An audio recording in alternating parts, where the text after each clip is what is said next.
blessings. What you say? I just blessings. Okay, blessings. Yes, yeah. I'll be your blessings. Blessings. Over and over again. I just blessings upon blessings. Blessings. I'll be your blessings. Blessings upon blessings. Blessings, I'll be your blessing. Even when I'm stressing, I'll be your blessings. I'm taking every lesson as a blessing to increase my abaya. Me a be lesson. I'll be your blessings. Every breath is a blessing. Blessings upon blessings. Blessings, I'll be your blessing. Blessings upon blessings. Blessings, I'll be your blessing. From I have mouth for talk, that a blessing. I'm have foot for walk, another blessing. Me in the outline with chalk, add up the blessings. And me heart no dark, cause of the blessing. Cause me know who bless me, and who not left me. When me wrong, me know who correct me. Through the valley of the shadow of death, yeah, take me. And then him bless me. Blessings upon blessings. Blessings, I'll be your blessing. Blessings upon blessings. Blessings, I'll be your blessing. Genesis 12 and 2. And I will make of thee a great nation, and I will bless thee and make thy name great, and thou shalt be a blessing. Blessings upon blessings. Blessings, I'll be your blessing. Blessings upon blessings. Blessings, I'll be your blessing.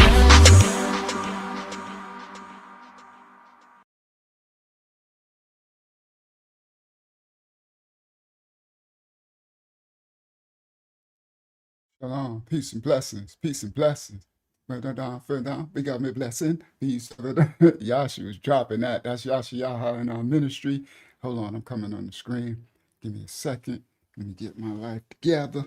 Better get your life together. Welcome everybody into the lesson. Welcome everybody into the live stream.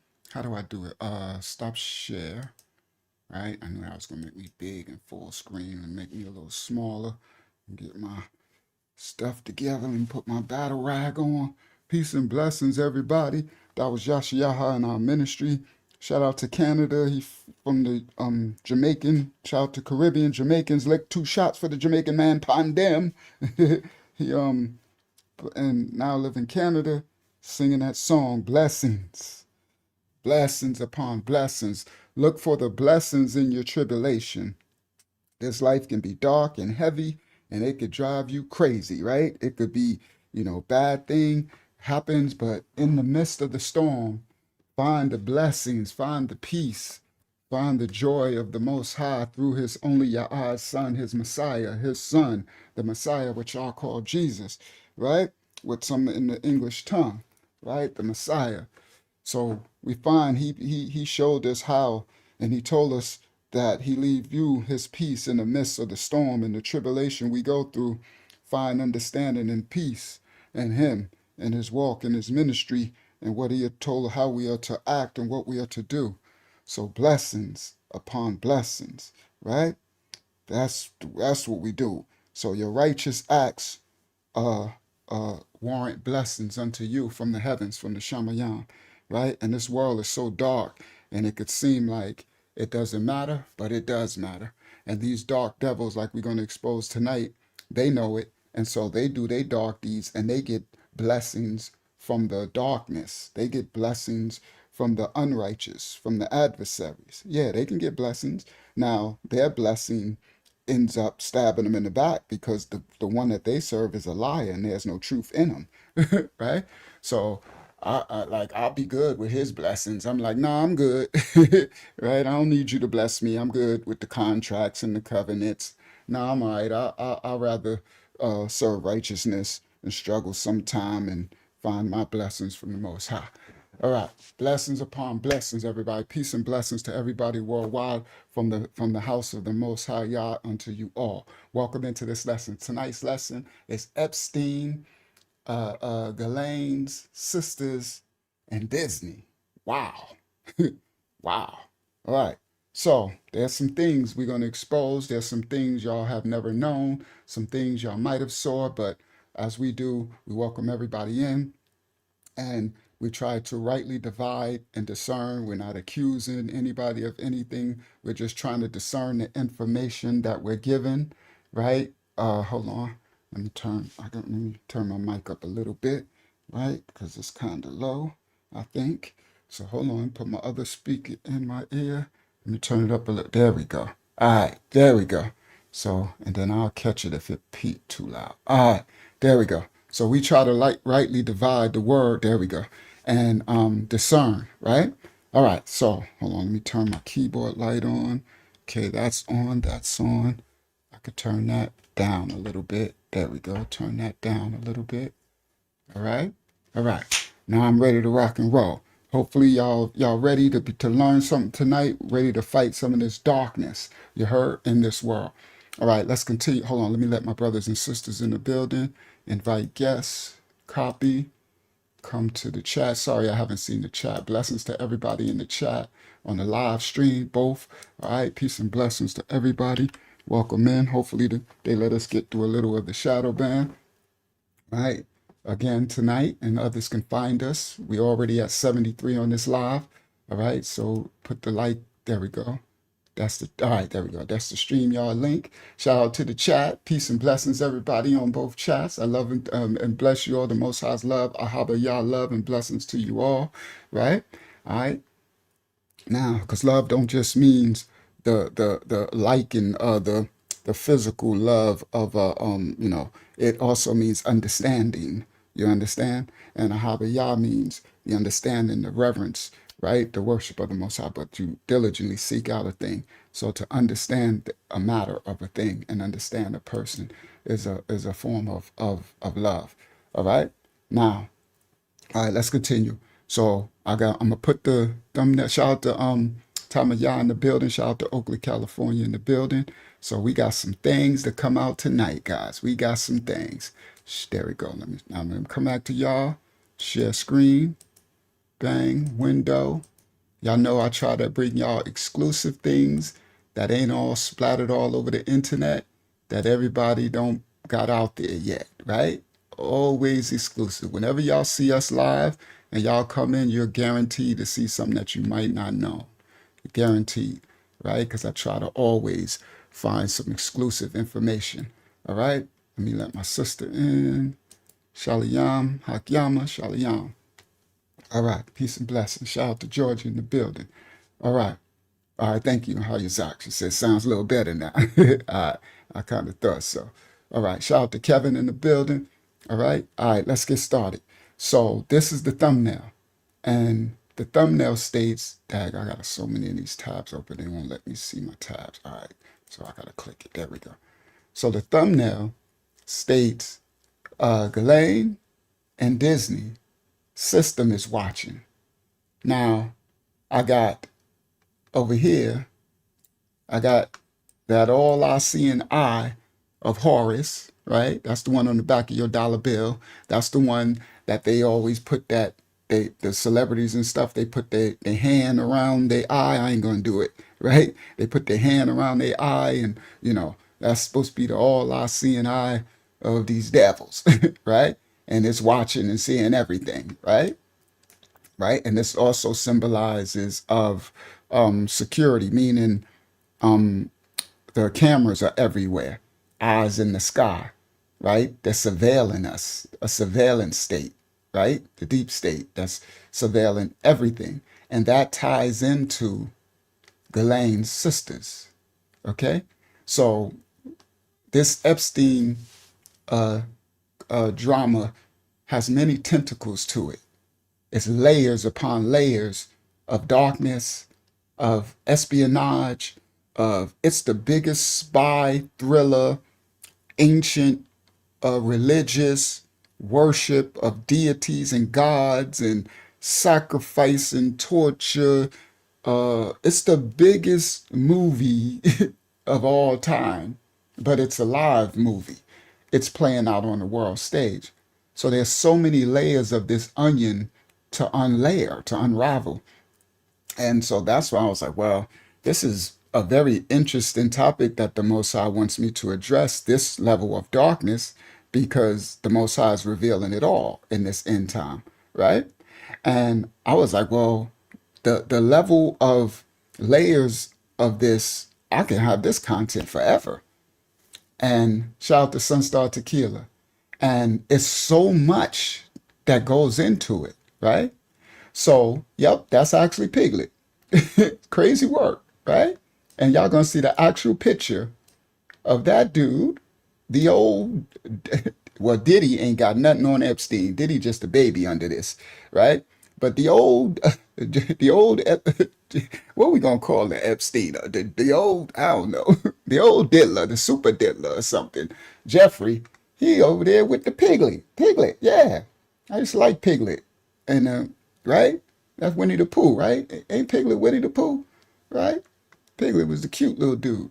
Now, this is an image of Ghislaine, but most haven't saw this image, right? And this is that, remember I showed y'all before the Black Eye Club, right? So like everything comes to light. It's crazy that all of this stuff, it ties together as you keep unraveling the onion, it all keeps tying together, right? And it's like, it's funny because it's like you can't get away from it, because the more that you open these layers, the more that it ties together. And you're like, is this all together? Yeah, it is. Watch this, share screen, right? Window, might as well do it this way. Y'all see, we did this on another lesson. And they call this the Black Eye Club, right? And this is all rituals that they do, right? And so look, right? All your favorite celebrities, singers, basketball players, entertainers, politicians, heads of state, diplomats, you know what I mean? Dictators, everything, right? All these black eyes, right? Who gets all these black eyes, right? So we broke this down before. This tonight is not about that, right? Tom Hanks, right? So everybody, right? And then I showed y'all the other clubs, right? And these are all levels. Politicians, celebrities, entertainers, content creators, journalists, right? So they have all these clubs. I'm gonna show y'all another club on Friday. Right? I was gonna do it tonight, but I'm gonna save it for Friday. Right? So again, look, oh, the Pope, everybody. Okay? So it's like, and they do everything in symbolism, right? But see, presidents, we did this before, but newer people will find us, right? It's like everybody. James Bond. That's who Epstein is. Epstein is James Bond, boy. Epstein is the James Bond of all James Bond, right? All right. So just wanted to show y'all a little, right, for the thumbnail. Because when I saw that image on the thumbnail, I said, "Oh my goodness, there go the Black Eye Club." All right. All right. Now. Excuse me. You go back. Sunstar Tequila in the chat asks, does a black eye mean demon possession? No, it's yeah, well, in in a way, it means they have these clubs that they do, these satanic rituals, because it's all satanic ritual abuse things, right? They serve Baal and Moloch. They serve these dark ancient gods, and then they do these sacrifices and rituals, and a lot of it has to do with blood, right? So that's why the Moses said, we are not to eat no manner of flesh with no manner of blood, right? The soul is in the blood, the life is in the blood, right? So they do a lot of things. Thank you, Zayala Yas. 200. Welcome everybody that's coming in. So praise the Most High. I think they letting us be seen a little bit. All right. So what these are like rituals. So when they make these covenants with these what they call them, societies, these secret systems, right? These serpent seeds at the top, they make them do ritualistic sacrifices and covenants, and they make you sign in your contract for your entertainment or be a big star or do this, and it involves some type of harm to you, right? It's torturous thing, right? Because the adversary, the devils, their food is fear. Fear is devil food, right? It's and they all call it demon food, right? So everything is about initiating pain and harm to you. When it's the opposite of the Most High, He wants to give you joy and love and peace and blessings, and right? They want to give you pain and transgression and torture and all of this, but for the price of fame, right? Money, wealth, okay? So all of these different tactics, things that they do, is to signify your alliance unto a dark cabal, if you will, right? A dark society, right? And these are be signs that when people see you in public, they know that you're part of the club, and there's levels to it, right? And so they also make them, that's why a lot of stars be putting that circle around their eye. I think I got one of those, right? So that's the one eye symbolism. That's this eye. So the all I see and I, it's on the back of your dollar bill, right? In the pyramid, right? Ancient Kemet, this goes all the way back, okay? Ancient Sumeria, ancient Acadia, ancient Ugarit, ancient Assyria, the Syrians, the Babylonians, all back. This is transgression of the Most High. So that's this all seeing eye. So it's the symbolism of, and they used to call that the Illuminati, right? The illuminated ones, right? We see everything. And that's the deep state where they got cameras everywhere. And that's still tying into tonight's study, because the system, the security system that run the world today through the internet as well, are watching everything. And Ghislaine's sisters has something to do with the beginning of the internet. So we're gonna bring that out tonight, right?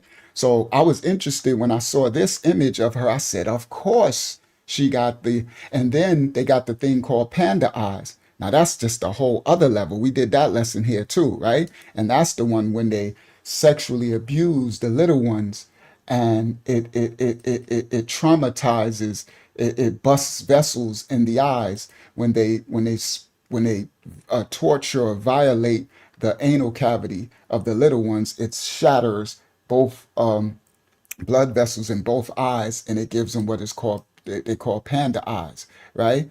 And that's horrible. It's we did that on this lesson too. I'm trying to find. Oh, this is the other club. Oh, no. Okay, so I'm gonna do that Friday. I was trying to find that one with my panda eyes, right? So, but I don't see it here in this folder, but it's all right. So, is it down here? All right. No, it's not. I don't see it. All right. It's somewhere. I can find it in my other folder. But anyway, so, and someone had asked a question before on another live, and they said, Unc, what's the difference when when they violating the rectum part, right, of the little ones, and it busts both vessels in their eyes and gives them the panda eyes? Someone had asked, Unc, what's the difference when just the people who have sex in that way, y'all know what I'm talking about, right? When you're trying to get struck, right? The people who non-male and female created he them who play for the other team, when they do the act. Well, the difference, guys, why when they do the act, you don't see them have the panda eyes like that, because for it for the panda eyes thing to take effect, right? For it to, like it shows, for it to bust the vessels in the eyes, there has to be a high level of torture. It's a rupture. So there is as Orlando Brown stated, there is a place something in the rectum that once it's hit, it bursts the vessels in the eyes, right?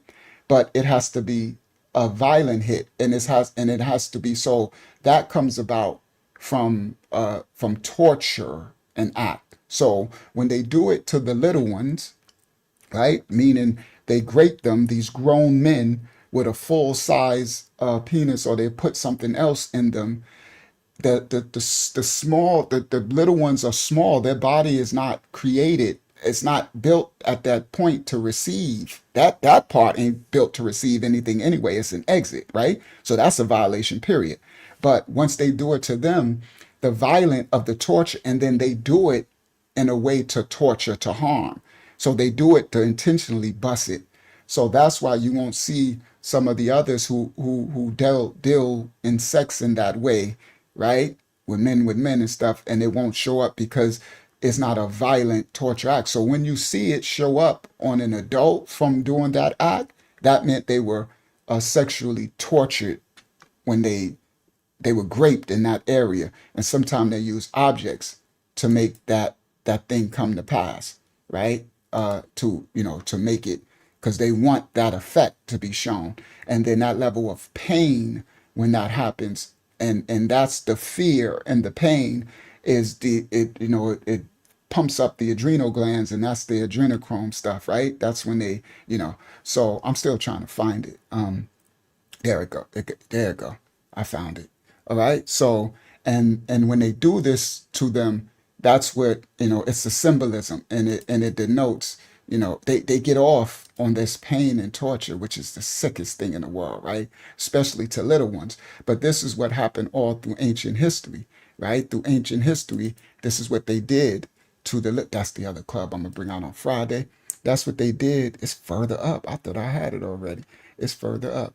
But that's what they did to the little ones as well, passing them over to the Valley of Hinnom, and it's the torture of them and the fear, and they eat the fear, and they get off on the fear, and they get off. So that's why Epstein, it's gonna come out. I'm gonna show y'all tonight. He loved.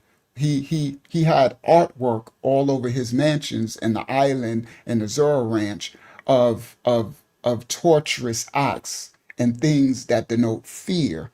Okay, like a predator. They see themselves as predators, right? And they see us, regular people, as prey. That's why they like to harm the little ones so much, because they're easy prey. And they are the ones who can be the most scared the most, right? They're the ones that they can pump the most fear into. And they like watching Animal Planet when the predators like a bunch of lions or something go attack a little lamb or something, and they rip it to shreds. So Epstein, they like that type of stuff. That's why they have these, snuff films and all that dark stuff. You know what I mean? They love that stuff. So why I can't see my panda eyes thing? Did they remove it from me? I don't see it. I done went through all my files. I see my one with the little boy, but where is the panda eyes thing? That's crazy work. All right. Well, I'm not gonna stay on that tonight. I wanted to show it, right? But I can't find it. It's in one of the other folders. I didn't know I was gonna talk about it tonight. But anyway, I should have when I was showing the eye on the thumbnail. But anyway, so this is what they do to them, right? And this is it's an ancient practice act, and it goes along with bloodletting, right? Adrenochrome, and the worship of the blood, and the torture and the harm of the innocents. Harm and the innocence. That's why in the Bible the Most High says, if you do what woe unto those who do the least unto these, right? Who do to harm in the innocents and the babies. That's why we're supposed to protect them. But they're out to destroy and harm them, right? All right, so let's get started. I was trying to find that whole time while I'm talking, and I don't see it. It's probably in another folder I got somewhere, one of my tonight folders. I thought it would be in Z tonight, but I'll be putting stuff somewhere. I didn't put it somewhere else. In Excuse another. me. Go ahead. May I read another one while you look for it? Well, yeah, I'm not gonna look no more, but yeah, you This can go is ahead. from Warren. Hmm. He says, I'm going through it with the missus, but I'm here. I'm blessed. I'm sorry, let me read it. I'm going through it with the missus, but I'm here. Blessings to everyone. Blessings, Brother Warren. Yeah, that's the trial and tribulation in the midst of the storm. It can go, I know we can go through it with our wives, husbands, and especially when you time to be unequally yoked on different wavelengths at a time or something. But find the peace and blessings, find the joy of the Most High, and understand that this too shall pass. And you just stand in your truth, Brother Warren, and you stay in righteousness, and let the Most High sort all that out. You know what I mean? He'll sort it out. Okay? And but it can be rough in your lives, guys, with your children, your family, your mom, your dad, at work, your bosses, everything. So you have to tap into the Most High in you and seek for the strength of righteousness as you make it through whatever situation you're going through for that time. All right. And I done been through that hell on earth. All right. So let's get started. All right. So let me go back to the thumbnail. Oh, I didn't have the thumbnail up that whole time. I didn't even realize because I couldn't see y'all. I didn't realize I was on the screen. So I didn't, oh boy, I wouldn't have had that. I would, I would have been, who that over on Facebook? Shout out to Bug Brown over on Facebook. All right. So let's get started. So the thumbnail, this is the third eye, right? So then this is this is denoting that one eye symbolism stuff, one eye symbolism that they always show, right? And the black eye. Now I don't know if this eye came from the violation of that part and it bust, because that's usually in the adults when they do it, it'd be one eye that'll rupture, not two. For the kids it'd be two, right? But they also just do something else to make the black eye clear. I don't know if they punch him in the eye. I don't know what they be doing to make this happen. That's some secret stuff that I don't want to know, right? It ain't happen. So then I put like images over the face of like a Men in Black type of image thing, right? Looking as like the system is watching, and y'all gonna understand when we bring out about the part of Ghislaine's sisters. And then I got Epstein with Piglet, right? Because of Ghislaine and Disney. All right, let's go. Let's get started. It's over 200, so I can go right in. I had an intro, but that's all right. I'll save it for an outro. So let me go into something where I want to go. Go into something deep, something heavy, right from the let's show some stuff right off the rip, right? Let me show y'all. Let's show this first, right? Let me show this first, right? Let me grab it. Let me get there we go. I can grab this image first. So stop share. Let's walk some things down. Let me give y'all some stuff, right? Share screen, bang, window, share. Now, this right here is an image of Epstein's Island, right? This is a view of Epstein's. I got something else I'm gonna bring out. I don't want to say it yet. I'll save it for another video, right? But this is a view of Epstein's Island, right, from the sky. Now everything they do is intentional. They never do nothing willy-nilly. The devil is very intentional in his devilish acts, right? And these are his children who serve him, right? They serve darkness. They want to do evil. It's their free will. They choose it, right? Like we have to choose to be righteous and do good. Now, y'all see this image? Everything they show us is all over businesses, media, TV. It's all over the place. Watch this. Shout out to my Cherie. She, right? So here we go. Let me share screen. Let me grab it. I got another image to show y'all. There we go. Bang. I'm going to stop share. I'm going to come back to y'all. Share screen. Window. My Cherie already know. Some of y'all know this. All right. Oh, why y'all don't see it? Did they freeze me?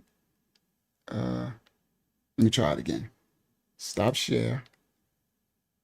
Share screen. Window. Bang. Share. Uh-oh. There it go. It's a delay. Okay, I'm about to say, uh-oh. that ain't good. Now, let me make it bigger. Y'all see this? They put everything in our face. This is Epstein's Island from the sky. And this is Nickelodeon's logo. Come on, guys.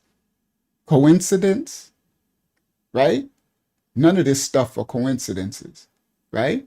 And, the children's programs, they was all over because their goal, they're after the little ones, they're after the children, the next generations, right? And they always been after them. The gods they serve are after the little ones. So this is Nickelodeon. Like she said, Nick at Night. And it's the actual image of Epstein's Island, right? Ain't none of this coincidence. All right, let's continue. Let me go to where I want to go. Let's go to the pit. Let's go here first, right? Because I'm gonna go to something heavy. Let's get right in. So let me go. Let's do. Oh, I want to do that one. Yeah, let's do that one. Let's go something. We nice and early. 200 people. They'll come in. We're gonna do something really, really dark. Do I could close that. Then I can grab that. That's for right. Then I can close that. This should open up my tabs. Right? Bang. And then we're gonna do this. Let's go here. We might as well. Let's go here. So stop sharing. 300. All right, good. It's time. Let's go in. Shout out to everybody coming in. Window, bang. Now, this is proof. I got proof. So I'm gonna show y'all Epstein files and stuff, right? Stuff that's in the records and everything, right? Let's see, could I make that big? Nope, it's good right there. I can zoom in. So on these islands and on his properties, they always have underground, right? And people were wondering, like, do they have tunnels?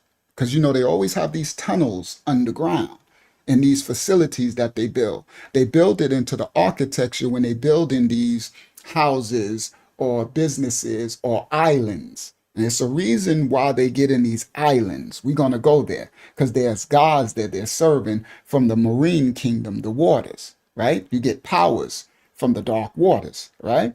Now, this is an image. This is Epstein Island. And I got the receipts here. I'm sure share with y'all of some underground tunnels, some spaces that were underground that's actually in the millions of files, right? That I have to find. So this right here is coming from the outside and you're going down, right? We're going down. Now let's go. So let's go. Let's explore this.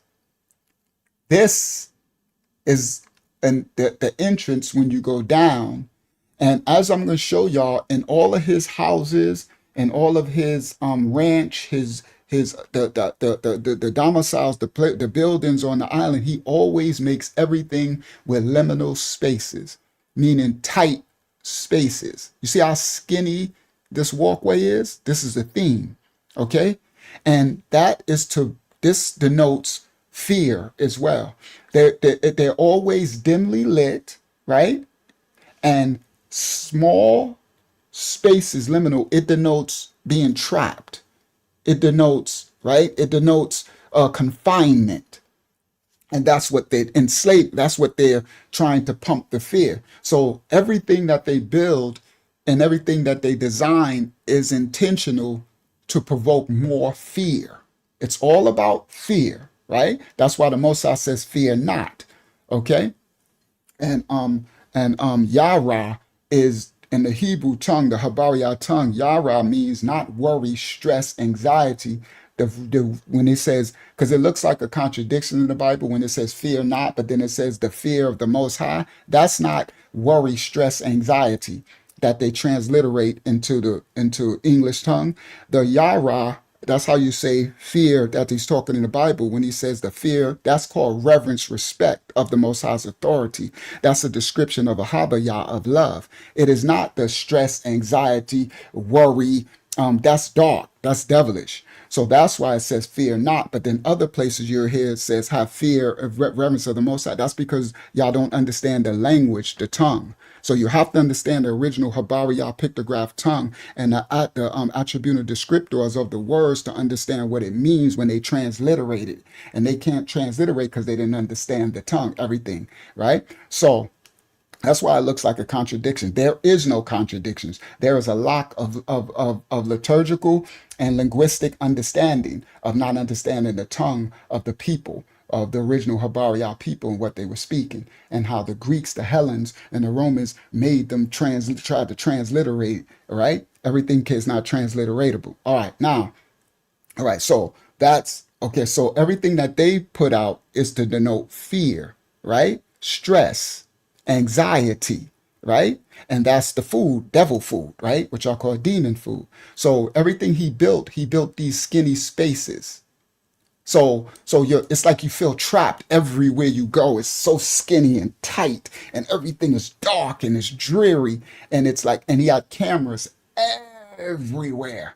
So everywhere, that's the all I seeing eye thing. So the cameras are watching. Shout out to everybody coming in. The cameras are watching you everywhere you run and go, and they would purposely let you run away because you can't get off the island because they like, it's the thrill of the hunt. They like to chase you, right? It's the thrill of having you scared and running and fear, and they can see everything and they chasing you. So this right here is the image. This is the entrance down. We're going to show you, I'm going to show you some underground spaces, right? Now, that's one, that's going in. Now watch this. See, these are caverns, spaces under the temples and the houses, right? Now, these look like mechanical spaces, but when you have all of these spaces, what do you think could take place? And a lot of times you're going to see stuff like this. Stuff that looks like blood, that looks like dried up blood and stuff in all of these spaces, right? So if he has spaces like this in his temples, in his houses, right? And he has one of these clients, because this is what they did. These people paid hundreds of thousands to fill out their sexual fantasies of harming women, boys, little ones, old ones. They have a fetish. Some had a fetish. I want an old person so I can torture them and scare them and grape and do this stuff and lock them up, right? So these places like this, it's like he could say, well, here, I got a place, I got a room, I got someone tied up in this place down here. You go down there and the whole party could be going on upstairs, right? A whole event could be going on upstairs and no one would hear whatever was done to the little one, whoever, right? So there's a lot of these places, right? Right? And some people like, it's just nah. Use your discernment and understand their darkness has no bounds. So they intuitively and ingenuitively institute their dark practices, and they found ways to make it more fearful as possible. And they put this stuff in the scary movies too, right? Don't they be having them in like cellars like this, chained, and the person be up in the house and stuff, right? Now watch this. This is another room. See? This is on Epstein Island. Now look at all this stuff, right? And then you get these people, oh, well, maybe it was just the storage room and maybe it was nah. You got to understand the levels of darkness going on, right? Now y'all see this room? And, people try to make excuse, right? Now that's probably a camera. Yep, look at that. Why is a camera? Uh-huh. Oh, come on. I didn't even know that was there. Why is a camera in this room if it's just a utility, if it's just an underground, maintenance storage room? Uh-huh. Why is a camera there? Now what? Yeah, and nobody's going to jail. That's what's going to come out tonight. I'm shocked. Shout out to everybody coming in that nobody's going to jail yet. Watch what I'm going to show y'all tonight. Y'all going to be like, how are they not in jail? Now watch this. Now, 400. Welcome everybody coming in. Now watch this. Now you think this is creepy. I didn't see this camera when I got this. That's a camera in there. Now look at the entrance to this room. Watch this. Everybody. This is the entrance to that room. See the red stuff in there? How come this is a busting hole in the wall? Do y'all see that? They bust through the wall to get in there. And this blue is going to symbolize something. You see how under this paint, under this, it was blue? This blue, Epstein and them had a lot to, the blue color symbolized something. And the only thing I could think is the marine kingdom, the waters, right? That's what I think, because they worship the darkness from the marine kingdom, Leviathan, and they worship the ancient Greek gods of Poseidon and all that type of stuff, right? And so that's why they have these islands and stuff, right? So this blue is going to come out. So y'all don't forget this blue, okay? So that's, now this was the entrance to here. And then they got a camera in there? Yeah. Because he records everything. He records and sees everything, right? So I'll be doing this for these naysayers, be like, you know, they used to call us conspiracy theorists. No, they just had such and such, and they just had such and such, right? Now, let's continue. Now, that's the entrance to that room. Let's do another one. Look at this. Y'all remember? Some of y'all might have seen these type of places on the island. So they had built, because I got the schematics, I'm going to bring that out on another lesson. I got the schematics, the architectural drawings, the diagrams of when he built the island. And he built with his architects and mechanics, he built in tunnels, he built in hidden staircases, hidden rooms, right? They show you, they behind these things, it'll look like a big bookcase, right? But there's a secret, it actually turns, they got chambers, right? And it goes underground. Now this, on the island, this is so far away from the one of the main houses or the temples and stuff that the people on the island and stuff, the victims, they won't even know this is here, right? Now those who they were hunting probably run and find this, and you don't want to end up going up in here, right? And look, at night, right? So these are hidden, right? Entrances into underground chambers. And that's why they build it on the high places, the hills, the hilltops, mountains. All this is spiritually symbolic. Do you understand? All of it. Now, so I'm trying to give y'all some clear understanding of it. We're going somewhere. Now, this is inside of one of here. Now, what y'all about to see now is when you go inside of here and you go down under the ground. See, this is under the ground, right? This, they got bathrooms. You see this bathroom? Now remember the blue.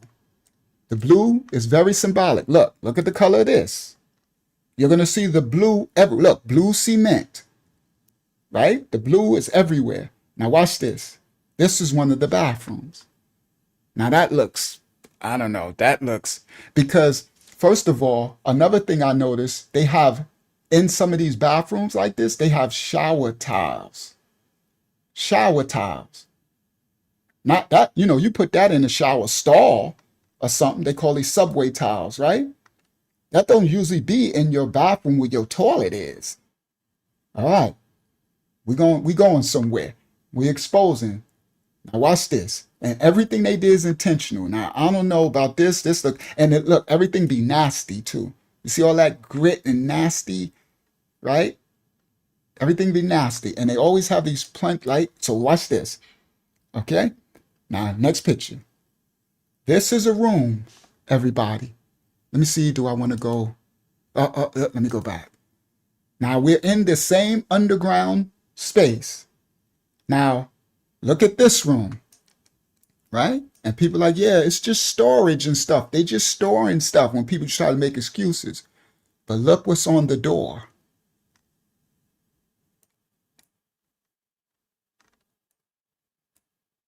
Do y'all see that?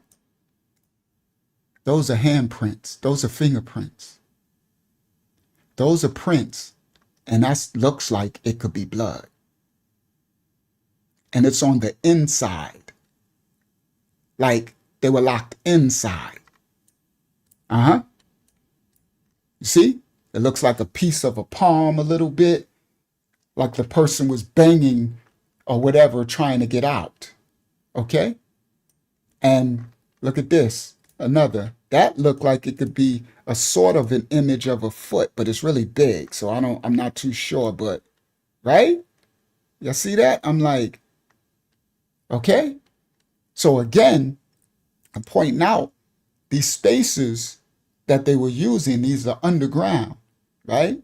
And a lot of these, yeah, a knee, maybe a knee or something, right? I don't, we don't know. We're just trying to decipher. We're not accusing nothing. We're just trying to discern the information from the Epstein files that got released. These are part of the millions of files, right? So that looks like blood to me. Now, in the same place, remember this, right? This is the same underground place. Look at this. This is another. Oh, this is that same bathroom. Okay. So, because that's the side where the toilet is. Ah, so this is the other side of this bathroom, right? Now look at this. Watch this. This is the sink in that bathroom. Everybody, what's this on the wall? Uh-huh. Is that blood? Uh-huh. Look at the sink. Uh-huh. What is this dripping down the wall on the sink in this creepy, nasty bathroom, dungeon, underground, with these prints on the doors, with the cameras? You see? These are the Epstein files. Okay? And this is on the island. And this is inside that interest thing that I took you in. Okay?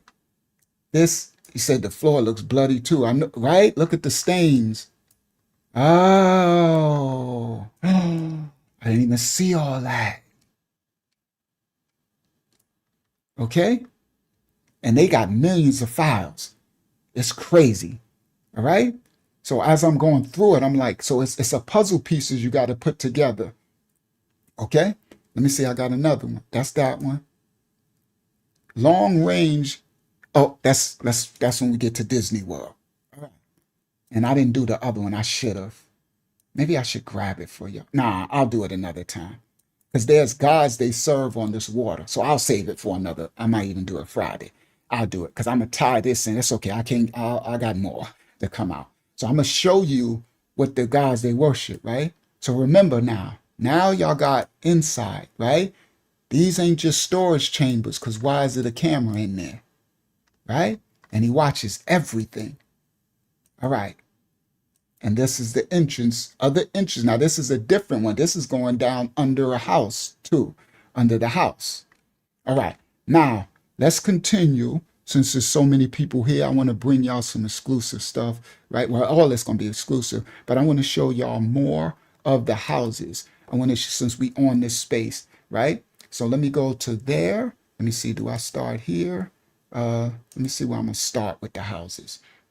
Let me go grab my first one, right? If I go back here, yeah, let me just go back. Okay, so I'm gonna get to her. We're gonna get to the victims. We're gonna show the house first. Let's show the house first, since we already showing the creepy stuff of the. Let me go to the first. There we go. This one.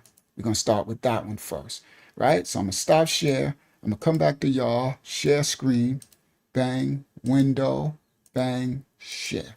Now this is inside the New York mansion house. We showed it last time. Yeah, the blue could resemble boys too, and it's Marine Kingdom too, but it's a lot of blues. So y'all, we can try to discern it. Now, inside the house, again, it's very dimly lit. He likes to make a lot of liminal spaces, skinny hallways. Everything is skinny and tight and confined. And then he has statues everywhere. And the cameras are everywhere. So inside of the statues, there's cameras. So everything that you see in these houses, in the ranch, in the island, everything is watching you. Another thing, I'm not going to bring that out yet. I'll save it. So, because I got some exclusive, I don't want to get it out. I'll do it on another live. But there is, because I'm going to show you what I'm talking about from the files. I don't just want to say it. I'm going to show you the actual picture of it in the files. So he has cameras everywhere. Now he put cameras where you can see them, right? Like you can see it up on the wall. that's just the distraction, right? That's also to make you feel like you're always watched. So it's like you're being watched while you're being watched also, right? So everything was cameras everywhere, all right? And those you don't see. So all of these statues are looking at you. There's pinhole cameras somewhere. Everything you see is watching you. Now, this image, I don't know what this is and supposed to be, but, you know, it looks like a woman, but then it looks like a man, right? It looks like, so whatever, right? So now, see, these statues of stuff are everywhere. Now, watch this. Now we did this one. So I'm showing y'all this. We did this on the other live stream, right? So we have these full live, and I'm showing you this because we about to see what's up these stairs. We in the house now, right? So I started it the last live stream. Y'all go watch that back. This is a live. So he made these live statues, and we think that these are actual people and scenarios. And it's a bride who's trying to run and escape, right? Down a rope as they chasing them and hunting them.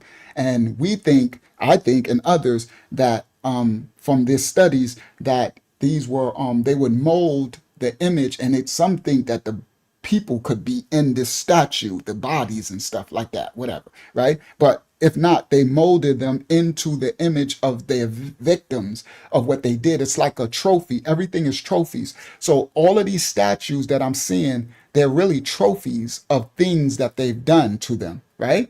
Now, this is going up the staircase, and this is creepy, right? So look at the dimly lit again, right? And this being the, right? Now watch this. Now, I'm showing y'all that because now we're going to show what's going on around this.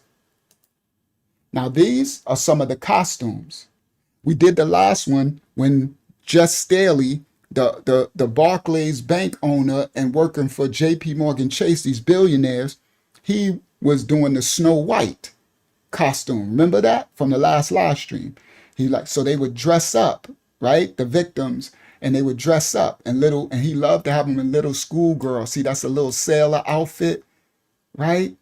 And then the little schoolgirl outfits. So these are the receipts and these are the files, right? And they would dress the victims up and stuff, right? So let's continue.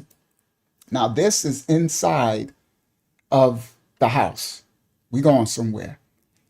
Everything is dark, old looking, images, statues, all of his art that they call art on the wall was always depicting some deviant sexual naked, and a lot of his art were his victims, young and old. But look how dark, right? Now again, the ceiling is blue, right? The blue is gonna stand out. The carpet, blue. Look, blue, you're gonna see it everywhere, all right? But look how dark, look, blue on this thing with this, again. Now, everything is so dark and it looks like it smells like mildew. It doesn't look like the money, the billion, this $7 million, 700, I think it's 700 something dollar, almost $1 billion mansion in New York City, 20 floors, something floors, right? But everything looks dark and eerie, right? Now, I'm sure, and then he has an obsession also with animals, right? And this is probably an actual cadaver of an actual tiger. Now, I'm going to show y'all through this, they like to harm the Most High's children, his animals, his children, his little ones, the innocents. So they like the predators, and they have a fascination with harming the innocent. We've been given Rada Yah dominion to protect the earth and the animals, but we lost that with our transgression, right? And these devils, because that's who they are. See, look, blue frames on, right? You're going to see blue everywhere. All right. And you're going to see the theme of the animals too. All right. Now let's continue. So that's one room. So this is the same room, and this is the bookshelf, right? And these bookshelves, that's where you got his Babylonian Talmud and stuff and all that, right? But a lot of these bookshelves, guys, are actually entrances to another chamber. So a lot of these things are doors. They move, right? They show that stuff in the scary movies and stuff, right? So anyway, but again, look how darkly lit everything is, all at all times. Let's continue. Now that's him with two of his victims, right? And he got them dressed up in the costumes, right? And the faces is redacted. These are the actual files, right? This devil right here, okay? And right, his victims. All right, let's continue. Now this right here is from the Epstein files, him noting he has apartments. He has this building and they give these apartments. So one way that they attract their victims is they play off your lack of money, finances, right? The love of money is the root of all evil. So that's why they make sure most of the population don't have an adequate wealth to live comfortably, because the lack of money and the lust of money will have people do things that they wouldn't ordinarily do to try to get increase to help themselves or their families or a cause or something, right? And so these devils who run this dark world, mammon, the love of money, is their God, right? That's who they really worship, the God. That's why it's on for in God we trust. And they got that eye on the back of the bill and all that, right? That's what that's all about, right? Now, so they use their wealth of money to entice, seduce, beguile the people, right? And they do it, right? So they go to, so he have apartments and he gets them jobs. He finds out, what do you want to be? Right? You want to be a model. You want to be a singer. You want to be a rapper. You want to be a movie star, right? I can make that happen. I can give you apartment, right? So he owns an apartment building, 301 66th Street, 2nd Avenue. And he got all the apartments. Look, 2G, 10N, 11B, 8, and he logged everything in his files. And look, they redacted these names. And then he got the guests, right? Karina and all of them. So these also are his workers, Karina and them, those who would entice and recruit, right? The victims and stuff, right? So look, so this, he got a list of all the apartments, and look at this. Oh, well, I didn't do the other page. It's all right. I'll do it on another one. So, and he redacted the names, and I had the other one where it keeps showing. It was getting monotonous, of the apartments, and he's talking about who's in these apartments, and he'll give them. So some of the files, he'll tell them, oh, well, because they like little ones, right? So kids, a lot of times we didn't get along with our parents, right? So they'd be like, I hate my mom, and they'd be like, well, I can get you an apartment. You don't have to put up, and I'll get you money. He pays for the apartment, all that. That's the seduction. Ain't nothing but the Garden of Eve, the Garden of Eden with the serpent, with Adam and Eve, right? Seduction. All right, now let's continue. Now inside this is inside the mansion in New York, and he have all of these statues are everywhere, right? So everywhere you go, there's these busts, these statues, these live images, these heads, body parts. And they have cameras in all of them. Everything is looking at them. But everywhere they turn, there's something there that's dark and eerie, right? A head, a bust, a statue, right? And everything is small. Look at the size of this doorway. You see how small, tight that is? Right? You could barely fit through that. All right, let's continue. There you go. So look, so inside this, I guess, bathroom, right?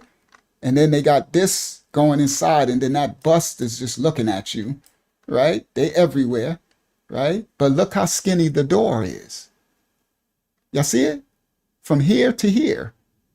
Everything's unnaturally slim and tight and small. It's all intentional. Now this was from the files. It looks like something that really little kids was drawing. So they, these are the files. Right?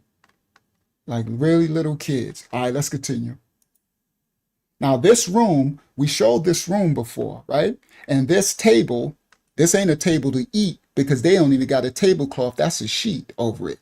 Now, and then again, the leopard print, that's the animals. I'm going somewhere with this. We showed this last time. And then this image, this devil's image, I don't know what that devil is, overlooking the table, right? And so they probably be doing spirit cooking and stuff on this table or whatever, right? And then they had the gong right here, right? And the gong will The gong that they built, and then on this gong they had these instruments, look like torture instruments, right?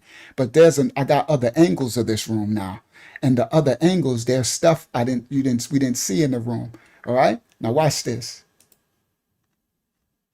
Welcome everybody to the live. This is another picture. This is the other side of the room, the angle, right? See, they got a gong right there. So you know what a gong is. These are ancient practice worship. So they would sit around, it's probably some spirit cooking table, whatever they was doing. So they got this sheet to cover, right? But look at this picture. That looks like it might be a little black person or whatever it is, it's a little person, right? So see, it's a baby. Y'all see it? And these images, whether drawn or actual pictures, were all over the place. These little ones. Okay?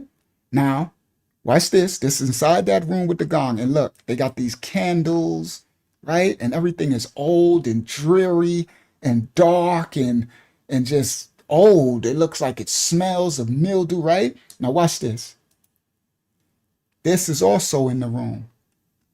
Look at this. A bust.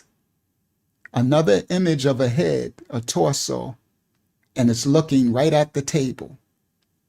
So it's like they have these things overlooking, like this image, this picture is overlooking whatever's happening on the table.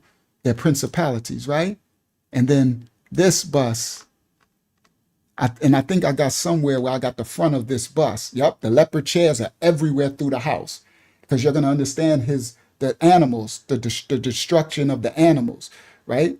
Now, so this is overlooking whatever's happening on the table. And then I seen something. Watch this. I seen this. In this, see this picture? Look over here. Look, guys. I didn't see that the first time. Yeah, they worship the fallen. Look at that. And it's overlooking the table. Let's get another look at it. I said, I didn't see that the first time. Watch, and see, this one's overlooking the table from this angle. And watch this. That's the gong. And then the gong, they got these instruments under there, right? Probably torture instrument. You know, bring the gong, boom, and all this dark hobby rumble and all that crap. You know what I mean? All this devil worship stuff they're doing, right? Now look.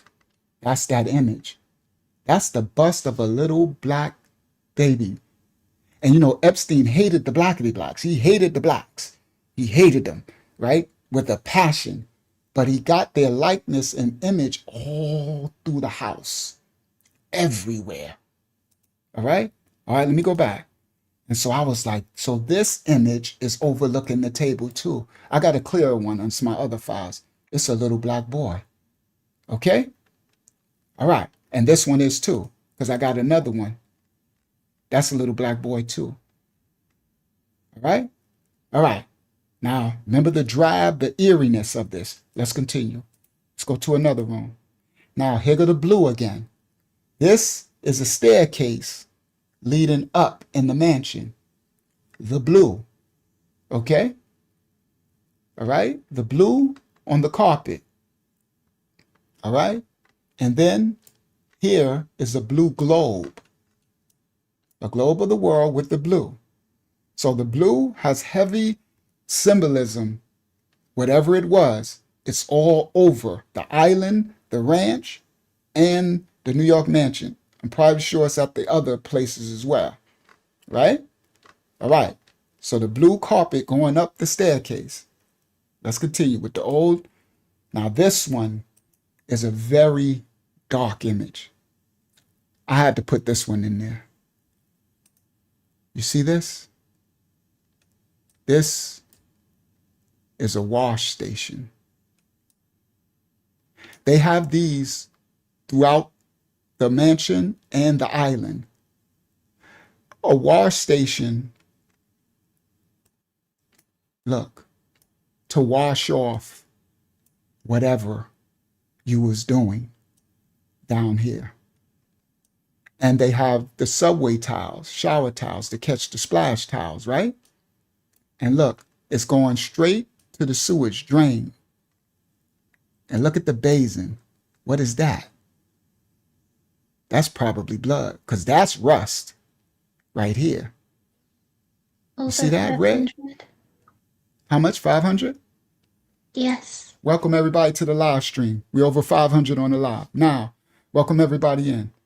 See, that's reddish, brownish, right? That's the rust. But so they would wash off, and then they got a plunger, and that's very interesting, right? Because I'm like, what would be stuck that you would need to plunge this, right? And it got the drain, the overflow drain, right? And it got a door, right? So they would, you would wash off the whatever it is. That's what I'm talking about. I just don't want to say it because I don't want to get us struck, right? Person said chunks of, right? They eat the human flesh and the stuff that they do, but this was a eerie one. When I saw this in the files, I was like, oh my goodness, bro. Yep, that's what it is. An unalivened room and a disposal. And that's why the drains are, it's the industrial goes right out, right? And look, they got this big black thing going down, and this is, all right. Yeah, mass mold probably. Thank you. All right. So anyway, I wanted to show y'all that because I was like, yeah, this just reeks of all bad. All bad. And that's for a person to stand in and get it off of you. You see? All right. I know. And the plunger, bro, that's what I said. I said the plunger just hits totally different. I'm like, the plunger. Shout out to beloved brother in the building. Shout out to everybody new in the building. Now, I showed this last time, right? He has these full size, we call it art, images hanging all around. We going somewhere, right? And y'all know checkerboard floor, right? We ain't, y'all know the Masons with the free in front. I don't want to get our video titled with that, right? Mason with the word free in front. They do the checkerboard stuff, right? Y'all know that. So anyway, but these full life, and some of us, and look, they redact the face. So why would if this was just a statue, everybody listen, if this was just a statue, then the face wouldn't have to be redacted unless he molded the statue in the image of one of the victims. Or this could be an actual live body because they redacted the face with the box. All right? Yes, definitely a victim. All right? But it's hanging. He had these hanging everywhere.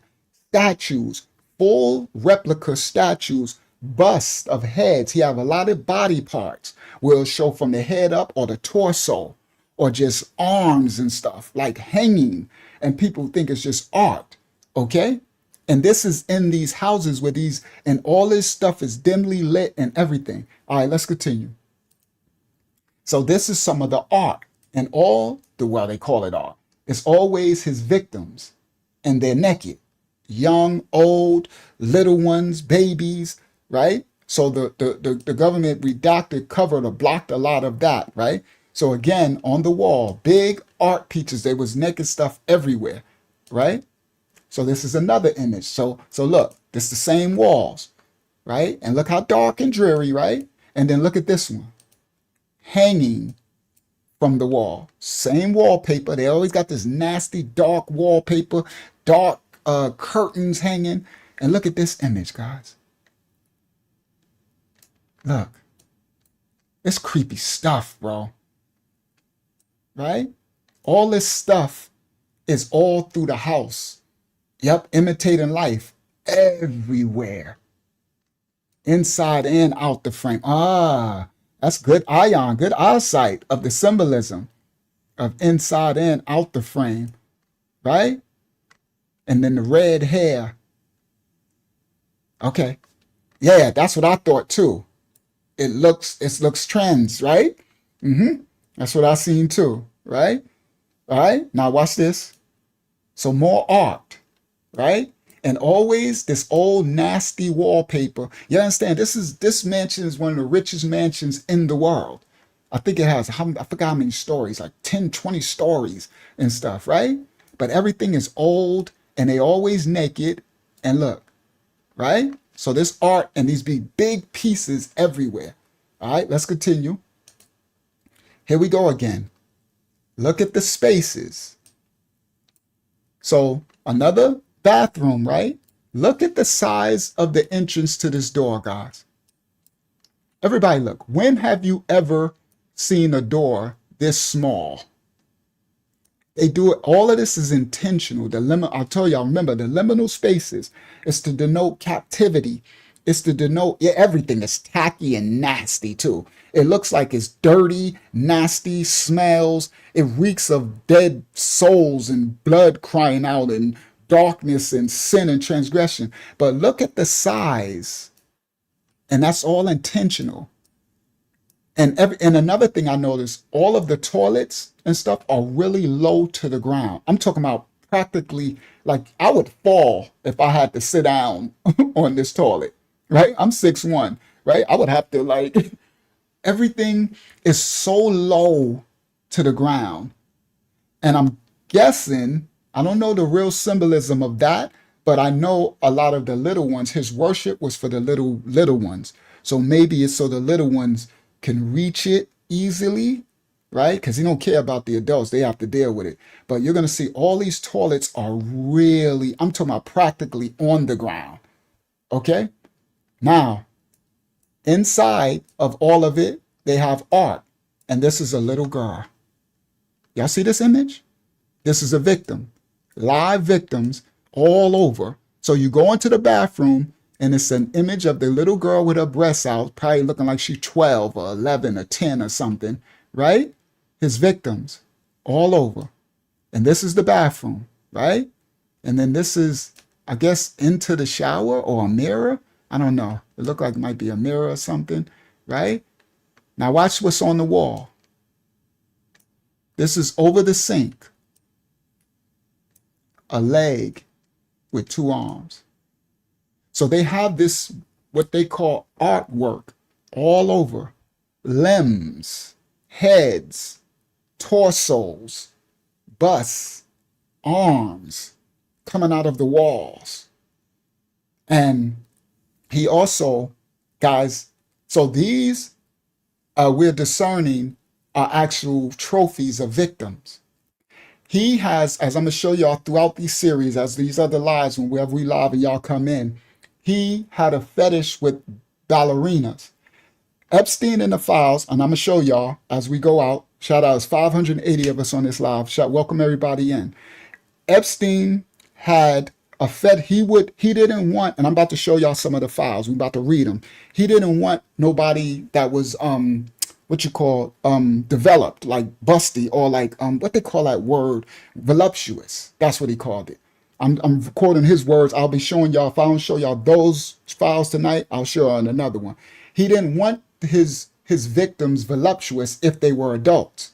He wanted them to look like, he called it a ballerina's body, meaning flat, no big voluptuous butt and hips, no big boobs. He wanted you to look like a child.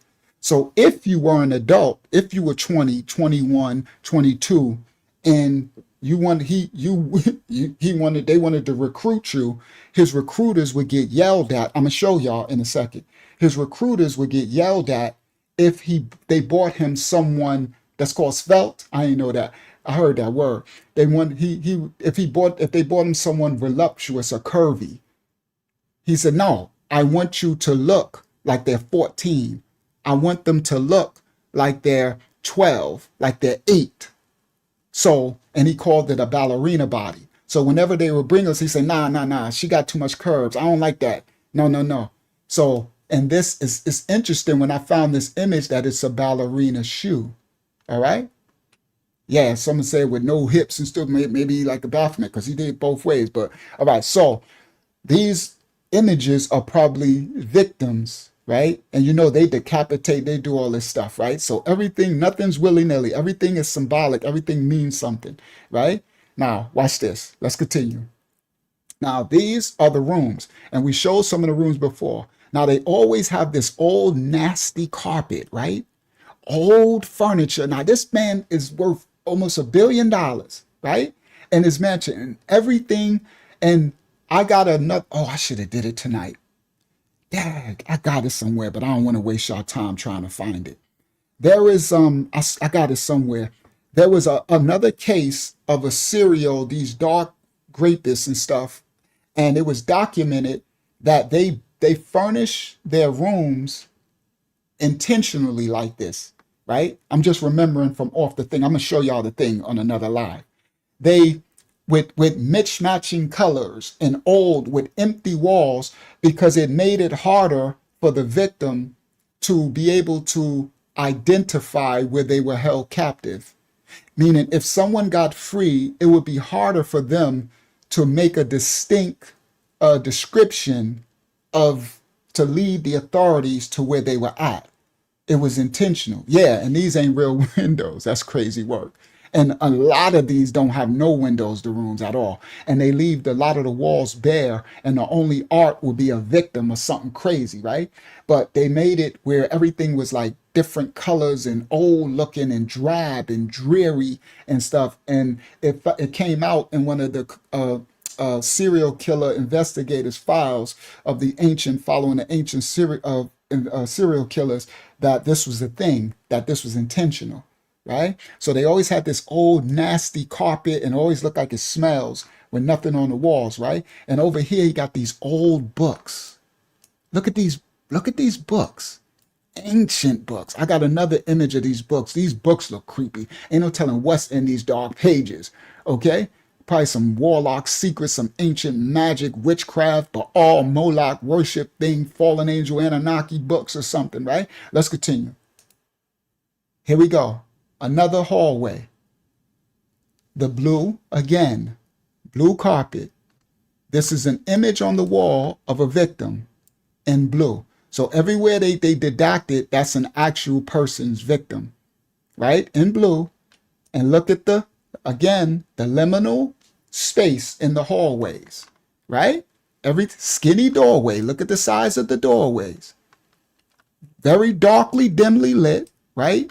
And they have corridors. So everything looks spooky, right? It looks like you're looking down a tunnel or a path. And there's always a lot of doors, portals, right? Rooms. And everything is always dimly lit, slim, skinny, confining, and dark. This is the most dreary. This is, bro, these mansions, these were horror shows. When you're being tortured and stuff, it's like everywhere you look, it's like, and this blue again, all throughout, right? So this is what the victims was living, and little ones and kids and stuff. Yeah. And it's all the way through. It's a nightmare, living nightmares, right? It's like and they did it intentionally. It was designed intentionally to be a living nightmare. Now look at this hallway and look what it leads to. This is the Epstein files, 24-hour video surveillance. Now this is probably some type of basement room. You always have this dim lighting, yellowish lighting, right? Confined space. Again, look at the side, look at the space, right? 24-hour video surveillance. Now, yeah, they live off screams and fear. Now, this is his best friend. All throughout, his best friend was old Bill, the former president. Sahakyama, you're unmuted. Somebody is, I hear. All right. Is that me? Is that me? Do y'all hear something chiming? Hold on, let me make sure. Let me see if somebody's unmuted. Did you hear my phone just go off? No. I mean, mute yourself? No. Are you muted or unmuted? That's probably I'm not. muted. So mute yourself for a second. Let me see if I still hear it. No, I've been muted. Oh, you've been muted? So that's me. It's doing something. It's not Elder. He's unmuted. It's me. It's doing something. All right, let me reset my my inverter. Y'all, I don't think y'all can hear it, but I hear it. It's doing some noise. It's probably them letting me know we hear you and we watching you. All right, let me reset it. hold on, let me make that a little smaller so I can explain. So this, the president, Bill Clinton, he got Bill Clinton all throughout. And Bill Clinton now just made a statement to my, he don't really know Epstein and all that. Look, that's him and Bill getting on the airplane, Blue, Lolita Express, right? Him and Bill, Blue, right? And him and Bill all throughout. And Bill be talking about, I don't really know him. He got pictures of Bill all throughout. That's his, he loved Bill. He did not like Trump. He hated Trump. He loved Bill. I'm not saying Trump innocent of nothing. I'm just pointing out from the files what he hated, right? He loved Bill. I don't even think, well, these devils, they're gonna harm everybody, but he loved Bill, right? He did. And everybody else he was using as espionage to set up, right? To blackmail and stuff. But Bill, he genuinely liked Bill. All right, so let's continue. I'm gonna reset my thing. Now look at this image. I'm gonna leave it here. Again, darkly lit, right? The wallpaper. And look, that's a little girl probably from the dress on his shoulders, right? This is the Epstein files. Look at the size of the ark, right? Look how big it is. And he got his victims all throughout the house. Artwork, all right? Trophies, all right? Now, I'm gonna reset my thing for a second. Give me a second. I'm gonna say something real quick. You don't have to talk long. It's going to take a second, but just, I don't know, say hi to them or something.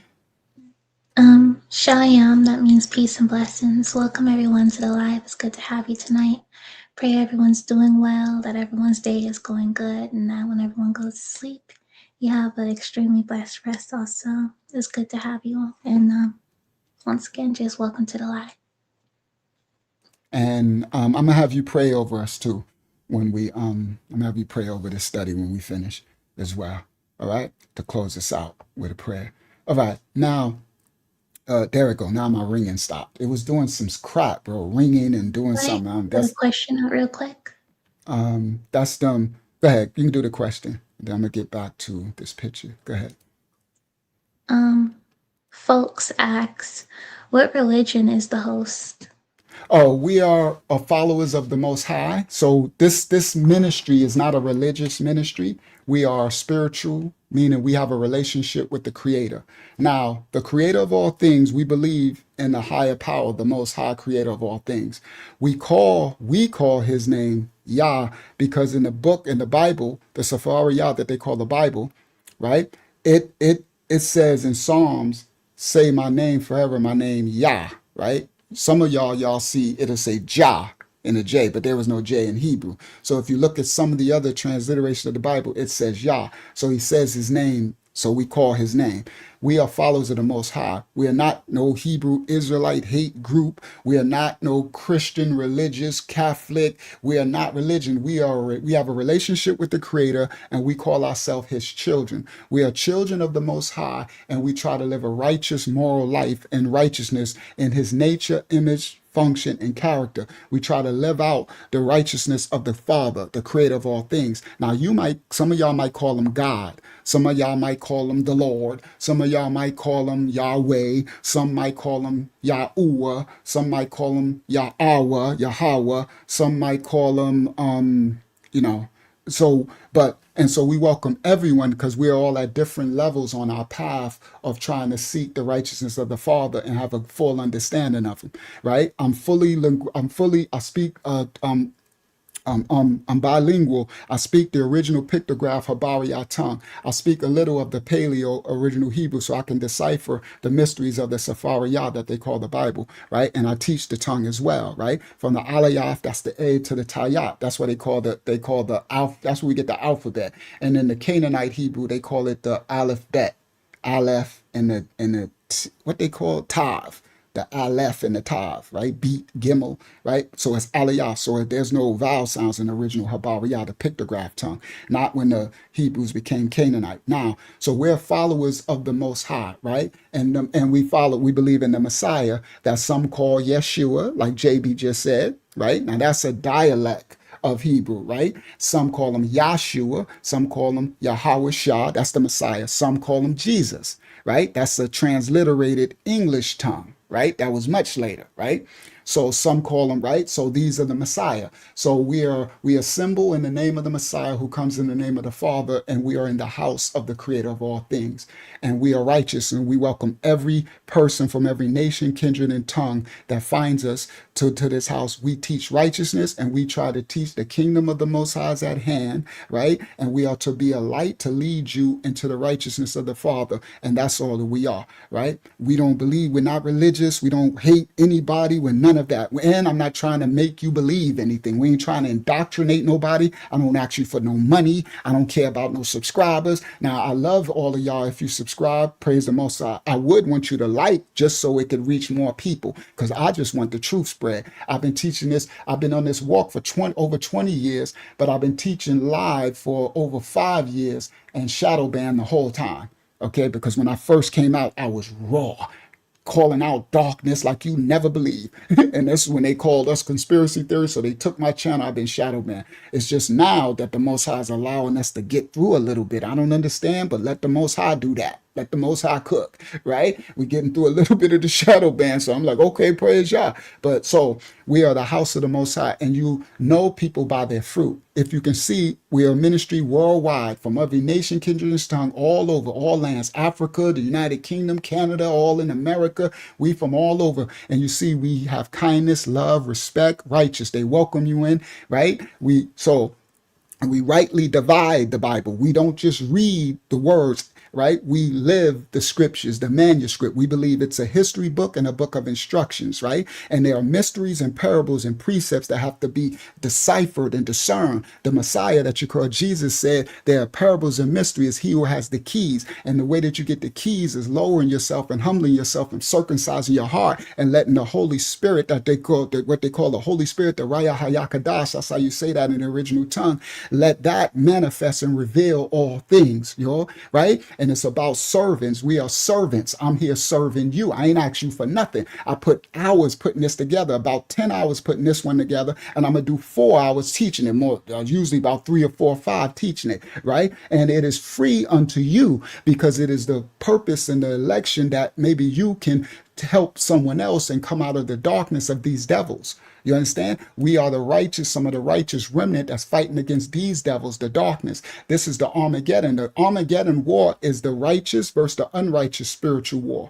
The dark principalities versus the righteous, right? And we have principalities. They call on their principalities, their high places, their devils. And we call on our principalities, the Most High, the Malaks, the angels who we send, the Sabaoth, the heavenly hosts who we send to help us fight. And we repent and we circumcise our flesh and we strive to be righteous, and we come to serve you and teach you, and that's it. That's it in everything. We ain't know none of that. You can't, if you want to call us something, call us children of the Most High. That's what he said. You are to be my children at the end. Read Revelation. He says we come back to be the children of the Father.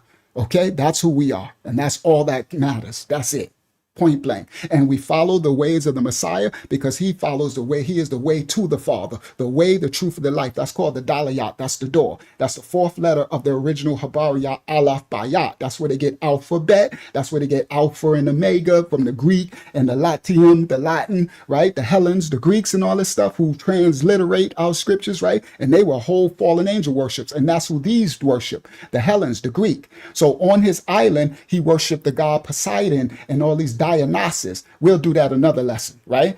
Because I'm going to break this stuff down. I'm going to show you what that blue means and the marine kingdom and the water and why it's always on the island. Do you understand? And what principalities they worship and they serve. They serve these gods, right? The fallens, right? So anyway, so welcome to the house of the Most High, everybody.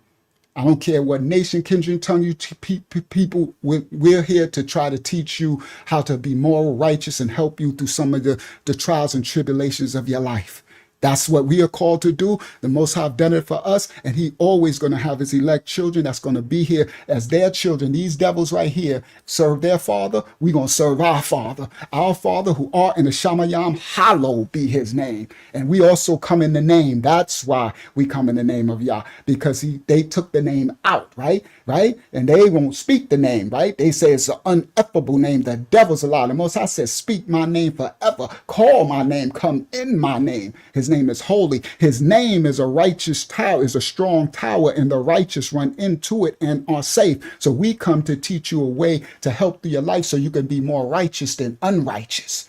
This part, that's the key. The key is that, so they are trying to be more unrighteous than righteous. See, this is a kalaliyah, completion, a total opposite. They serve the devil, the adversary, that's adverse to the creator of all things, the righteous light. They serve the darkness. So they serve their father well, and their goal and their father is to be as more unrighteous than they can ever be righteous. And our goal is to be more righteous than we can ever be unrighteous. These are the two polar opposites. That's called kalaliyah, the Most High created completion.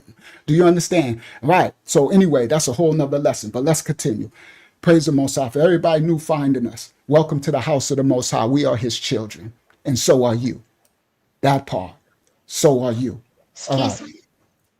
The Messiah, we love the Messiah. That's our king. Now, we might call him a different name, Cherie, okay? Because we know that Jesus wasn't his name, just like a person from Puerto Rico whose name is Jorge, and you call him George. George ain't his name. His parents didn't name him George, right? His name is Jorge. That's the same thing with Jesus. But we understand, we speak the language that people hear, right? We can't lose people. So there was no J in Hebrew. J just was 500 years ago. That's the last language of the last letter of the last language ever created, right? Right, so that wasn't his name. So but we understand that some of his children are still calling that his name. So Yah's grace and mercy covers us, right, for what we do not know. So you look at the heart posture of the person, right? So you get a person that could call on Jesus, listen clearly, but their heart and their fruit, you know that they love the Messiah. They might not know his true name, right? But in their actions, in their fruit, you can see what they are living, what he said. They're striving to what he said to be, what he said to live, what he said to Godspeed. Who said that? Yah od not real. What is he? Who? Yeah, we're gonna take care of that. Who is that? Let's address that part. Godspeed. His name is Godspeed. I know. And can you get this image off of the screen? It's kind of disturbing a few people. Oh, okay. Well, I was using the image. That's why I was talking about the darkness, right? So, yeah, all right, let me tell y'all something. Don't be scared. Y'all can't be disturbed, though. But don't have fear of this. You're covered in this house. We're teaching against this darkness. But let me try to find another image. They all, where I'm going. All right, I can move that. Let's just, right? Let's leave it there. I'm like, because all of them, Thank you. they all dark. All right, so Jesus, what did he say? Jesus was...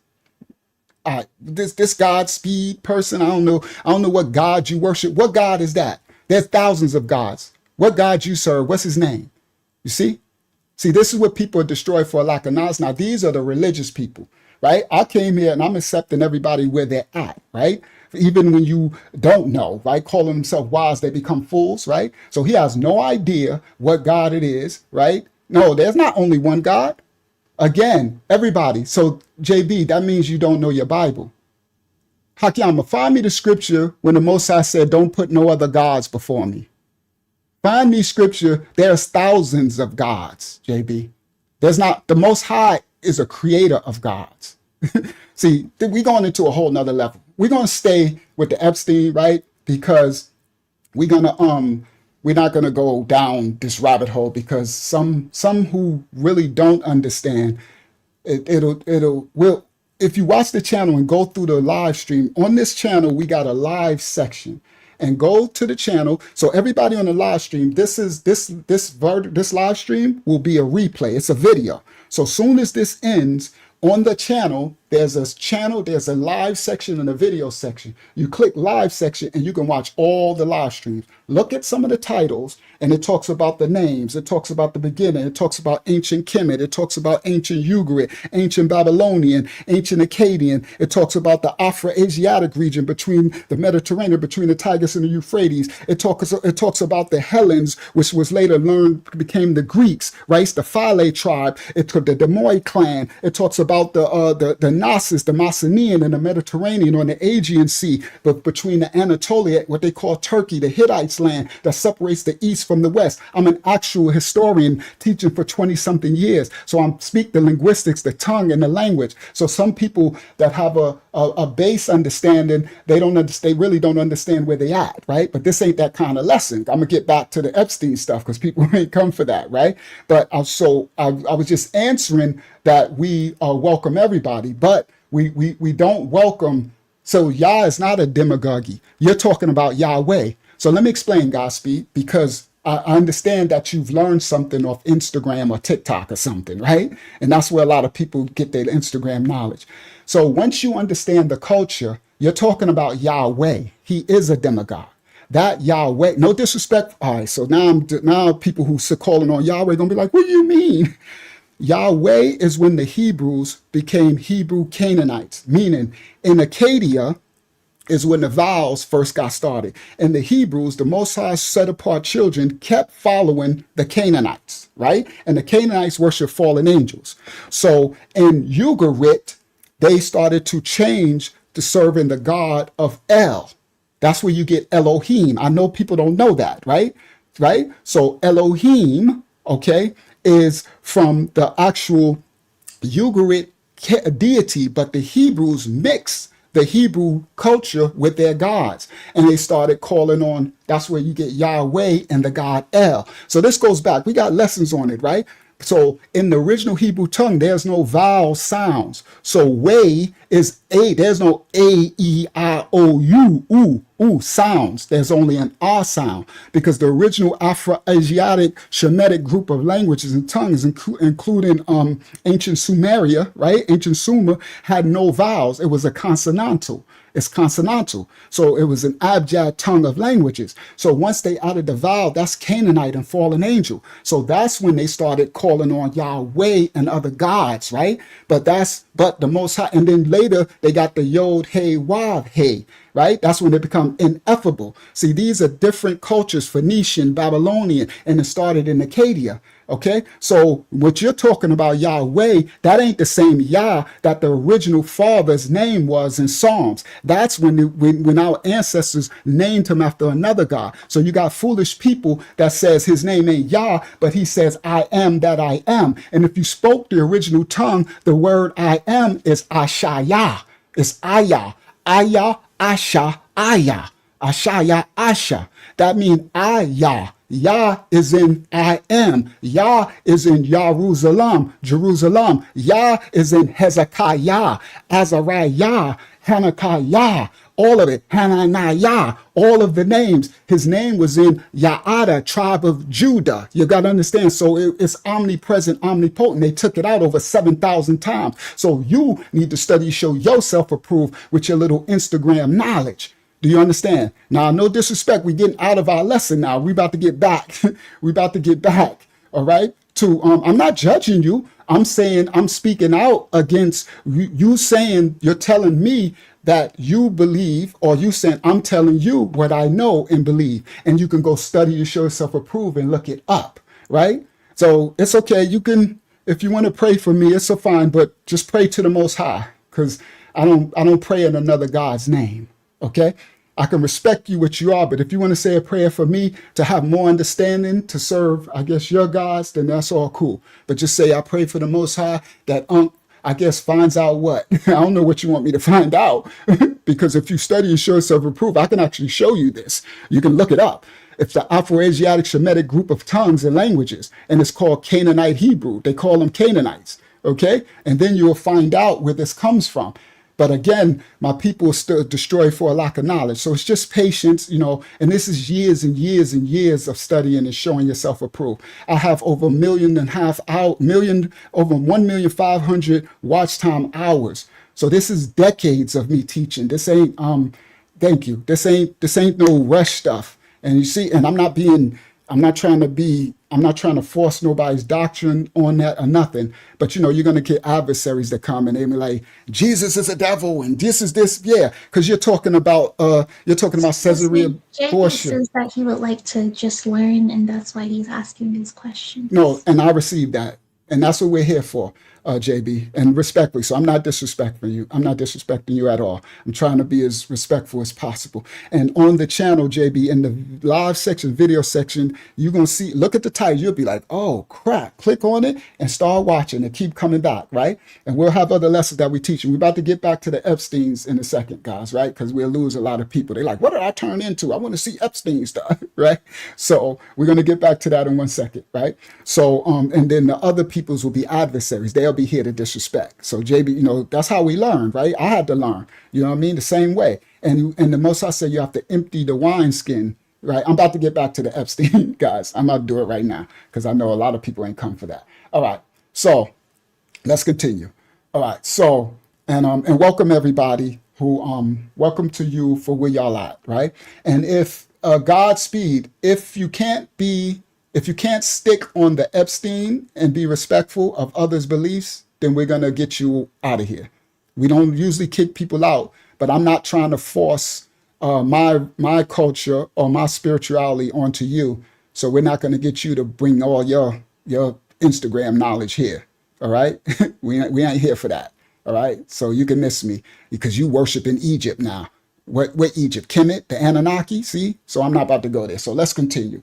All right. So now let's get back to the study, all right? Because this is called a distraction, and we're talking about these devils, and we're not about to distract us with these religious stuffs, right? All right, now, so he got a couple of more times, guys. I'm gonna try to pay attention, and if he keeps at it, then we're just gonna get him out of here, and that's it. So you can stay, and we can go through these files and enjoy ourselves and expose the darkness. But yeah, they kill me with this TikTok knowledge, right? They get this Instagram knowledge, right? They watch these little YouTube shorts, that's full of it, guys. But then if you try to ask them their fruit, show me what he was doing 15 years ago. What was you doing then? You know them by their fruit. All right. So Mary said, get them out now. All right. So now let's continue. He got a little more chances. Let's continue. So now this, guys, and we back to the Epstein files, guys, right? Because we lost 200 people with that, right? We was over 500. Now we over 300 and something, but it is what it is, right? Because others can learn from that too as well. So now this in the hallways. Now remember all these dark corridors and hallways, right? And this is a big picture of this image of this little one on his shoulders. And look how big the picture is. So these trophies, guys, are huge. Look at the size of this, right? This is a big trophy. He's proud of this one. And it clearly showed the little one's face. That's why they redacted it. And again, dark hallways, dark corridors, right? Now watch this. This is another image. And they redacted this, right? So a lot of these devils will show up. Right. So this person said this is a cult. That's because he's a Epstein. He's a Didier. So some of these Diddies will show up, right? And they'll call our ministry a cult when all we doing is teaching righteousness. It's a cult of nobody don't nobody even see each other. We all online. I guess they're a cult from their home, right? My brother, my sister in the UK, who we reach out on YouTube and Zoom and just teach the righteous word, we're a cult, right? But this rock, hopefully he's saying that Epstein stuff is a cult, because I could be speaking out of turn. Unless you calling us a cult, or you calling the Epstein stuff a cult, because it is a cult. But we're not a cult, because I don't want to speak out of line, because sometimes people write stuff and you need context. But anyway, so let me stay focused, because he could have been talking about, yeah, and I was about to let him have it, Justy Thrash. Right? All right, so let's continue. All right. Yes, you can, yeah, you can keep coming back. The Epstein stuff. Thank you, Rock James. I apologize. See, that's why you gotta understand. I apologize. All right. So let me stay focused. Let me stay with the lesson. Hakiyama, y'all let me know if someone's being continually adversarial, because I can't look back and forth and I might see someone's comment and think they're talking about us. I apologize, Rock James. I repent for that. We will, and we have a list of questions for later on when you're ready. Okay. I apologize for that mistake, Rock James. All right, let's get back. So again, his trophies, right? So look at the wall. That's another victim. Now this is clearly a baby. Look at that little hand, right? So he got these all over. We going somewhere, right? I'm going to get to the Ghislaine stuff. I'm going to get to the Disney stuff in a second, right? And look again, all in the walls, right? And these dark walls, right? The flash is making it bright. Okay, let's continue. Now, I showed that image last time, this bust of this little black boy, right? And they are all over, right? Now, I'm going to show y'all something that I didn't show last time. This is in the hallway, right? And these are full-size busts, and we discern that these are actual victims that he tortured, and he makes trophies, right? And they also have cameras all in this. So all of these images all through these houses are watching you. And there's things, all cameras are in the pictures on the walls and all these sculptures and busts. But this I want to point out. Y'all see this at the other end? And this is a hallway. And this is walking into, I think, a bathroom. Yeah, this is a bathroom, right? And look at this. You know what this is? This is the torture of the animals. This is an image of a zebra being ripped with his flesh ripped open. Let me show you. So all throughout, he was, yep, this is a door. And this is a bathroom, Museum of Memory. And he has these images, and they believe they're predators, and they prey on the weak, right? And so he got this image and images of harming and torturing animals. So this is the guts and the insides of the zebra being ripped open, and the zebra screaming and yelling up. Okay? Watch this. So this is the hallway where this bus is. I'm going to get back to the picture, right? And this is a life-size replica of a victim. And some people say that some of the body is in there, right? Now, and these things are, so you walk in through this hallway. Now, again, look at the size of the doors. Everything tight and tiny.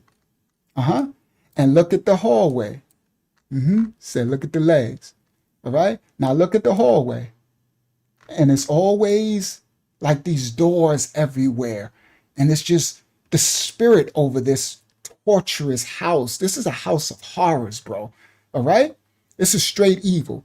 Now, this leads into a bathroom going past this statue image. And this is the bathroom. Oh, did I get it? Oh, I didn't get it. It's okay. I'll do another. I'm sorry. I got 1,000 pictures. It might come up later in this. This is a bathroom. And in the bathroom, the toilet is right here.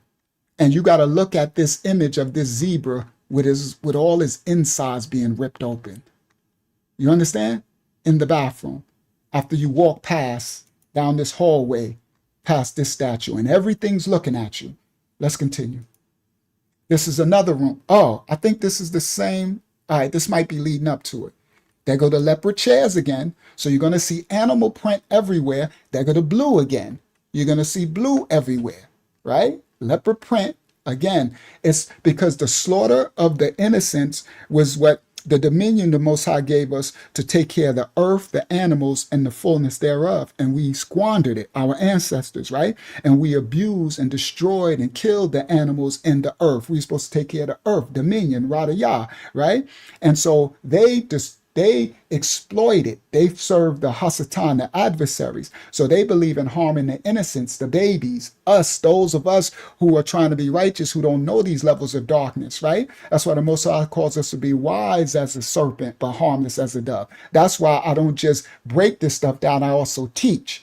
Do you understand? And I live this out so that you can learn, because it's all spiritual warfare. We are fighting a spiritual battle, even if you don't know, because Epstein and these devils, they know who they worship. They know everything that I'm talking about. They know the ancient Akkadian, the ancient Babylon. They know who Yahweh is. They know who the Alayam and the Elohim, the Alayah and the Eloah. They know who the false Messiah, the Antis. They know who Caesarea Borgia, Jesus. They know Christianity and the Tamadayan Hadalayat, the followers of the way. They know the ancient Hellenes who became the Greece. They know the Romans who conquered the Latiums with the Sabine people and the Etruscans on the Latium island where you get Latin language. So they understand all of this. But we are destroyed for a lack of knowledge. They're not. They are wise. So we have to be wise as the serpent. Hasatan knows the whole Bible. They study their darkness and show themselves approved to be wicked and evil. We will be disjointed and coming wrong against. That's why I'm welcoming everybody from all of your levels of understanding. I can receive you if you're striving to be righteous, but you got to be willing to empty your old wineskins and understand there's some that might know a little more than you. That's why I said, I understand I'm not disrespecting anybody that come, but you're not going to come to me with a base level of Instagram knowledge that you picked up off of TikTok and not understand that these are 20 and 30 years of studying linguistics, of etymology and exegeting texts and scripts and studying linguistics and tonality. Do you understand? So again, there's a scholarship and an election that come with that. And at the same time, there's a lowering of the self. I'm not sitting up here saying I'm this and I ain't nobody. I come to serve you. And if I can teach you something, then I would. And if you can teach me something, I'm willing to learn.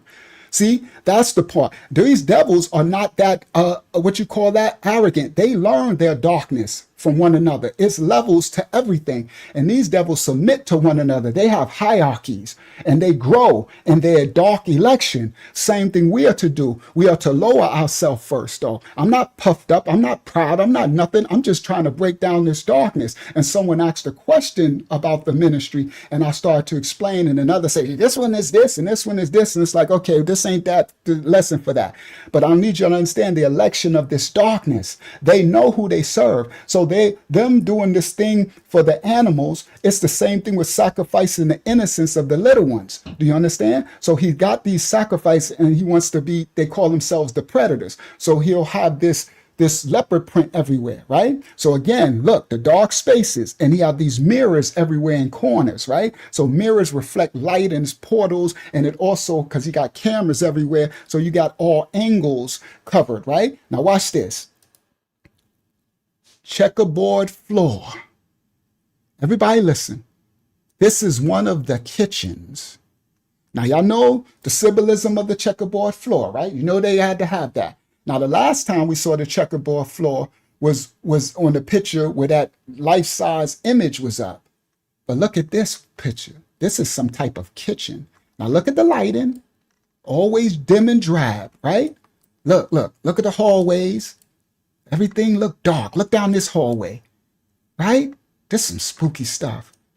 Now, yep, the duality. Now look at this kitchen. Now this kitchen is interesting to me because y'all know about the beef jerky and stuff, right? And look at these freezers. So sometimes your spirit, right? Your spirit will speak to you, right? Don't let your imagination flow and your creativity, because these devils, they're very creative in their wickedness. And I'm looking at this and I said, I wonder what's in these freezers. Is this where the jerky and the human flesh and stuff is frozen and stored? Because remember the other one, he said it's in the freezer and the Epstein files and stuff. And look, they got all these refrigerators. You see this? This is like an industrial type of cafeteria, right? Look, symbols everywhere, bro. And this is a dark kitchen if I ever seen one. Okay, look, they got a little table here with a phone, right? So what was going on in this kitchen? All right, let's continue. Here we go. We're still in the house. Now remember the checkered floors. Now watch this. Another liminal space, right? Skinny hallway with the duality checkerboard floors. It do look like a morgue. That's what it looks like. This looks like a morgue. That's what you hit it on the nerves. This gives me a feel of a morgue. That's what it feels like. I couldn't think of it, but that's what it feels like, a morgue. And look at all the AC. Oh, I got another one from the files. Epstein kept the temperature at 60 degrees. He kept all the thermostats at 60. Now, for those who have air conditioning, if you put your thermostat at 60, your house is freezing. I'm talking about ice cold. I'm talking about cold to the bone. And some of us, like us so-called black people, we're more tropical warm people. We can't take too much cold, right? It's like when I'd rather be hot than I'd be too cold, right? It hurts your bones. He keep it at 60 at all times. That's in the Epstein files. And he yelled at them because one of his staff, turned it higher than 60.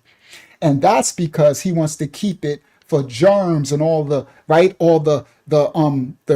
bacteria from all the dark things they're doing. Thank you. Rivera said, Mom won't even go that low. He keep it at 60. And look at all these AC vents. Come on. The one who said this looked like a morgue?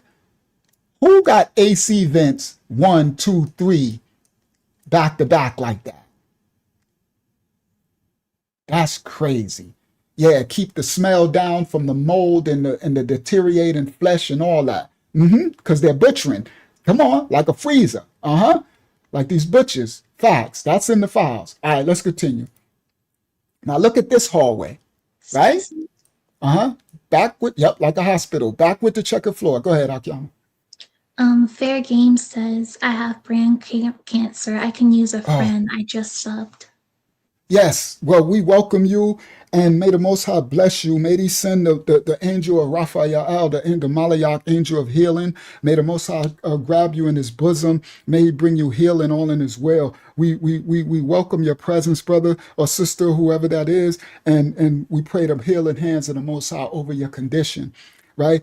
Hopefully that as you continue to sup with us and join us, we can give you inspiration and righteous life and love and in eating good foods and taking care of your temple and laughter and light righteousness, and it can heal all things, right? The herbs of the field shall be to you for healing, right? We got a healthy section that the brothers and sisters be giving out helpful advice, no medical advice, right? Just from the herbs of the field and the healing of the temple, right? And we pray the Most High's blessing over you and your condition, family. Welcome to the house of the Most High. Just as children, all right? We just as children. That's all. We ain't nobody. We just servants, just as children. Praise the Most High. All right. Thank you, Hakiyama. Now, you see this hallway? Now, an interesting thing about this hallway is look at this art on the wall. This is like a 3D art on the wall. It's hard for me to come out of that space for what the brothers said that they're suffering from. May the Most High bless you, right? It's hard to just leave out of that spiritual space and just jump back into this. So let me transition, guys, back into this space as we all, for all of you, everyone who's suffering from health issues or mental, physical issues or life issues, may the Most High bless and cover you in his healing hands over your life and your circumstances. May you find righteousness in his bosom, in his love and compassion for you. All right? We pray for all of you, everybody worldwide. However, even you watch this on the replay. Our prayers, the righteous prayer, the prayers of a righteous man availeth much. And we strive to live a righteous life. We're not perfect, but I try to live the word. I try to live this out, and I try to show it in my fruits and my actions. And that's what I'm trying to show it to all of you. You understand? So we pray the praying over all of you, because all of us are going through something in one form or another. May the Most High bless all of y'all on your journey of righteousness. He loves and he sees all of y'all. If you don't believe in him, then whatever. But for us who have a belief, and you have to believe in something, because these devils like Epstein, they believe in their God, right? Satan is a god, the devil. The Bible says he is the god of this world because of what Adam and Eve did. That's why this world is so wicked. But everybody who wants to understand, why do these dudes like this have all this money and power, and why do they seem the ones that have all the advantages and running everything? Because of Adam and Eve, Adayam and Hayavah. Blame Genesis 3 and 6. Read it. That this world was given over to the devil for a time. It's not forever, for a time. Okay? But he is the God of this world. That's Bible. You have to read. It's in there. It will teach you, right? So that's why they look like they have power and they might have increase in money, but it's only for a time. Do you understand? It's because of the transgression of Adam and Eve transgressed. The Most High never wanted this for us. But because we get the fruits of our labor, what we do, we have free will. He didn't make us robots. Okay? So that's why they look like they're in power and stuff for a time. All right? That's why we are to be in this world, but not of it. Because this world now, the first estate world, before in the garden, before the Most High kicked them out, a second world was created. That's the world we're living in now. And now we're born in sin and iniquity because of what our ancestors did. All of us. Unless you're the seed of the serpent, you're a seed from those two that was created, if you believe in the Safari that they call the Bible. Now, because of that, we have to be in this world, meaning we have to live here and be in it, but we're not to be one with it, of the world. So as I'm in this world, I'm living, right? I got a driver's license because I got to do this, right? I got a birth certificate. Do y'all not know that is being sold and stuff on the stock exchange and stuff like that, right? That become property. Once you register a birth certificate, that's maritime law. See, I was going to go somewhere, but I'm going to go there a little later. That's why they have these islands on the water. They worship Poseidon and the fallen angels, the darkness, Leviathan. That's maritime law. Our registration for our cars, our birth certificate, registering our children, we actually giving them over. But we don't know black laws and maritime laws. The Marine Kingdom is admiralty, sovereign laws. They got salvage laws of maritime on the ships. That's why they always have it in ports. That's why they own ports. That's why even Epstein had the Sultan, and they own the port of East Africa, of Djibouti and Somalia and all that, Ethiopia. They do the portals, even ancient Greece, Hellenes, Alexander the Hellenes, the Greek, the fallen. They did on the port. They built the Alexandrite. They always, for the maritime, they do trading and bartering, and they do maritime law. Do you understand? They call it black laws. That's what the judicial system, everything we govern by black laws, but they don't teach us none of it.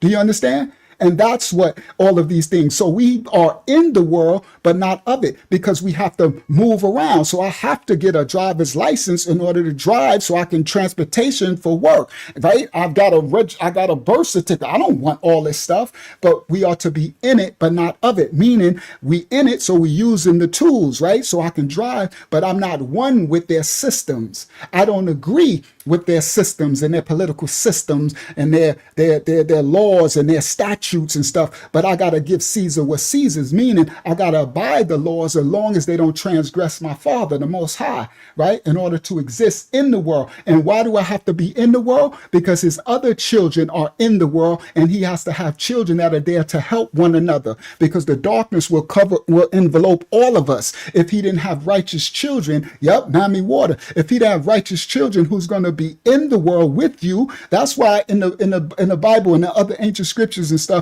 it says we are not to be scared of the darkness, right? We got to go into the darkness, be the light in the darkness to get others out of the darkness. But we can if we scared. You can't be punks. Epstein and them, these devils ain't punks. They ain't scared. They won with their darkness. So we have to be what? Spiritual warriors of light, of righteousness. And I got to go into, I didn't want to do these topics. If you go to my channel, I'm teaching the word. I'm talking about all ancient teaching, linguistics, everything. And the Most High said, bring this darkness. I'm like, I don't want to do this dirty stuff. And he said, yeah, I know you don't want to, but it's my, And I said, oh, shoot. But I do my Father's will. So I sat with it, and I'm like, I don't want to do this. The ministry, no. And he was like, free will, a choice. But I always at the end choose his will over mine. I didn't want to do these dark topics. I wanted to keep, we was on the series of the Greeks. The Romans was just going into Greece where we last left off. The Romans were invading Greece, right? And that's the Roma. They were called Hellenes. The Romans called them a slur, called them Greek, right? From the Greco island, the one that they conquered. The Rome was the real bad boys, the Romas, right? The Diddies, right? They diddied each other, right? That's where we was at in our series. And the Most High stopped and it said, you need to bring this darkness. And I didn't want to go in this dark space. But we are called to be, and I had to sit with it, and he told me to go in. And that's how all of y'all are finding us. Do you get it? If I wouldn't have did this, we still would be with our 700,000 people videos, and that's it. All y'all other thousands who find us would have never found us because we were shadow banned so much. But I guess because I did what the Most High said, he opened up a little of the shadow ban, and here y'all come. And I'm like, now I see why you doing it. Because this is current. This is what's happening. These devils are gaining, the judgment must be nearing. We're getting like the days of Noah. Everything is getting darker and darker. So the light, we have to be vigilant and stand and teach. So look at this tunnel right here. So in this, he got this 3D wall, right? An illusion. And look, what is that? See, everything they do is some symbolism. Why this 3D image on the wall looks like some ancient, right, rustic, right? And everything means something. We just don't know what it means. And look, that looked like a door. That's crazy. Guys, this is crazy levels. That's a door, a portal, that's not a door, inside of a image, right? Because this is just art, but it's like some 3D. So it's a door that's not a door. Oh, it's some crazy dark stuff right there. And who knows what this really means, right? Because everything they do is intentional, it's symbolic. And it just happened to be in another with a checkered floor, right? And you see the kitchen that look like a morgue. All right, let's continue.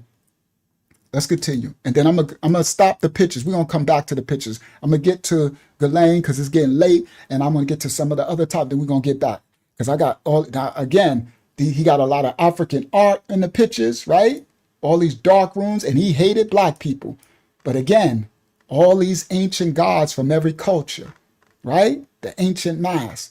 Be very careful with your ancient art that you don't know what that art really is. Okay? Because we'll go on vacation and you'll be like, oh, let me pick this up. Look at this African thing, or look at this, you in this country, and you pick up this thing and come home and put it on your wall, and you didn't put a god on your wall. You didn't open a portal in your house. Y'all hear me? You didn't open up you didn't bought this imagery, and you don't know what God, fallen angel, Anunnaki, what spirit you just bought in your house, but you think it's decoration. But Epstein, these devils, they know it's not decoration. All their stuff is intentional. But we are destroyed for a lack of knowledge, right? You be cursing your house and your kids. All of a sudden, your kids having bad nightmares and everything going on in your house, and you don't realize you done brought that devil, that portal energy into your house thinking it's just artwork. Now, I've been cleansed all my crap out. Remember I was young, we used to have all the spoons and the fork, the wooden spoon with all that orchid carvings on it, and we just thinking it's just art. We don't know these are fallen entities, spirits, bro. It's all spiritual warfare. All right. So I'm gonna do one more, and then we're gonna. So again, look, leopard chair, bookcases, right? I'm going to do. Yeah, let's do this. And then I'm gonna go this. Watch this. He said, now look, another dark hallway. Now everybody, watch this. This is at the top of the stairs. Good. I'm glad I got to this. Where that picture is hanging. Remember I showed the one with the woman in the bridal's dress. She's hanging from the rope, and you go up the stairs.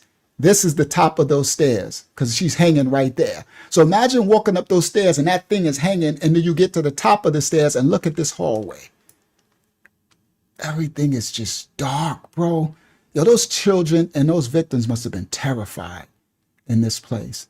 A blue vase, right? And this is ancient predator art. I'm going to show you what this is. This is a lion killing, right? That's the top of the staircase. See? That's here. Good, I set it up correctly. So this is the staircase. You walking up and you walk past this, right? My goodness. Another trophy. And you get to the top, and this is at the top. Everything dark and spooky. This is a house of horror, bro. It's the house of pain, right? A bookshelf. These bookshelves, some of these be hidden rooms. I'm going to come back to that. This bus. So they be having these. Now, he don't like black people. No head, only a torso. These are trophies, guys. All right? These are probably replications of what he's done. These are probably images of the actual people victims who were slaughtered, right? And look at this image on the wall. Oh, that looked like some type of Jesus image because it got that crown thorn on the head, right? And you know they don't like the Jesus image at all. All right? Now, this is the top of the stair. This is the staircase, right? And this is the top of the stairs. Now, when you get up to the top of the stairs, this is what you're going to see right here.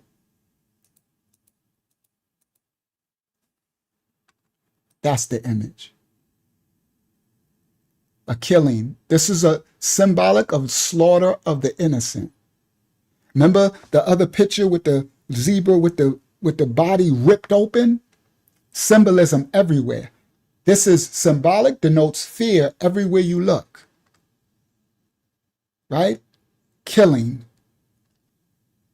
Because they see themselves as predators, and the righteous, they see us as prey. All right. And that's why they got the imagery, and he got ancient cultures imagery all over. Blue with the Asian art, right? More of the blue. That's another clear image of it. And then we're going to go to the next thing. All right. And that's another image of it. And then the bookshelf under it. And the blue vase. And, oh, that's a dark tunnel. And look at the size of the door again. These liminal spaces. See? Hallways with doors. Look at the size of this door. You could barely fit through it.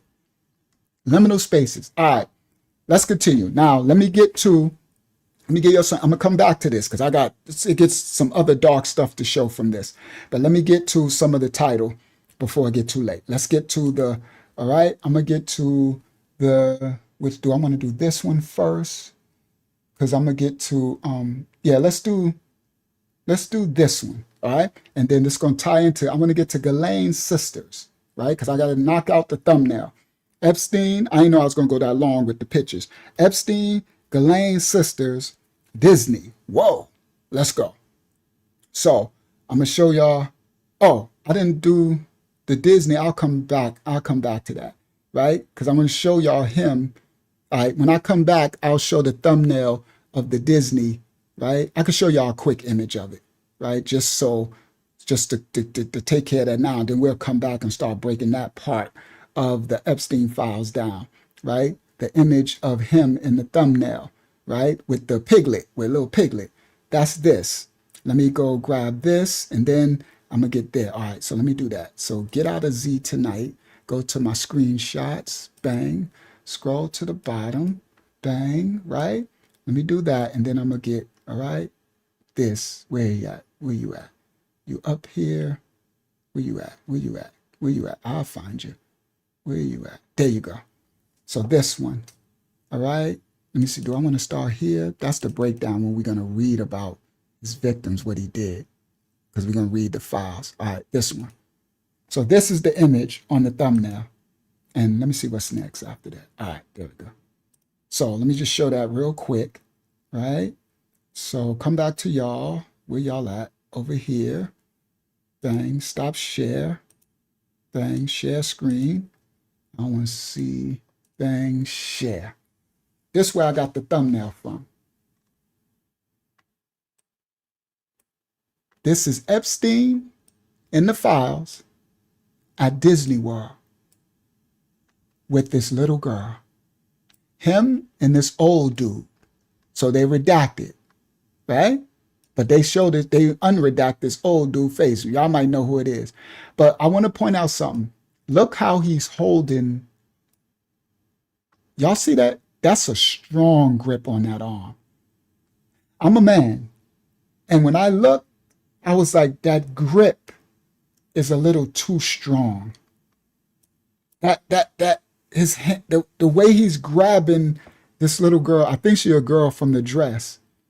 Yeah, it's too strong. Something, right? And him and Epstein is with this little baby at Disney World. Okay? Yeah, and we know. All right, so that's where that's why I made the thumbnail. Yeah, she pushing him. And then we're going to get back to it. I'm going to show you in the files other pictures. Maybe is it? No, I got it set up. We're going to come back to that when we get to that part. Yeah, that's what I'm thinking too. It's an indigenous child. I was looking at that too. You can see, right? And so I got the pictures of them walking around with the child. And then they got a picture of this person's face. He older than Epstein. And it's just them with this child. No parents, no nothing. And all right. So that's where the thumbnail come from, with Piglet in it. They were at Disney World. Now, let's get to Ghislaine's sisters, because this ties in. This is some fruit for y'all. All right? The 33rd parallel line. Come on, with the Disney. You already know, right? Now, watch this. And we're going to come back. It's going to tie together. This is, all right, let me grab this one first to start here first, right? So let me close that picture. And then let me come back. Let me grab this. I'm going to start it here. Then I got a video clip to show y'all, right? Share screen. Let me do this one first. Read this, guys. Watch this. I'm going to read it for y'all. This says, I'm a meta insider working on Project Lazarus. We are building an AI that can take over a deceased person's social media accounts. This is now we going into the Ghislaine sisters. All right? Because this thing is big. It's layers of this onion. Now this says, I'm a meta insider working on Project Lazarus.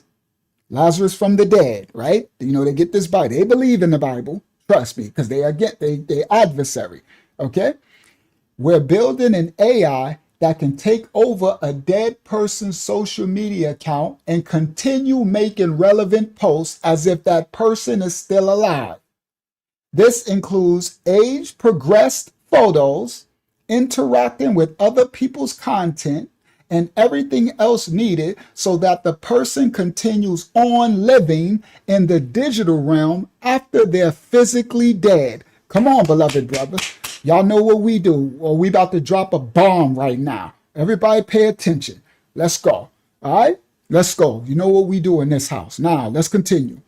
They got an AI that can, because they're going to replace us. They are making people think that people are dead. And now it's reversed too. They make you think people are dead who are really alive. They're also making make us think people are alive who are really dead. That's how people go missing and stuff. Listen clearly. It says, we making an AI that could take over a dead person's social media account and continue making relevant posts as if the person is still alive, including age-progressed photos, interacting with other people's content, and everything else needed so that person continues on in the digital realm after their physical death. We were originally told this would be a service offered to people struggling with the loss of loved ones and people who had missing children, that they can, and don't do that. That is, the devil is a lie. The Most High speaks out against that. If your loved one, if your child is gone, if your parent or your wife, you got to let them go. You have to heal. You have to, they hopefully are in a better place. You have to heal from that, and you have to, you don't forget, but you have to move past it. You can't bring them, you can't stuff them and put them on a wall and worship them, worship the dead. That's necromancy. We don't worship the dead. The Messiah said, let the dead bury the dead. You understand? We do not do the death worship. Sorry, that is ancient. Our ancestors,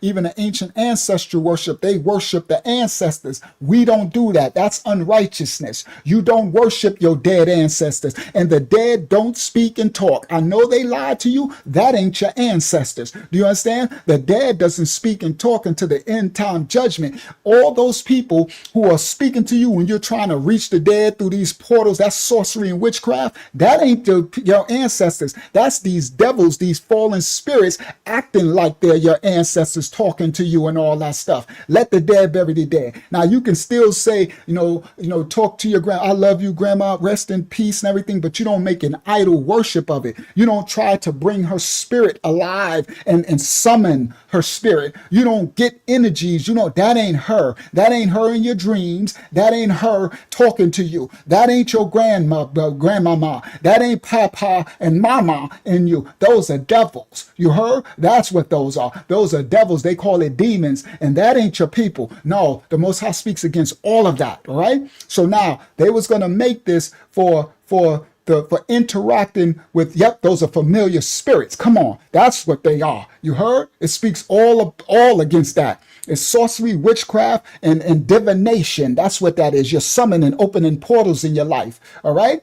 Facts. They know nothing all through it. Come on, Maddie. Now, it says they was making it for people that lost loved ones and struggling and have missing children. That because people are doing it with their animals. That's why they're going to do cloning now. People are cloning their dead children, cloning their dead animals. I'm like, they didn't see that movie? What's the movie with Little Gage? Pet Cemetery. See, they put all this stuff in the movies. I'm like, y'all people crazy. Same thing they doing with the robots and stuff. These people getting these robots in their house, and these robots are coming sentient and stuff. I'm like, boy, this is, the Bible says, worse than the days of Noah. Yeah, it is. We living in it.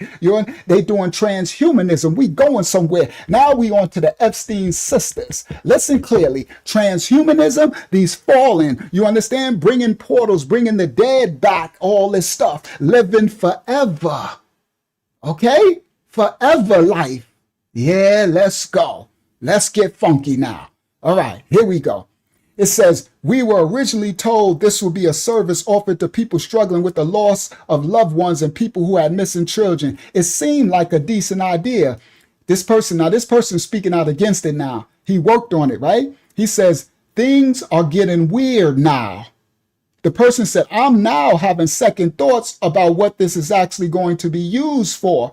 And that's how they get these people, guys. They get you getting these jobs and they get these tech minds, right? They want you, smart software developers and tech people and everything. And they get you working on this stuff and you thinking you're working on one thing. But after you get it going, you start to say, hold up, what is really happening?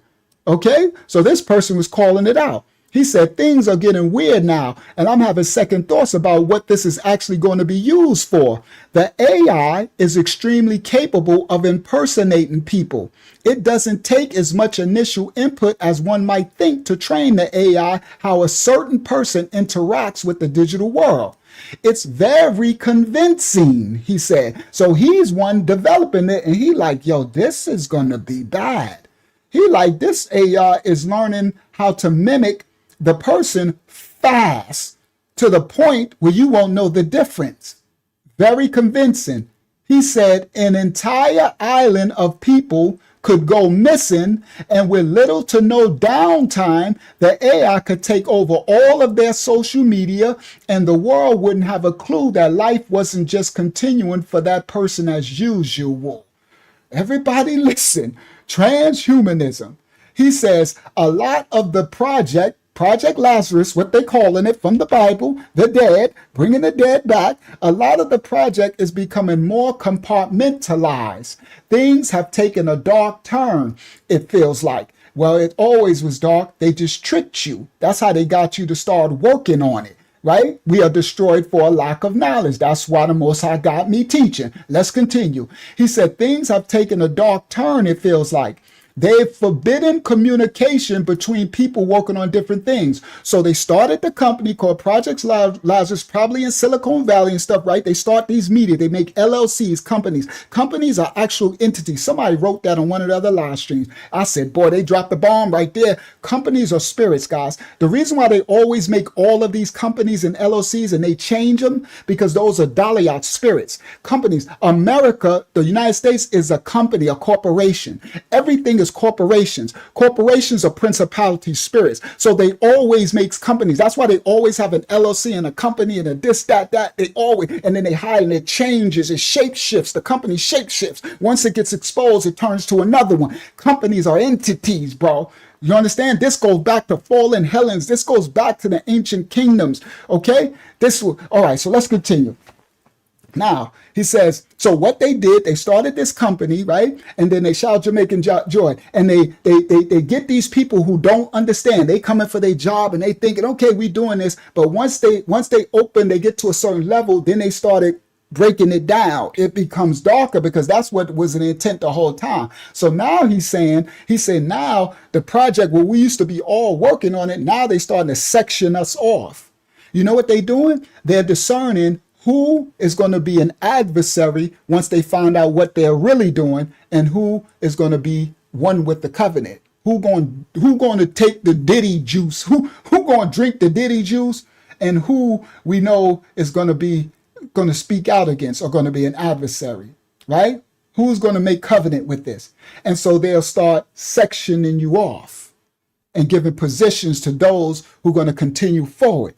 So he says, a lot of the project is becoming compartmentalized and things have taken a dark turn, it feels like. They are forbidding communication between. So now they separate. This is called divide and conquer. This is what's out to GRWG. This is how they separate us. Right? The children, they keep us against one another. That's why they got political parties, all that stuff. Keep us divided. That's why they started races or colors of people to keep us against one another. Not seeing that we all children of the Most High if we are created in His image and not children of these serpents like some of these serpents. And these serpents come in every color, skin color. You heard? They know them by their blood lineage of the fallen. Okay? So now they divide and conquer. It's nothing new. So that's what they're doing in the businesses, making these entities to come in. This is the ushering in the end of the kingdom, the judgment that's coming, right? This is the start. Now listen, he said, well, it's not really the start.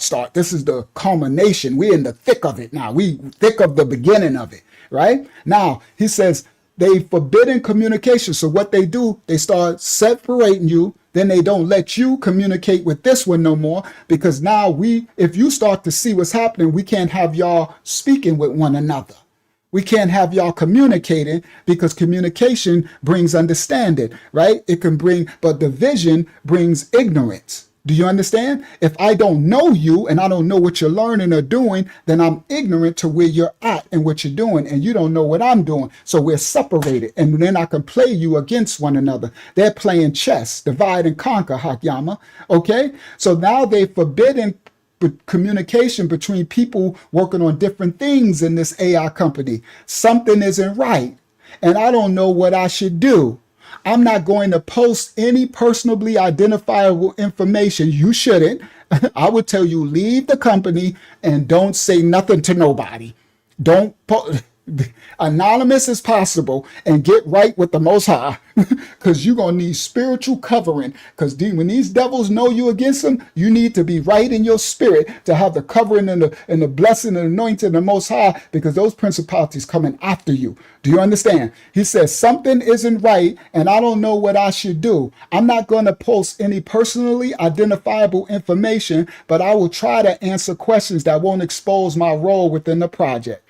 I will tell him less is more and build up your spiritual man, because you're going to need these principalities you coming up against. So guys, you got to be very spiritually strong in your righteousness and have a lot of blessings covering you, because when these principalities come, if you won with your sin and transgression that you're doing, you don't have as much spiritual covering from the Father as you think, because we get what we give.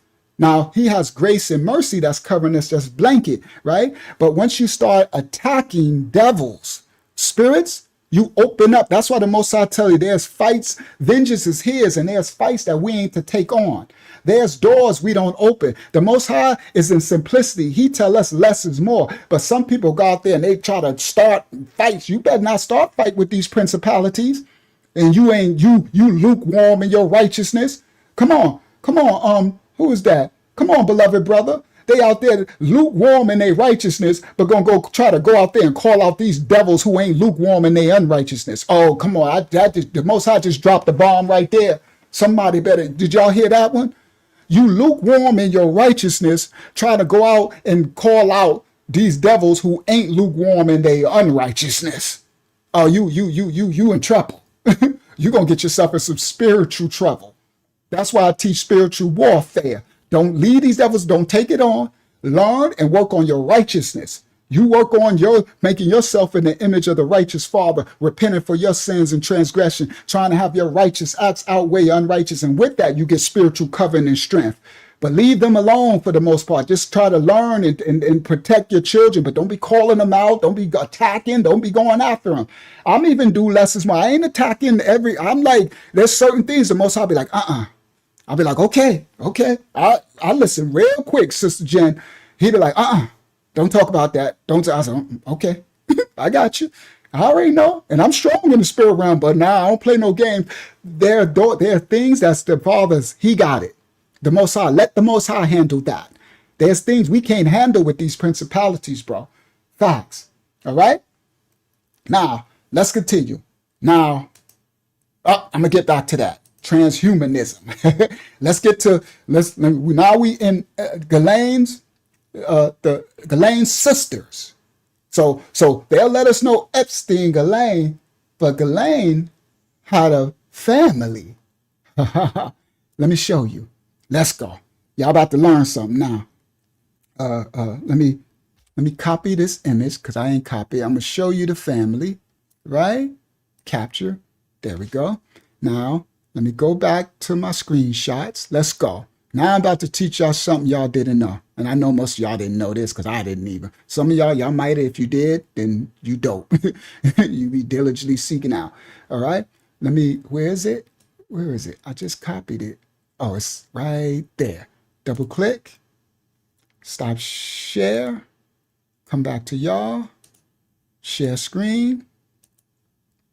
Window. Bang. Share. So this is the Maxwell family. And this where Ghislaine get it from. Him, Robert Maxwell. Now, they say he dead, but I'm not too sure now. Because a lot of people that they say is dead, they ain't dead. They fake their death. Look at this. Look at the image. Y'all know what this image is? Most people don't know. This is actually, this bus right here is in black and white. Now, this is an old picture. Now, these people be knowing who they are, and they know who we are, who all nation of people. This is an actual indigenous American. This is the one, this is what they call Indians in America, but the original ones that was here, not the Mongoloid ones who came over later. Across the Bering Strait and all that, right? Not them, the natives. The indigenous ones that Columbus saw when he got off in Florida, when he got off the boat. That was these. Him. That's that. That's what that is. All right? And bust. They got them all. They got these statues everywhere. All right. Now, this is the dad. All right? And I'm not going to say who he worked for because we don't want to get striped. But he worked for the people who run everything. The real people who run everything. The media and everyone. Those who say they are the tribe of Judah and are not. I can say it that way, but some people don't know what that means. Right? Don't write it in the chat. We got to be easy. There's certain things that they're clamping down on because they're doing a covert operation now. Yep, that's why I said don't say it, guys. Right? We're trying to keep our channel so we can keep teaching the truth. All right? Y'all know who it is. All right? Now, they doing now the war that's happening now, a lot of this stuff is covert as distraction. Okay? I'm not going to go too deep into it because then I'm opening up too many cubby holes, right? Yeah, red shield, right? So they always do a distraction when they're trying to throw you off something else, right? Okay. So believe half of what you hear and half of what you see. Okay. So, and Epstein belonged to them and all of them, right? These, and they go back to ancient Babylon, the Amorites, right? These people. And the Messiah said, I know you, you are of worship your father the devil. They were Sadducees and Pharisees back in the scripture. They hate the Messiah, this genealogy, bloodline of people. All right, now, and I'm not talking about all of them because some of them are just sheeple. It's a elect blood lineage of that group of people. And there's blacks as well. See, it ain't about skin color, bro. That's another smoke screen when they make you think it's skin color. Okay? So this is Robert Maxwell. He was the man. He owned the books, our school books. The school books that we use in school, what's his McGraw-Hill and the other school books. All the school books in America that we went to school, this man owned it. Oh, you can't believe this. Our education in the system was coming from there, and he's an espionage agent, right? Billionaire. That's Ghislaine daddy. And allegedly, he was smashing his daughter's relationship. You know, they keep the blood lineage. It's the serpent seed bloodline, right?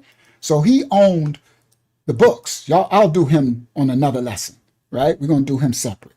Right now, we're doing his daughters. This is her brothers and sisters. She's the youngest. That might be her right here. She's a Ghislaine. She's the baby. These are twin sisters. These are the ones we're going to talk about tonight. Yeah. The start of the internet. Ooh. Yo, this rabbit hole of Epstein is really Ghislaine. Ghislaine is really the power. Epstein was a pawn, but he did his job well. All right? He was put in position, but Ghislaine was his handler. Ghislaine was the one who was set up through her lineage, her dad, Robert Maxwell, secret spy. Okay? Now, these two twins, these are the oldest. Then they got two brothers, I think. All right? But we going somewhere. All right, watch this. Now we're going to get into Epstein's sisters. Watch this. I'm about to show y'all something that y'all might not have known. So which one I want to do first? Let me go to this first. Let me go to this thumbnail first, and then I'm going to share screen. I'm going to show y'all something. All right? So let me close that image. Let me find it so I can see. All right, there, go right there. So I'm going to do this one first, right? I'm going to grab it. Does it say? Yep, Maxwell became. Okay, so I'm going to do that one. Let's click that one, right? And then let me see what's next. There we go. I'm going to start there. So here we go. This is her sister. Stop share. Share screen. Window. Share. Now, I'm going to show y'all. So one of the sisters we're going to talk about, name was Christine Maxwell, one of the oldest, one of the twins. She became a resident. Now, I'm going to break her upbringing, go back further. They all worked in their father's publishing company for our school books and all these other books, McGraw-Hill and these publishing companies, right? So remember, they control, this blood lineage of people control all the media, the books, the education, the entertainment, all of it, okay? Now, he was in charge of a media, publishing, and everything that get to us. So first she worked for the publishing company and everything, but then she went to San Francisco, the Bay Area, during Silicon Valley. This is the beginning of the internet. This is Ghislaine's big sister. All right, let's go. Let's tie this up. She became a resident of San Francisco in 1979. By 1982, she acquired a company called Information on Demand, one of the earliest information brokers. Everybody listen. Let's continue. Watch this. And then I'm going to show y'all what I'm talking about. In 1982, Ghislaine Maxwell, I'm going to show y'all, acquired information on demand, one of the earliest information brokers, which was later renamed research on demand. This is the beginning of the internet, before we had internet.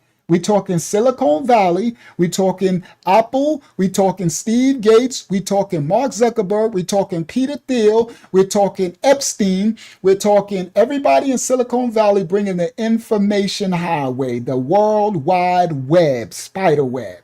Everybody, information. So Ghislaine's big sister acquired one of the first information broker, Steve Jobs, digital information to start the internet in 1982. Okay. She started information on demand, and they later named it research on demand. Ghislaine is the creator and co-founder of Magellan. Everybody, I remember Magellan because I'm an elder. It's one of the first search guides, Google, Yahoo. Listen clearly. Before there was a Google, before there was a Yahoo, before there was a AOL, I remember Magellan. It was one of the first professionally curated search engines, reference guides to internet content. Listen clearly. Ghislaine's sister was bringing us the first search engines for the internet. Magellan. In 1992, she created and co-authored one of the first hard copy reference guides to the internet called New Writer's Official Internet Yellow Pages and the McKinley Internet Yellow Pages, both published by Macmillan Publishers. Her dad is in the publishing company. So she created the first yellow pages of the internet. Ghislaine's sister. Now, they don't tell us nothing about this. Everybody, let's continue. Now, both published by. So she started it in 1982, and then she created Magellan. And by 1992, she co-authored the first hand copy reference guides to the internet. After Magellan was bought out by a competing search engine called Excite in 1996. I remember Excite. This is before Yahoo. This is before Google. So all of y'all younger brothers and sisters, back in the days, I remember Magellan and I remember Excite. These are the first search engines. All right, Google, getting our information, everybody. This is the internet, the information of the internet. It was going to Ghislaine's sister. It was going to Robert Maxwell, espionage. We going somewhere. After Magellan was acquired by a competing search engine called Excite, she made millions off that. I remember Excite. In 1996, she co-founded Chiliad. Oh boy.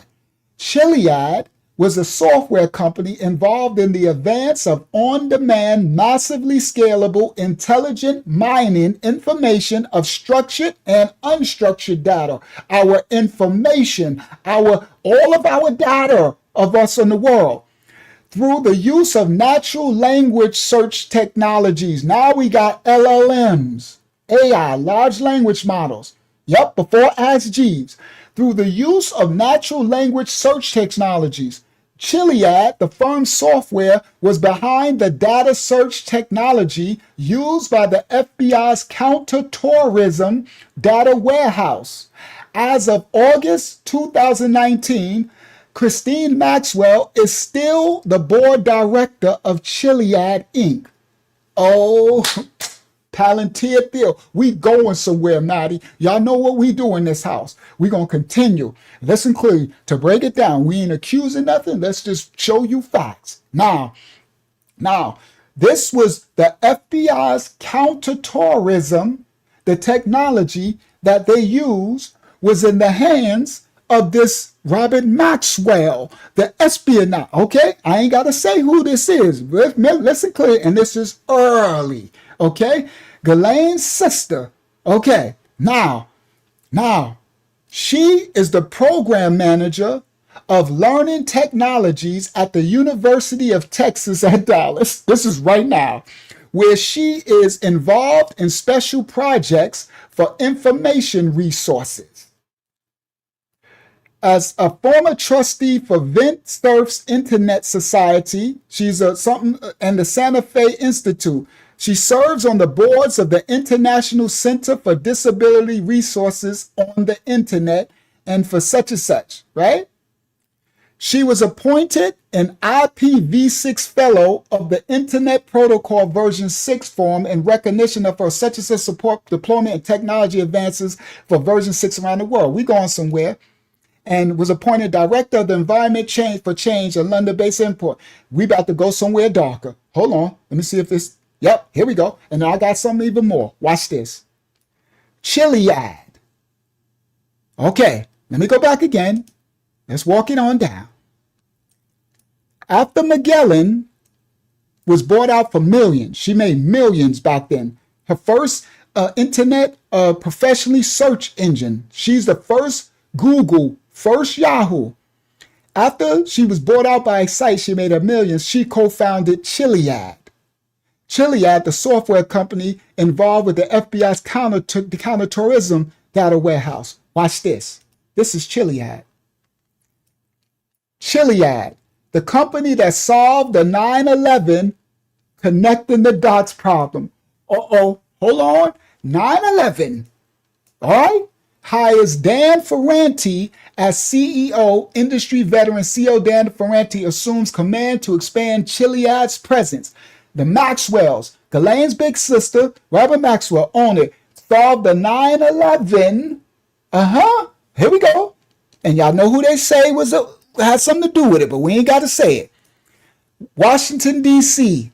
For nearly 10 years, Chiliad has been quietly working behind the scenes to develop some of the most powerful and innovative software in the United States government's anti-terrorism arsenal. How is Ghislaine Maxwell's sister, Robert Maxwell, the spy, listen, for 10 years, Chiliad developed the most powerful and innovative software, the U.S. government's anti-terrorism arsenal, with the addition of Dan Ferranti, a veteran CEO with a 27-year track record, information technology, Washington, D.C.-based company. The Washington, D.C.-based Chiliad, Christine's company, is preparing to extend the benefits of its groundbreaking technology beyond its already impressive client base. Watch this. The phrase connecting the dots is central to understand this Chiliad's principal software product, Chiliad Discovery Alert. They called it connecting the dots. Watch this. Watch this. Chiliad's founders were influenced by the Space Shuttle Challenger disaster and the 9/11 terrorist attack. Investigations into both events concluded that information stored in incompatible databases and documents maintained by different departments and organizations could have allowed managers and officials to prevent those disasters, but there simply was no existing technology to connect the dots. Ghislaine Maxwell, Christine, they connect the dots across so many incompatible systems and organizations. Efforts to solve the problem hastened development efforts within Chiliad and drove the first deployment of Chiliad software to the U.S. intelligence community, the intelligences, to create a virtual knowledge environment across distributed information stovepipes database applications. Watch this. The phrase connecting the dots is central to understanding Chiliad's principal software, their Discovery Alert. I'm going to scroll down. Real-time fusion, I'm going to go to the important part. In some of our U.S. government deployments, Chiliad, we even go across different agencies. Watch this. And some of our, where is it? The company has, the data, they turn a company proving this. I got to find out where I'm at. The phrase connecting the dots, I'll differentiate. Where am I? It should be continuing. Let me see the last line, see if it continues. U.S. government, we even go across different agencies to end. No, All right, so maybe y'all just jump to it because it was a bunch of, I'll try to get to the fruit. Let's get to the fruit. This means we deliver, look, both the FBI and the Office of Director of National Intelligence, that the lead U.S. agencies in the war on terrorism, have seen the unique value of Chiliad. Ghislaine Maxwell's sister's company offers and have developed the company's software to tame the mountains of information data must be sifted to analyze their mission. After an extensive evaluation of available technologies, the FBI turned to Chiliad, Ghislaine Maxwell's sister company, to create investigative data warehouse. Not only did Chiliad succeed where other vendors failed, but the FBI engagement has proven to be one of the shining successes in the war on terrorism. Chiliad software helped the FBI earn the only A score on the National Counterterrorism Report Card issued by bipartisan members of the 9/11 Commission. The FBI reported that Chiliad software reduced the time to process important counterterrorism tasks from 32,000 hours to 30 minutes, saving the cost because they use AI. Listen clearly. This is Ghislaine's sister was the start of the internet. Early, listen, saving the cost time of 770,000 analyst hours or whatever. Describing the installations, let me continue. There we go. That's what I was trying to get to. Oh no, that's the other one. That's the Rockefellers. We'll get to that. All right, now watch this. Now, she owned Chiliad. Now watch this. I got some exclusive for y'all. Stop, how am I gonna share it? Oh, I can share the window. Stop share, right? Let me click it first. And then I'm going to go to stop share. I know how to share it now. Go to window. Watch this, guys. Share. This is really exclusive right here. Window. So I made a doc. I made a Google Doc. Bang. Share. Let me see what y'all see. Yep, y'all see it. Y'all getting exclusive now. Let me see. Did it get skinny? Yeah, it got skinny. I can make it a little wider. Y'all getting exclusive right now. I made a Google Doc for this. Okay? Now, all right, let me make it a little. Yep, that's cool. I can move it over. Let me move it over. There we go. As Ghislaine Maxwell hides out somewhere in the world, her unconventional family, with its own scandalous history, has come back into view. On Saturday, we got a rare glimpse. This is the article. I copied it, Google, I put it together. This is an article, right? This is the article. Hold on. This is the article. Ghislaine Maxwell's twin sisters have their own wild stories. August 2019. Features a writer at New York Magazine. Now, watch this. Watch this, guys. As on Saturday, we got a rare glimpse. So this is 2019. They're talking about this. Right when Epstein got locked up and Ghislaine was hiding. So this article came out before Ghislaine got locked up. She's in hiding. So it says, on Saturday, we got a rare glimpse of Ghislaine's 69-year-old sister, Christine. She was spotted. That's the one who owned Magellan and Chiliad. She was spotted packing up a car outside of a hotel near the Manchester-by-Sea residence where Ghislaine had been rumored to be staying. So she was hiding out before they arrested her. Christine is just one of Maxwell's, Ghislaine's 7 living siblings. Her sister, Karine. So Christine and Karine are twins. They got a brother, Michael. Her sister, Karine, and brother Michael died at ages 3 and 15. So 7 are living, 2 died. They got a brother, Philip, and the eldest daughter, Anne, have not been heard from publicly for at least 10 years. But tracing the 4 other children, Christine and her twin sister, Isabel, those are the 2 twins. Kevin and Ian, along with Ghislaine, who Ghislaine at 57 is the youngest. They said it's like watching a real live season of Succession, right? As the heirs to Robert Maxwell's fortune, right? He was a spy and he was a rich publicist. He owned all these books and companies, all our information, right? As these heirs to their disgraced media mogul father's empire have strived toward their own ambitions, the twin sisters, Christine and Isabel, are the most fascinating of the bunch and have their own ties to entrepreneurial, unorthodox, and in some cases, shady men. So we thought only Ghislaine had Epstein. Watch this, guys. It gets even, but wait, it gets worse. The family patriarch, Robert Maxwell, built a publishing empire and a political career in the United Kingdom, but he died suddenly in 1991 from a supposed fall from his yacht, though there's speculation that he was pushed. After it was discovered that he had plundered his company's pension funds to cover his debts, his sons, Kevin and Ian, who had been working for the father, were caught up in an investigation of his fraud. Since then, they've laid somewhat low as businessmen. Now they're 60 and 63. It's unknown how much contact they've had with Ghislaine, but neither one made a statement about her publicly for years. Christine and Isabel had more freedom to strike out on their own after their father's death and the Maxwell Empire. In the 1980s, Christine and Isabel, the twins, went to Silicon Valley. And in 1993, they helped co-found Magellan, an early search engine, with Isabel's then husband, David Hayden. Now we going somewhere. This is their husbands. So Christine, Isabel, and her husband, David Hayden, started Magellan. The sisters appear in Michael Wolff's book on the Silicon Valley called on Silicon Valley.com startups called The Burn Rate, Michael Wolff. In the book, Michael Wolff describes Ghislaine Maxwell as more commanding than her twin sister Isabel, but both the Maxwells are memorable characters in the book. In a 1997 interview, Isabel credits her sister Christine with coming up with the idea of reviewing and rating on the internet. Now, everybody listen clearly. And I'm about to show y'all something really dark in a second. Christine, Ghislaine's sister, was the one that invented having reviews on your websites.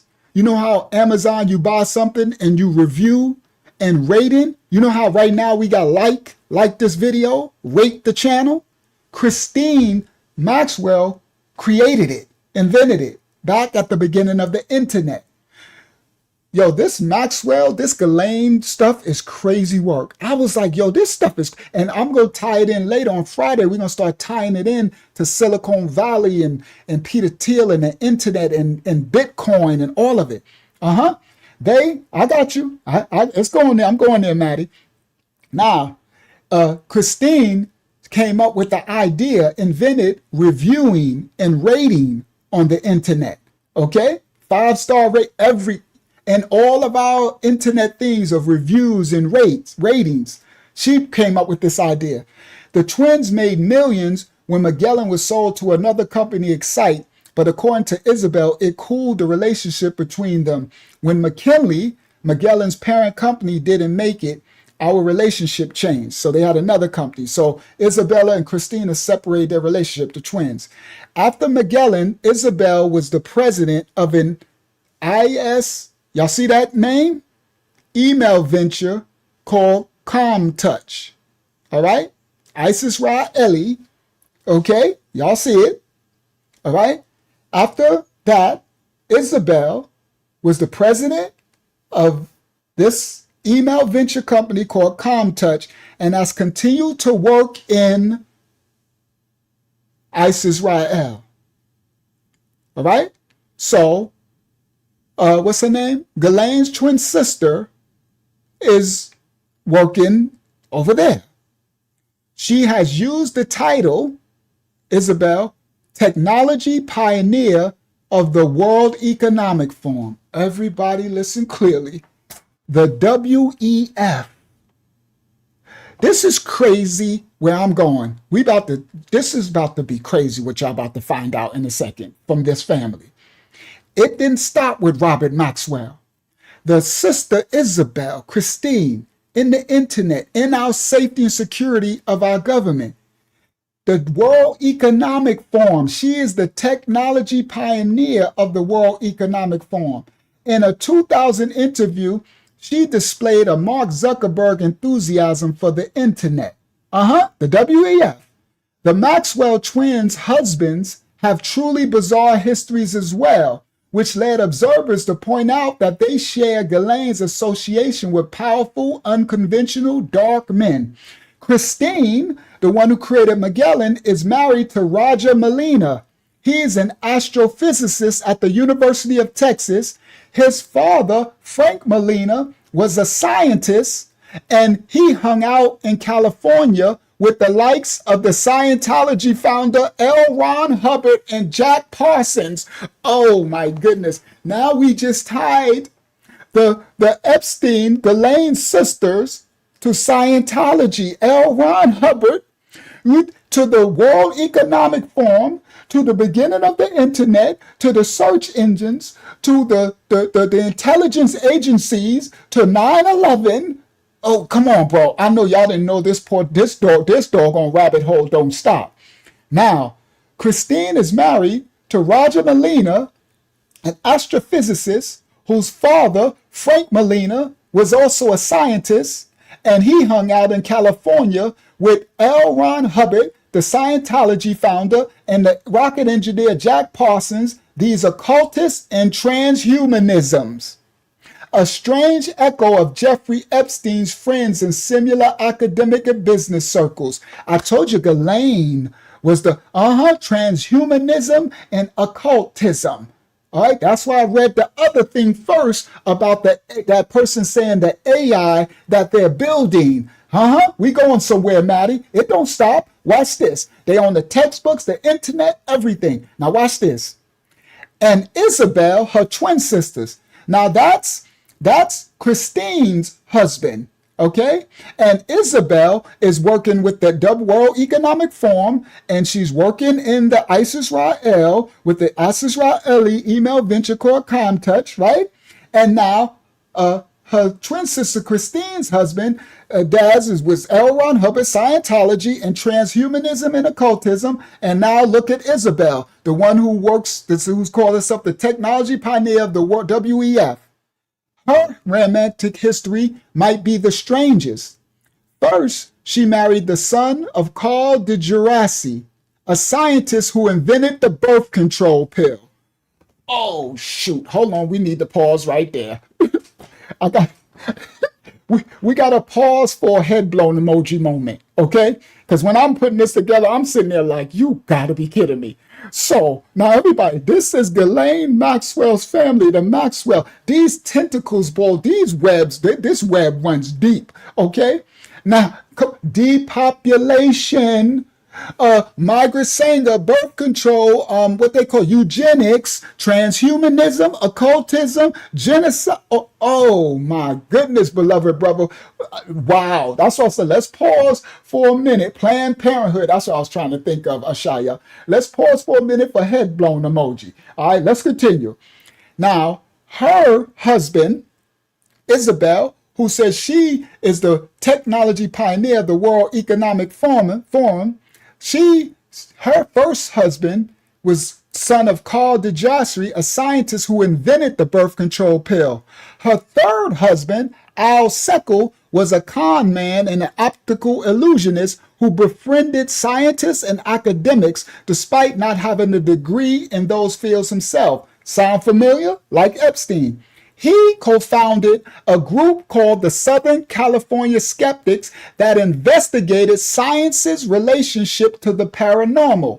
Seckel and Isabel moved to France at some point in 2010, according to reports, where they lived in a chateau and acquired thousands of Stone Age tools to sell into the United States. I tell y'all, stop buying that stuff. You bringing this stuff into your home and you don't even know what spirits is over it. So they sold thousands of Stone Age tools into the United States. That same year, Seckel hosted a scientific conference on Jeffrey Epstein's private island, where Epstein also allegedly held underage girls for sex. This is Isabel, the one who is head of the WEF and all of it, working, and her husband held a science conference on Epstein's island.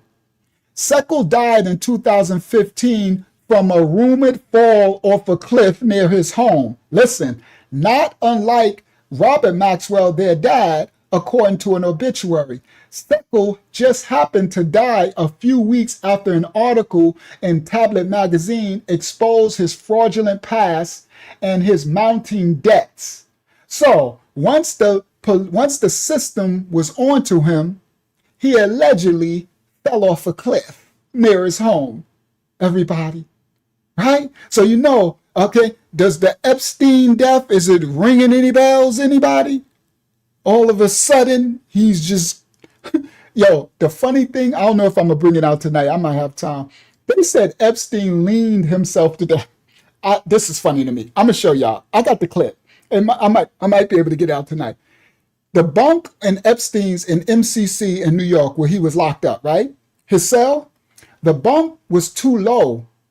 You can't hang yourself from the bunk. It's too low. You know what? You know how they want us. They don't care what we think because we destroy for a lack of knowledge. We just boo boo food to them. You know they said he leaned himself to death. What I mean by that, he tied the thing on his neck to the bunk and then leaned forward until it choked him to death. Yo, yo, that is the stupidest, funniest thing in the world. This boy leaned himself to death. Talk about lean with it, rock with it. What was he listening to, Fat Joe? Lean back. Lean back. He must have said lean forward. Lean forward. How you gonna lean yourself to death? The boy lean. Yo, they don't care. Because at some point, these devils, they don't care what y'all find out no more. Right now, everything is out, so they don't care no more, right? They like, whatever. They do everything is in your face and whatever. Those who have eyes and see and hear, right? So anyway, yeah, he leaned himself to death. Yeah, that's some crazy determination, right? You leaning. Like the other one said, they hung from a doorknob, right? It's like, how you going to hang from a doorknob? You like, all right, so anyway, let's continue. The connections is crazy. So Seckle died in 2015 from a rumored fall off a cliff. But it just so happened that, they protected them. Right, they protect their own. That's their blood lineage. Not unlike Robert Maxwell, according to obituary, right? So when they get hot, when it's on them, when they almost about to go down, all of a sudden they mysteriously die, right? Now, so Seckle died just a few weeks after an article exposed his fraudulent past and his mounting debts. But the Daily Beast reports that they have not been able to find official proof of his death. And afterward, Isabel declared bankruptcy so she could launder the money.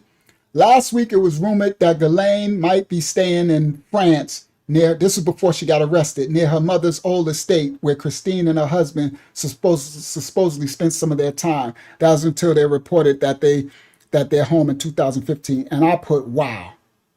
So now, guys, her sister, the twins, one is part of the World Economic Forum, working over there. They started, the other one ties to the transhumanism, L. Ron Hubbard, Scientology. The other one tied her husband, and the father invented birth control pill. The other one, this dude is an optical illusionist, another scam artist, okay? And Christine started the search engine and the governmental contracts on terrorism. You can't make this up. I said, bro. So when I said, okay, I need to title this Christine, Giselle's sisters and them, right? This thing run deep. This blood lineage family ain't nothing to play with. And I knew that Epstein just a pawn. He just a shell, right? I knew that Ghislaine was the brains behind it and the lineage, but I didn't know it was that crazy. All right. So now where I want to go now, I'm going to go because I got video. Let's go to the video clip. We got a video. We ain't do a video clip yet. God, we went all night. We've been and dropped a video clip by now. Watch this. First video clip of the night. Right. Sorry, 1228. All right. So let's go. I'm going to grab, where's my tab? Because I got a bunch of tabs. I'm going to do this one first. Ad block. Don't leave me alone. I ain't mess with y'all with no ad block. The Epstein world. I'm going to do that later. I want to do there we go. I'm going to do Ghislaine clip first since we on her and her sisters. So let me come back to y'all. Right. Let me make it smaller. Right. Then I'll come back to y'all. I got to stop share. Then I go share screen and bang. First video clip of the night. Copyright disclaimers in effect. We don't own rights to the video. We're reacting to the video. Ghislaine. So there's this pretty wild connection between... Let me do it again. So there's this pretty wild connection between Ghislaine Maxwell and AI. Honestly, it's wild. So I think we all know that AI is built on data that is crawled from the web. And of course, these web crawlers go get a ton of data that they scrape from websites, and they call it the pile. It's this huge pile of data. And a bunch of the data that the AIs that we all use, ChatGPT, these things today, was extracted from these Reddit submissions that were up until April of 2020. Okay, but the problem is then you get all these random Reddit submissions. And so these researchers had to figure out how to choose which ones to train the model with. So they... Thank you, Mashiri. Could somebody please bring me some water, please? I'm thirsty. Thank you. Thank you, daughter of the Most High. Thank you, Mashiri. Now, this hits different, guys, because now we just learned about her sisters. Those are her big sisters. She's the baby. Now that we know she's in the internet and Reddit, her big sister started the internet. Her big sister started the search engine. So, and their family was in publicists of all the books and the information. They got all our information. That's why Epstein, all right? So now learning this part about Ghislaine and Reddit makes sense with the information. A ton of data that they scrape from the web. And of course, these web crawlers go get a ton of data that they scrape from websites, and they call it the pile. It's this huge pile of data. And a bunch of the data that the AIs that we all use, ChatGPT, these things today, was extracted from these Reddit submissions that were up until April of 2020. Okay, but the problem is then you get all these random Reddit submissions. And so these researchers had to figure out how to choose which ones to train the model with. So they filtered them based on this karma score on Reddit. So basically they pull out of the pile the Reddit posts that have the most karma associated with them because they're like, okay, cool. The humans have said that this is the good stuff. Okay, now here's where it gets wild. Ghislaine Maxwell was apparently a super important Redditor. So initially this was dismissed as a conspiracy theory, but the recent file drops confirm that Ghislaine Maxwell was in fact this insanely powerful Redditor.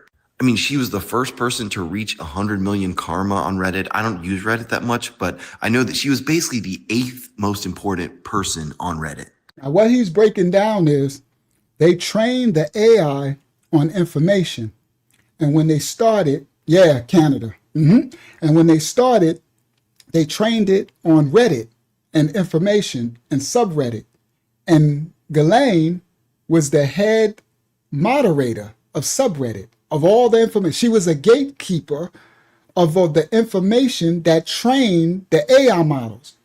All the AI models, ChatGPT. Now, the crazy thing is her sister was the one who this thing is crazy. So all the information, and we're going to bring out on other stuff, all our information has been going to them the whole time. And it does. That's why you got to be very careful with the personal information, right? But they've been spying on us the whole time because it's in our Siri in our phones. It's in the Alexa, the one from Amazon. These things that's in our home, the technology, the phones, in our Samsung TVs, in the IR, the what's the name? The red dot things, and I forgot what it's called. Incandescent, I forgot, right? So they gathering information. It's the information highway technology, but it's going right to the serpents. That's why righteous. That's why we can't. There's certain things that are out of our control, right? Because you're not going to stop because the world was given to the devil for a time. He is the God of this world for a season. So we are to be in it, but not of it. So we're not going to be able to stop all of the dark technologies. The way that we protect ourselves is being righteous, guys. And the Most High will blanket us in a covering of grace and mercy. Do you see that certain things won't be allowed to harm us? But but our righteousness and our humility will keep us from going too far and poking the bears and the devils and the dragons. So I don't do certain things because the Most High will fight those things. So we are not to be seekers of this dark stuff. Less is more. The Most High said he exists where? In the stillness, in the simplicity, in the small still space. So the Most High is not the author of chaos and confusion. Okay, that's the marine kingdom. That's a Hebrew letter called Mayam. They call it Mem in the Canaanite Hebrew. Mayam is chaos. It's a judgment, but it's a portal. So the completion of it, water brings life too. That's why we come through the womb encased in Mayam, water too, and 3/4 Earth's surface, right? But also the completion opposite is it's a power source. It's a judgmental. Water is a judgment. Everything is portals, but y'all don't know the spiritual warfare. That's why the original tongue in Habariyah, each Adiyah letter speaks on it. Mayam. Once you understand the scriptures of Mayam, then you would understand the difference between dark water and light water, water in the darkness and the deep depths of the sea where we are not to go, in the marine kingdom, maritime laws and stuff. That's what they're governed off. That's why they have these islands and principalities, because they're worshiping the darkness and the Mayam in the waters. These are spiritual warfare principles that you'll be destroyed if you don't know. So we are destroyed for a lack of knowledge. That's why sorry guys, when some people come here with their little Instagram knowledge and stuff, I don't mind. I understand we got to gain our information from somewhere, but you got to understand, you also got to know where you at, right? You can't go into a calculus class and a physics professor and you stand up and talk about 1 and 1 is equals 2, right? And everybody be like, okay, yeah, 1 and 1 equals 2. And then the person starts teaching calculus again, and everybody try and learn. Do you stand up 2 and 2 equals 4, right? Because then everybody be like, okay, you must don't know what class you just entered, right? They're like, it don't mean no disrespectful where you at. It's like, well, the arithmetic class is, down the hall. It's another building. You might want to go there. We're teaching, calculus, chemistry, right? So that's how some people look when they step up and they come with the, and I'm not being facetious, or I'm not trying to act like I'm smarter than nobody, nothing. No, I gained the election over years of sacrifice and lowering myself. I'm here serving all of you with humility and respect. But I can't take the disrespect that they come in and try, hey, this one is this and this is this. I'm like, yeah, it's levels to what you're saying. I know where you get that from. I know what books you got it from, but there's more to it. You haven't studied, you haven't show yourself approved, but they'll come and just spit it because they don't know where they are. See? And that's Bible too. It's biblical. It's being discerned. A wise person studies the room before he speaks. We got 2 ears and 1 mouth. Before you speak, give discernment, guys, to who you're around in the election of the room. It's also like in your world travels. Let's say if you go out and you driving on vacation, right? You and your family, y'all in your car, right? And you driving, and all of a sudden you want to pull over to get gas, and your wife is like, okay, honey, could you go in the store and get us something? But then when you get to the car as a man, you're supposed to, sisters and two, election, read the room. You're supposed to look around. So let's say you driving, y'all on vacation, you going somewhere, and all of a sudden you pull up, and as you driving into this gas station, something, you see all this graffiti on the walls. You might see a blood this and a this, right? You be like, hold up. See, that's reading the area, the room. It's just not being an idiot juice everywhere you go, right? It's understanding, it's being still and discerning, wise to see the election where you're at before you speak, lest you become a fool, lest you look foolish, right? So that same thing. So now you look and you're like, okay, I see a lot of graffiti. You might see some dangerous, you see people in hoodies walking around. You see people, right? You looking like, okay, this looks crazy. Okay. So now you're like, okay. And then you look, you might see people at the store and you're like, nah, I might not go in that store. Your wife is like, honey, could you go? You're like, nah, I don't think we going in this store. Matter of fact, might not even know. Well, you can hurry up and try to hurry up and get the gas and get back in your car, you see, and get out of there. And then get to another area where you can sense you're reading the space like, okay, this might be a little better. That's how you're supposed to live, period. Observant, okay? Be still and know that I'm the Most High. That's what I do. I won't go into a room and just start speaking and thinking that the talker or the leader or the teacher or whatever just don't, I'm spitting this stuff. You can look like a fool. You can be the one talking about 1 and 1 equals 2. And you're like, yeah, you're right, it does. And then we trying to continue, and you 2 and 2 equals 4. And it's like, okay. All right. So, and thank you. Don't argue with a fool lest you become one yourself. So, and like I said, I'm not trying to say I'm smarter than nobody. I learned from a baby. Whenever you think you can stop learning from somebody, then you've become a principality in your own life, right? Less is more. I lower myself so I can learn from anybody, but I also know what I know because it's diligently studied. Do you understand? So, and it's no disrespect, but it's they'll come disrespectful. And that's what I'm pointing out anyway. So anyway, let's continue. So she was running all the Reddit, okay? And this is back in 1989. So they've been gathering all our intel to build this AI model, and she was in it. Now y'all know her sisters and everything. It doesn't surprise me because she comes from a family that's all about publishing. I mean, they publish textbooks, newspapers, and here's some of the evidence. So the posts... They had all our school books, bro. That part is crazy. And then Leon Black from the files, the nastiest one from the Epstein files, he had all our school book pictures. Yo, we've been giving over to the doggone devil. So Leon Black and all these fallen angel devil worshippers that from Epstein stuff had all our school book pictures with Life Touch. Ghislaine and her dad and them had all our school book texts and teaching us everything they wanted in the textbooks, and bro, all our information from the yellow pages from the internet and everything. It's just everywhere. All right, let's continue.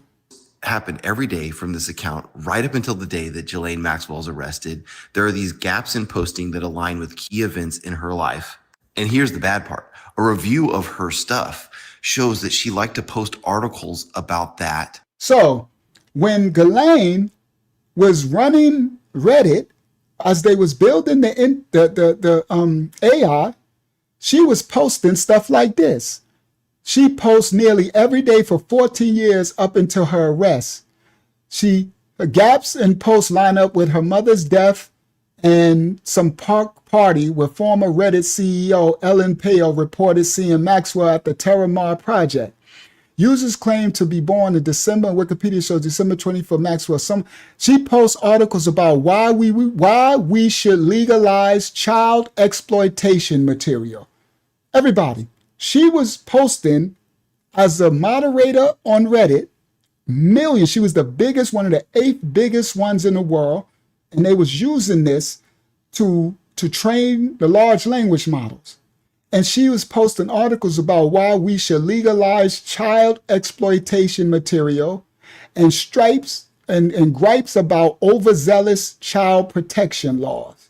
She was complaining that we got overzealous child protection laws and we should legalize child exploitation material on Reddit. All right? And discusses age of consent in various countries. She was a moderator, all right, of the Terramar project. All right? She griped about that. And, she never really mentioned anything about Jeff. If you look at where she was a moderator of the world news community. Pretty important for training LLMs on how the world works. She was so powerful that her role was not even limited to posting content. She was a moderator. And the subreddits that she moderated were the default that every new user was automatically put into. She was basically an information gatekeeper.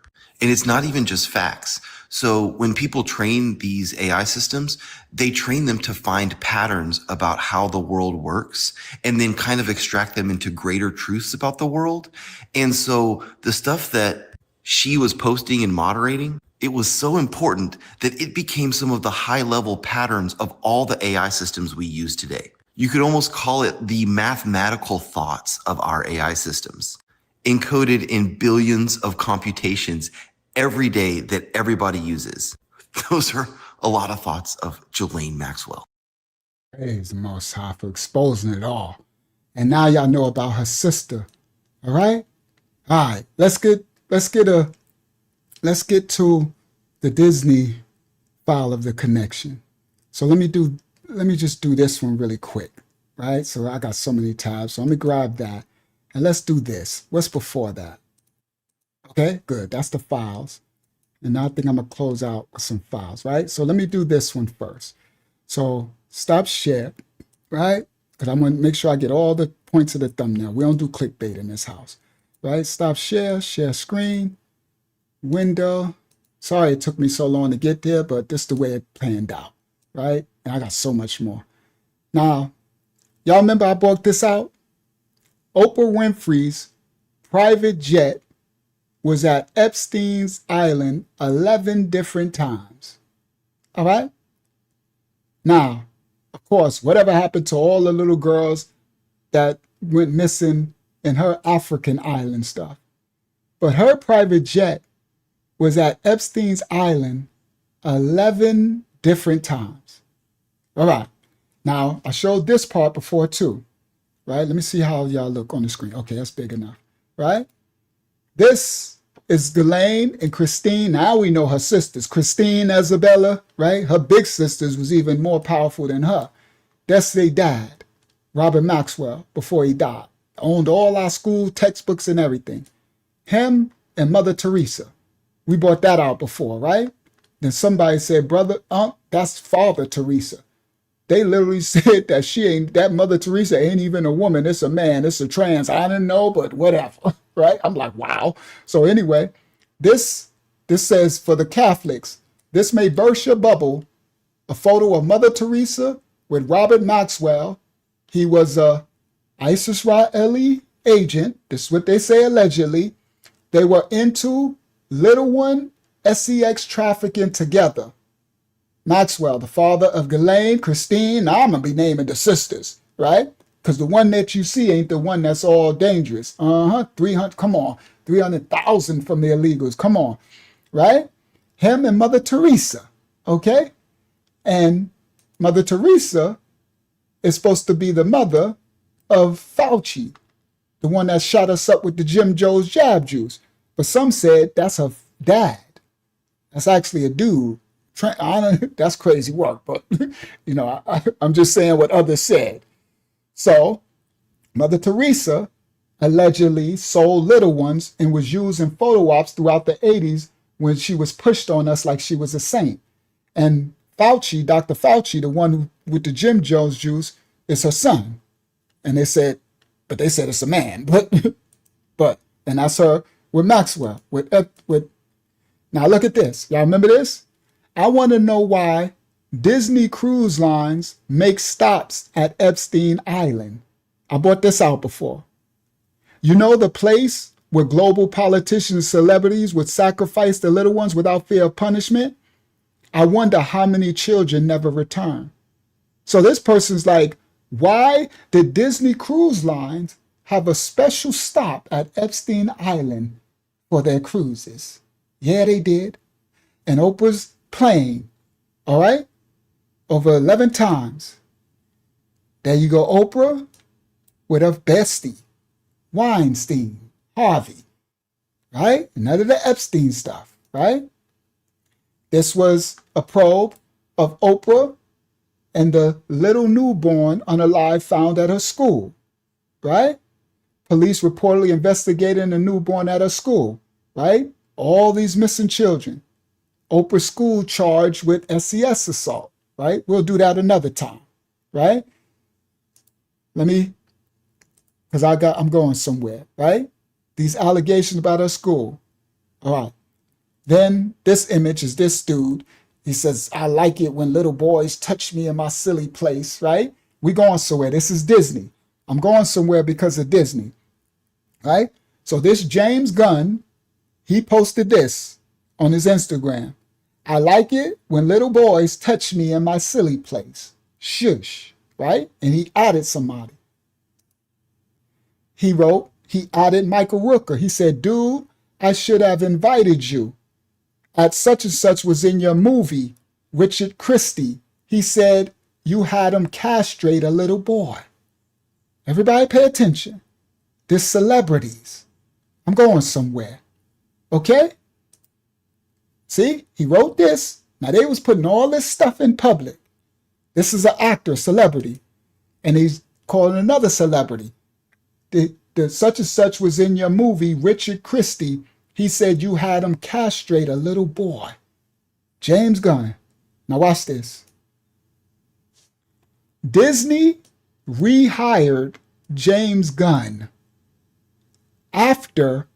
so they fired James Gunn after the tweets that he was tweeting about rape and pedophilia found, but then they rehired him. Shout out to Kurt in the building.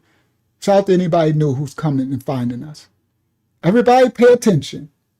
So I'm showing you the receipts of some of the stuff he was posting. He was posting dark and sicker stuff, doing Pizzagate and all this stuff they was doing, right? They was just didn't care because they had the people, us thinking everybody's conspiracy theorists, and these celebrities, everybody know y'all just tripping, right? So after they fired him, Disney, when it came out, there's tweets about graping and the little kids and all this actor, but then they rehired him and fired Gina Carano.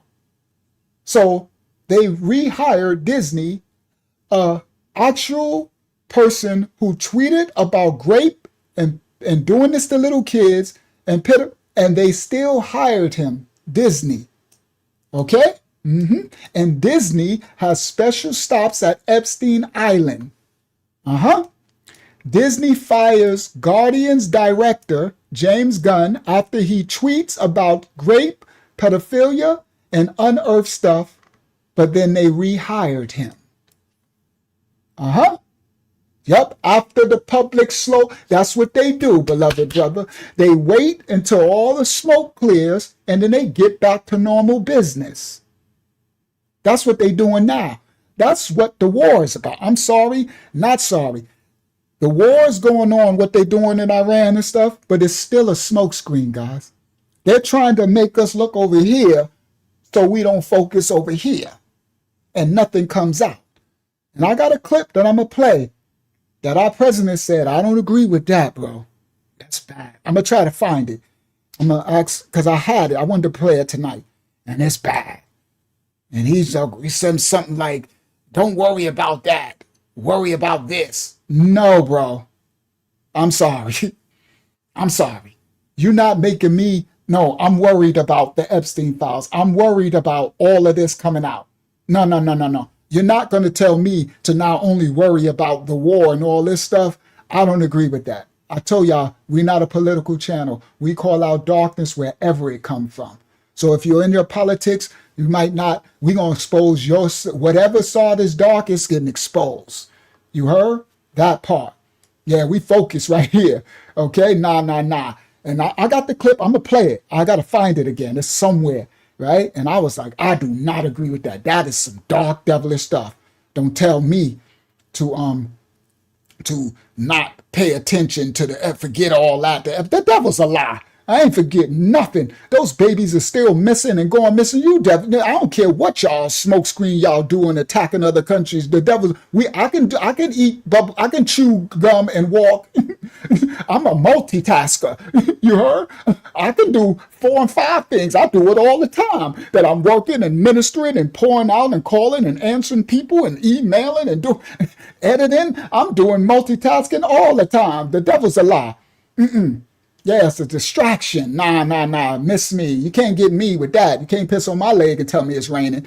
All right, so anyway, let's continue. So Disney rehired this dude, right? After, yeah, I'm good at multitasking. After the smoke cleared, and they always do that. After the stuff come out, they let everybody go, and they give you a new headline to get excited by. That's why they got this generation in the TikTok age of the short attention spans. See, all this was intentional with social media, right? To flood you with information. It's an information overload, right? To have you just consuming information and flipping and this and your overload, so you can't really focus on nothing, right? So something that's really important you should focus on will get wiped away by the next new sensational headline. See, this is called sorcery and witchcraft. It's called entertainment. They did it through media. Now they entering us through the media of social media. They did it before with television. They did it before with music. They did it before with, right? So this is what the information overload is. So that's why sometimes people come in like, hurry up, get to it, get to it. I'm like, bro, this ain't the channel for you, for your information overlay ADHD. This is a place to slow down, because we rightly divide and break down. We be going somewhere, you heard? And it takes a journey, right? We are the turtles. We the tortoise in the race. You can run around as the rabbit all you want. The Most High told us to be so. It's called making each step an assured step. Stable steps. I walk with a surety. Even when I walk, I walk with a presence of authority and a surety. And as I'm walking, each of my step is calculated. So I don't twist my ankle, because I'm conscious of my step when I walk. I'm conscious, and I'm conscious of my surroundings. That's multitasking. I'm conscious of you over there, this over there. I'm conscious of where I'm going, and I'm conscious of each step that I take. You understand? Y'all better learn to be focused on each individual thing going on in your life. But they get people with distractions, and that's why they dumb us down with chemtrails and vaccines and fluoride and you know, aluminum, beryllium, which is Baal, and they weaken our stuff, so we have ADHD and disorders in our functionality, so we are unfocused, right? And they can, yes, and they can give us and excite our our glands, our dopamine. They could give us dopamine hits and stuff with information, right? Liking and flicking, and you get dopamine hit, but nothing ever sticks. You see, it's like a empty shell. It just passes through information, right? Yes, slow down. The Most High said, I exist in the stillness. That's why he say, go to a quiet place. Less is more. He is not the author of chaos and confusion. Slow it down,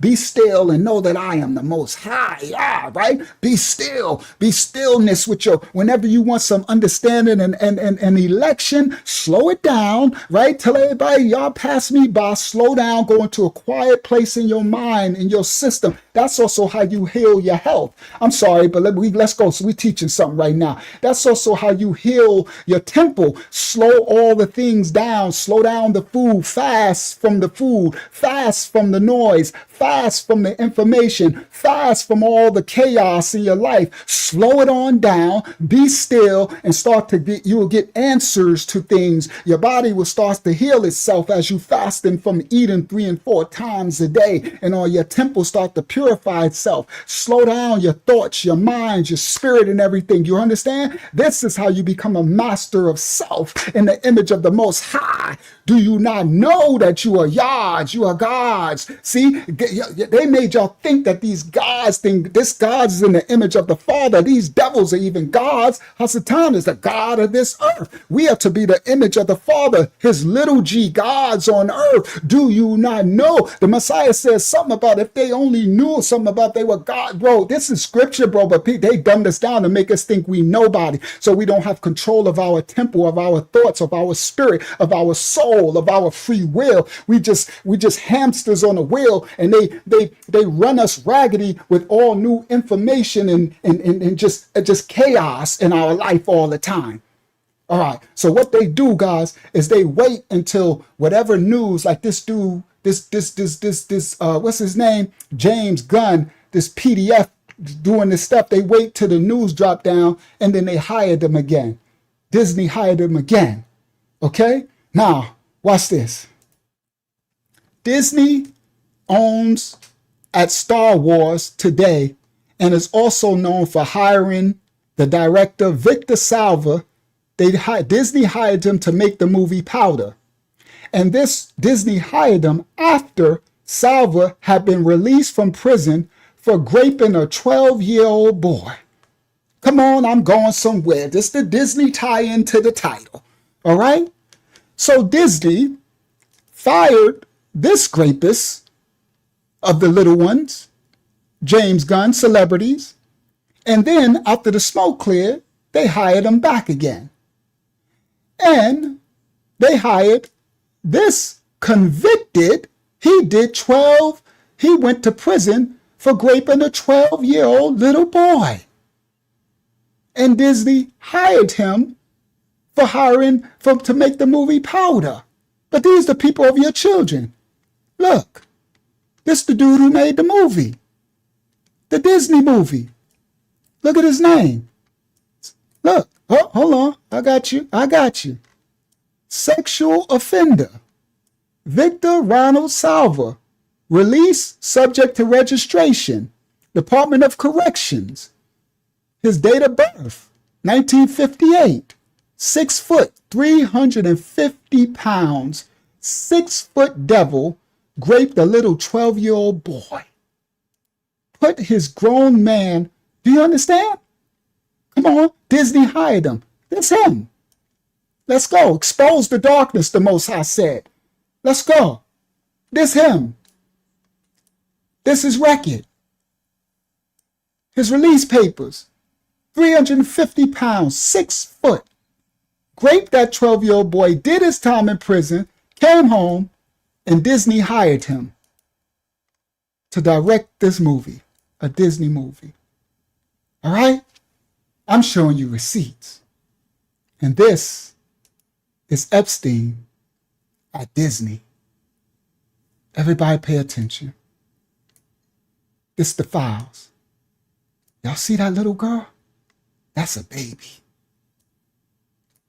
Child Saudi Tate in his arms. Yeah, make me angry too, Yolanda. That's why the Most High said expose it all. We got to teach it, we got to show it, and we got to claim it, and we got to scream it to the mountaintops and show everybody, protect your babies. These devils are everywhere. This is a little baby. You see that little girl on his lap? And you see how he looking at her? I think this is on their plane when they going to Disney. This the files. Right? Watch this. I'll get to that. Let me get back. Because this is the... There we go. There we go. They at Disney World. He's walking. That's Epstein. Look who he got with him. Always got these babies. At Disney World. Let's continue. That's the picture. Come on, Father. Expose him. That's Epstein. That's that baby on this man's lap. The one that he was grabbing the arm. In the other picture, I knew I had it. There go another PDF. Who that, guys? It's a little blurry. I don't know who it is. I know somebody will find out. Y'all know how the internet is. The internet is, we the champion, the people. That's them at Disney World eating. In the public, 2 grown men, no other people around with this little girl that looks like she's more melanated. That's the one when he was grabbing that baby's arm. Only the Most High knows what they did to this baby. Okay? That's them at Disney World. This is the Epstein files. There go the picture. This is from the thumbnail. That's why I put him in the thumbnail. And this is him, look at him grabbing that baby arm. And you can see the grip on that arm. All right? Yep, on his lap and all that. Facts. Because your baby will be in their own chair. You know that, right? Your baby will be in their own chair. Wouldn't be in your grown man lap like that with you grabbing on their arm with this force. You could see it, right? Look, the other one. That was a good ion. Who said that? I think somebody said Saudi said that, right? Why is this baby in their lap and not sitting in their own chair? Right? There's another picture under it. That's him again. And that's Epstein again. And the baby on the lap of the man. Right? All right? That's a close-up. Another one. That's him with another victim from the files. They be young, 18, 19, 20, all ages. Right? That's him with another child in his arm. They redacted it. That's the child he's holding up on. A very young one, too. You can't see it because his arms is covering the child. Okay? Let me continue. This is a child. This girl probably about 11 to 12 years old. And look how he's looking at her. Okay? These devils. These are the files. That's him with two. Look how skinny they are. These are like 11, 12-year-olds on the side of him. And three of them. These are the victims blocked out. Survival victims. All right? I'm going to get back to Disney. Him with another one. Let me finish the Disney, then we'll get back to this devil. Oh, that's them walking. Look. This is him in public. Look at that little child. I don't know what she got in her hand, maybe a jacket or maybe a stuffed animal. But look how little that little girl is. Him hugging on her. We would have been at Disney or at the airport and seen this, and we wouldn't have known. And yeah, and they redact all the faces of these, and we wouldn't even known. That's him again. Look at that. Look, see? You could tell you could tell a young child.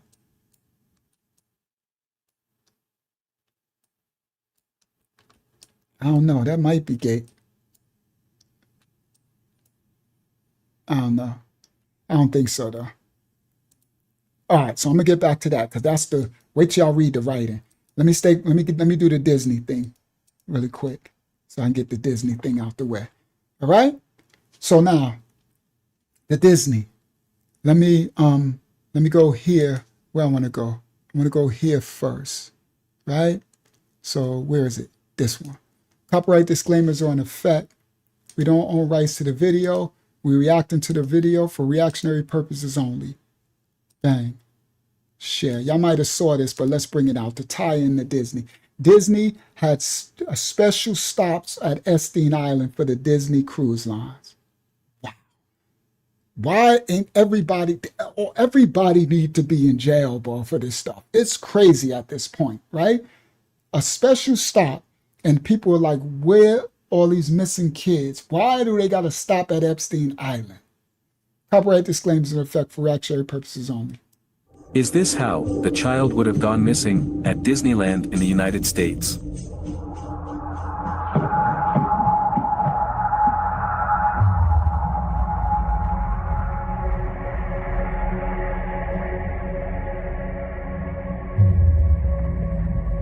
Shout out to Paul Ward. Now, everybody, this is our electronic flaws. Now, not only do they have that in these houses, and this is in the Disney bathroom. Okay?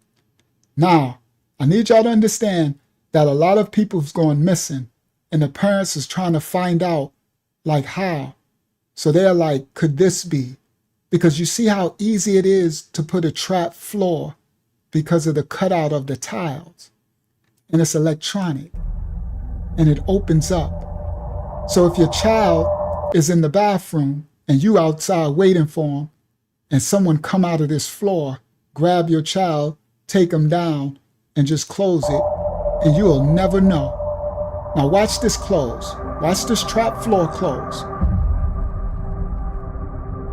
And I'm gonna show y'all, Epstein had that in his house too. I'm gonna show y'all. I don't know if I'm gonna do it tonight. Look, guys. Look at the floor. You don't know. Beneath Disney. You don't know that that's even there. So you walk in and you have no idea that that's even a floor, a trap. Watch your babies.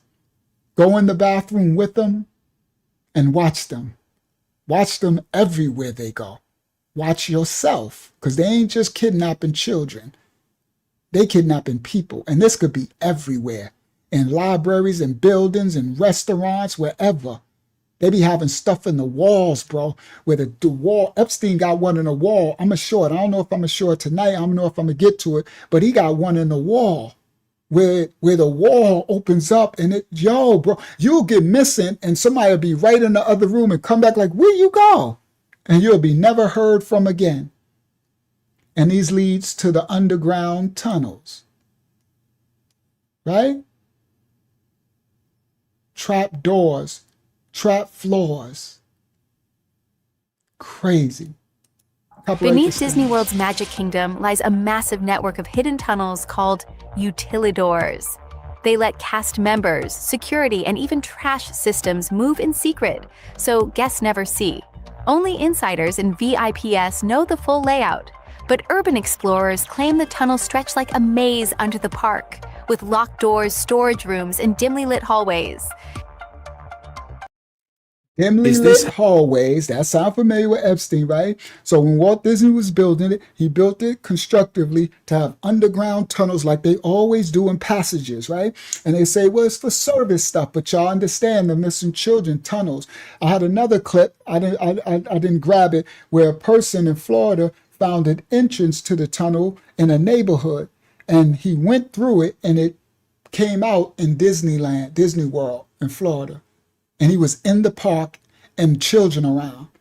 And it came out from the street, right in a tunnel. And he was like, I had the clip, sorry, I didn't put it in. He was like, is this where they getting the children, grabbing them and bringing them out? Okay? So, Disney, all right? The Disney tie-in. And it's all over the place. It's not just Disney, it's all entertainment. Stop, share screen, window, bang, share. This is Epstein's Island from the sky. And this is the Nickelodeon logo for the children. Okay? I know, right? People say if I knew it was sneaking for free. I know, and I was going to show the clip of it. The dude, he went through it and he said for legal purposes, I have a year pass, so I'm not illegally getting in. But he went through the tunnel and he was from the street in Florida, in Kissimmee, and he was in the park. And he went back out. So the logo is showing you all the children's programs, all of it. This is the literal island, bro. Okay? So when they make these logos, okay, that's another thing. Corporations, good. I'm going to get to the water. Corporations are entities. And corporations are spirits, principalities. That's why they have these, they all do these companies, LLCs, corporations.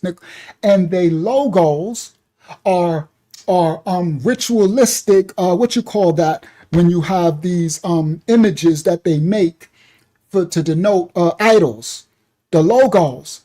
That's why every company has a logo. See, guys, we don't understand these ancient sacrifice practices that they do, and they give it to us, and we just like, yeah, just companies, right? An LLC and these corporations, right? And these corporations are entities. They have spirits, and it's in maritime law. It's black law stuff. It's companies. It's icons, logos. So it's the symbolism. Come on, Patrick. So each company, they make sure they have a logo, right? And remember, PCA, the logos and the signs and the symbols of the wheel, the swirl, and it symbolizes something, fallen angel. It's all sacrifice. So in their logos, they telling you, everything is telling you something. Badges. Right? So it's all in our face. That's why, remember the Disney logo, it's a 6 and a 6 and another 6, right? And remember I did the Chat GPT one, right? When you take the logo and you take the other one upside down and you turn it and put it on it, and it turns into the Star of Renfram and Moloch, right? What they call a Star of David. David ain't got no star, right? So anyway, it's the companies, it's the entities, they follow maritime law, okay? Maritime law. Now, this is, how was I getting into the maritime law? I had a clip to go into it, right? Because everything that they follow is, they're following the laws of the sea, of the marine kingdom. And this goes back. It's ancient. It's not new, right? It's modern governance of commerce and power are dominated by maritime law, the laws of the sea, the marine kingdom. So they use international trade. It moves across the waters. Global jurisdiction defaults to maritime codes. That's why they get these islands. You understand? The other Bush had an island right next to Epstein's island, and they use submarines and they use shipping and maritime laws. Even the language that we reflect in the English language is maritime in the judicial system, currencies, right? And banks, right? And credit and ledgers and debts and all of these words, the flow and the tides and the balances, not on land, okay? The sea governs exchange, and exchange governs power and maritime law, okay? It's Baal, it's blood rights, it's ritual, okay? And in Jeremiah 32, it says, who built the high places of Baal to call their sons and daughters to pass through the fire? So it's Baal worship, what they sacrifice, but they sacrifice it to the marine kingdom, the darkness of the sea, right? And he had all these statues of these water gods. And that's what I think all that blue represents, right? Now, Isaiah 27 says, in that day, the Most High shall punish Leviathan, the piercing serpent, the dragon that is in the sea. See? So this is revelation testimony speaking all through it, okay?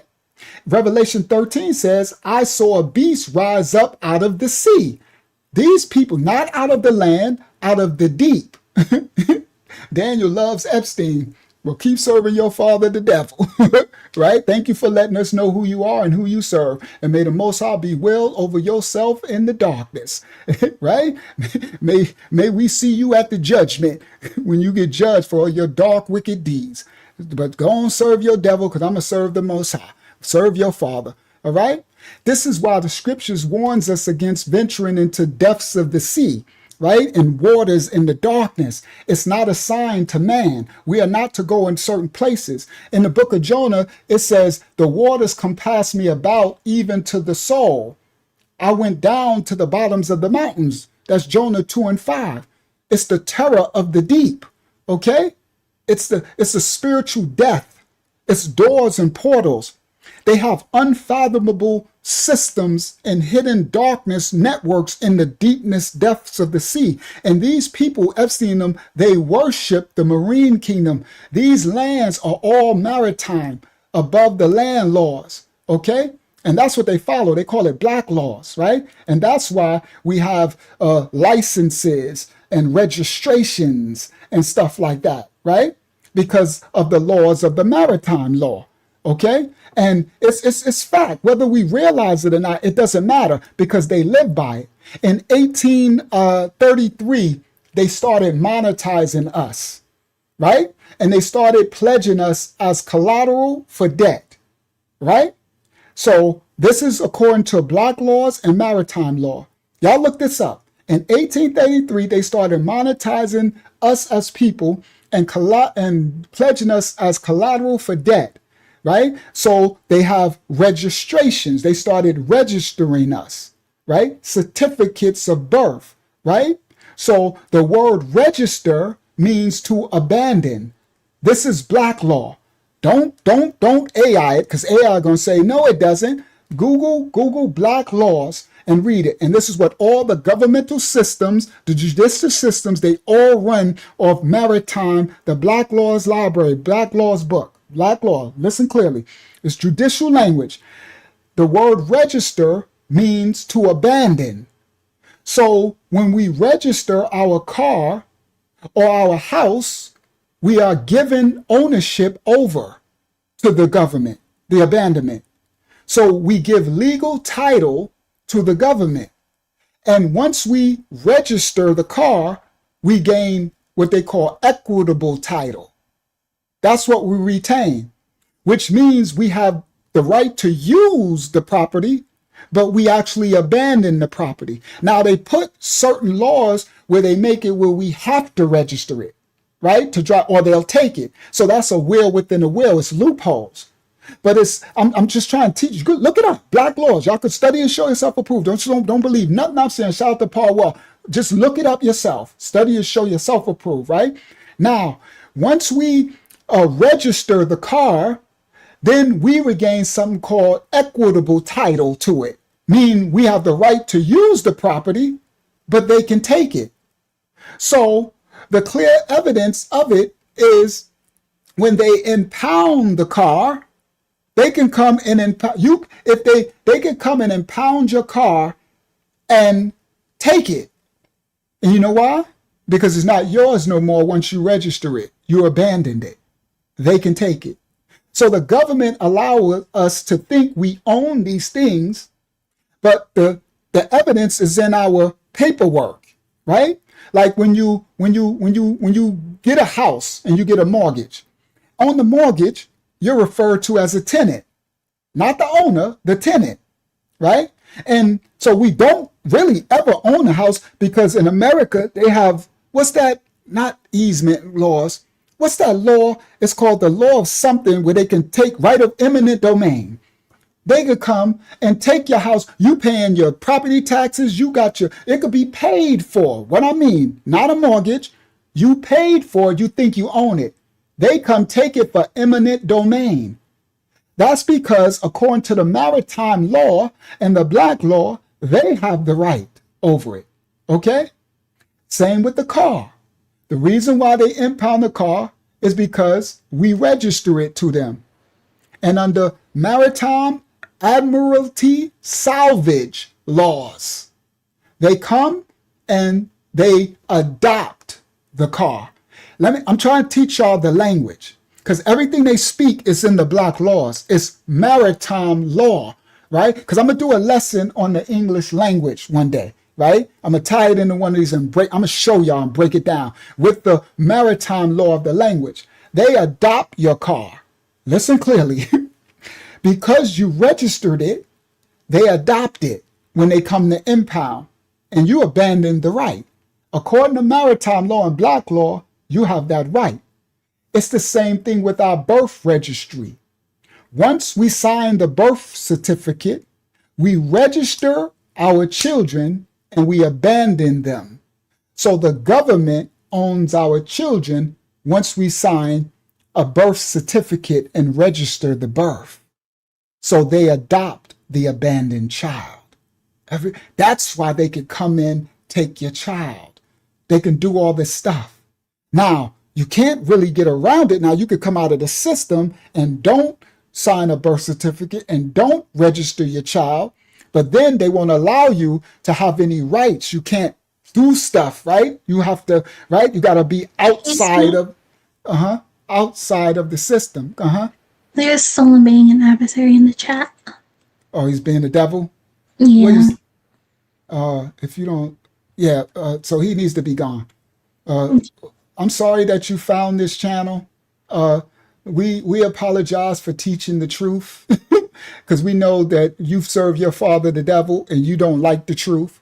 So we apologize for being a righteous, moral character of the Most High who's going to destroy your dark, devilish Diddy empire.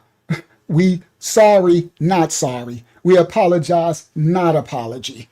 We stand in spirit and truth. So we know that this teaching and this truth that we're releasing to those who want to hear, the righteous of this earth, we know that it tickles your little scales, the reptilian serpent scales. We know, we understand, but you are going to do your father's work, the devil, and we're going to do our father's work, the Most High Creator of all things. You heard? We'll see you at the judgment. We're going to keep teaching truth to power. So you can go kick rocks and go find yourself another devil channel to go find and worship and your Diddy and Epstein. And, that's what the person said. We love Epstein. I know y'all love the Diddy and y'all want to harm the babies. We understand that. So be gone, devil. You have no authority here. You heard sorry, not sorry. Apology, no apology. That was just a jokey joke. We stand in spirit and in truth. We are children of the Most High. And we pray the Most High will be done, that you come out of that darkness. You heard? Come on, Patrick. We pray the will of the Most High over you, that you repent for your transgression and sin, and you relinquish if you were blood lineage to those serpents, we pray that you relinquish that and you fall down in humility and repent for your sin and come on the side of righteousness. That part, may you fight against your dark adversary. If you were blood lineage, fight against it. Relinquish your ancestral curses. You heard? Yeah, try to come here. We rebuke all of you, and we rebuke your lineage, we rebuke your teaching, we rebuke your actions. You heard? Expose is what we are to do, and that's what we will do. So be gone, devil, or repent for your sins and transgressions. One of the two. That's what happened. So I don't know how you found us. We know how you found us. They let you find us. The devil's like, they got teaching truth over there. You got to come there and try to stop the truth. Stop. You can't stop this truth. You can't stop it, because the Most High, our Father who art in heaven, is the one doing this part. All right. So he's going to be gone. All right. Now, let me continue.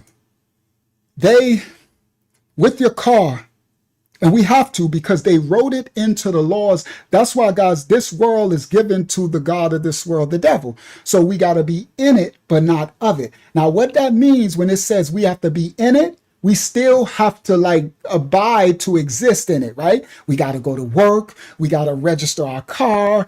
Sometimes we got to get a birth certificate. We got to register the children. I know some people who didn't do it. We got to do all these things. We might not want to, but we got to do it to exist, to eat, to live. But that don't mean we have to be of it.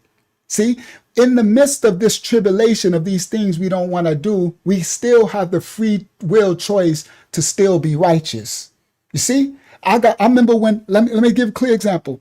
My driver's license a couple of months ago, the ministry I had to get the new one. What's this called? With the star on it? The new one that they make you, what's that called? The new one, because my old one was from 7, 8 years ago, 10 years ago or something. And I had to get the new one where they stamp you. It felt like I sold my soul. I did not want to get it, but I need to drive, right? So I had to go down there and I had to give them my old one and get the one with the real ID. That means they really tracking the true ID. All that means we really got you, right? See, but the difference is I can give you that, but guess what?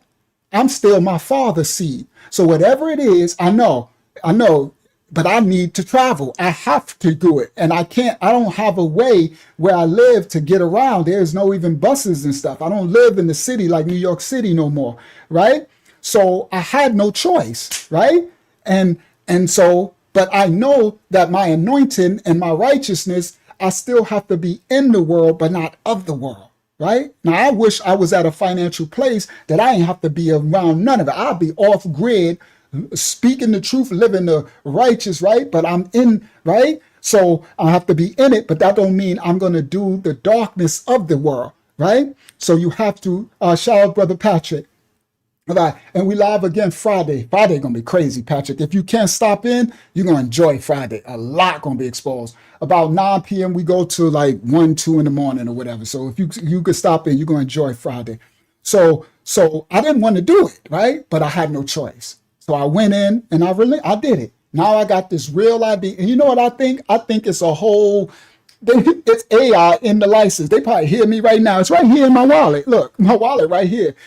The AI in my wallet probably yeah, that's right. I got you. I don't care. You in my phone. Y'all watching everything. They see and hear everything. But the earth and the fullness is given over to my Father. We are to be in it, but not of it. They only have authority in this earth, this second world, for a time. You understand, guys? A time, not forever. Okay? Just their time. But we, the righteous. Okay. Now, I'm saying that because when you register your car, when you do something that they deem offensive to their block laws, their maritime laws, when they impound your car, technically in the law, they adopting your car.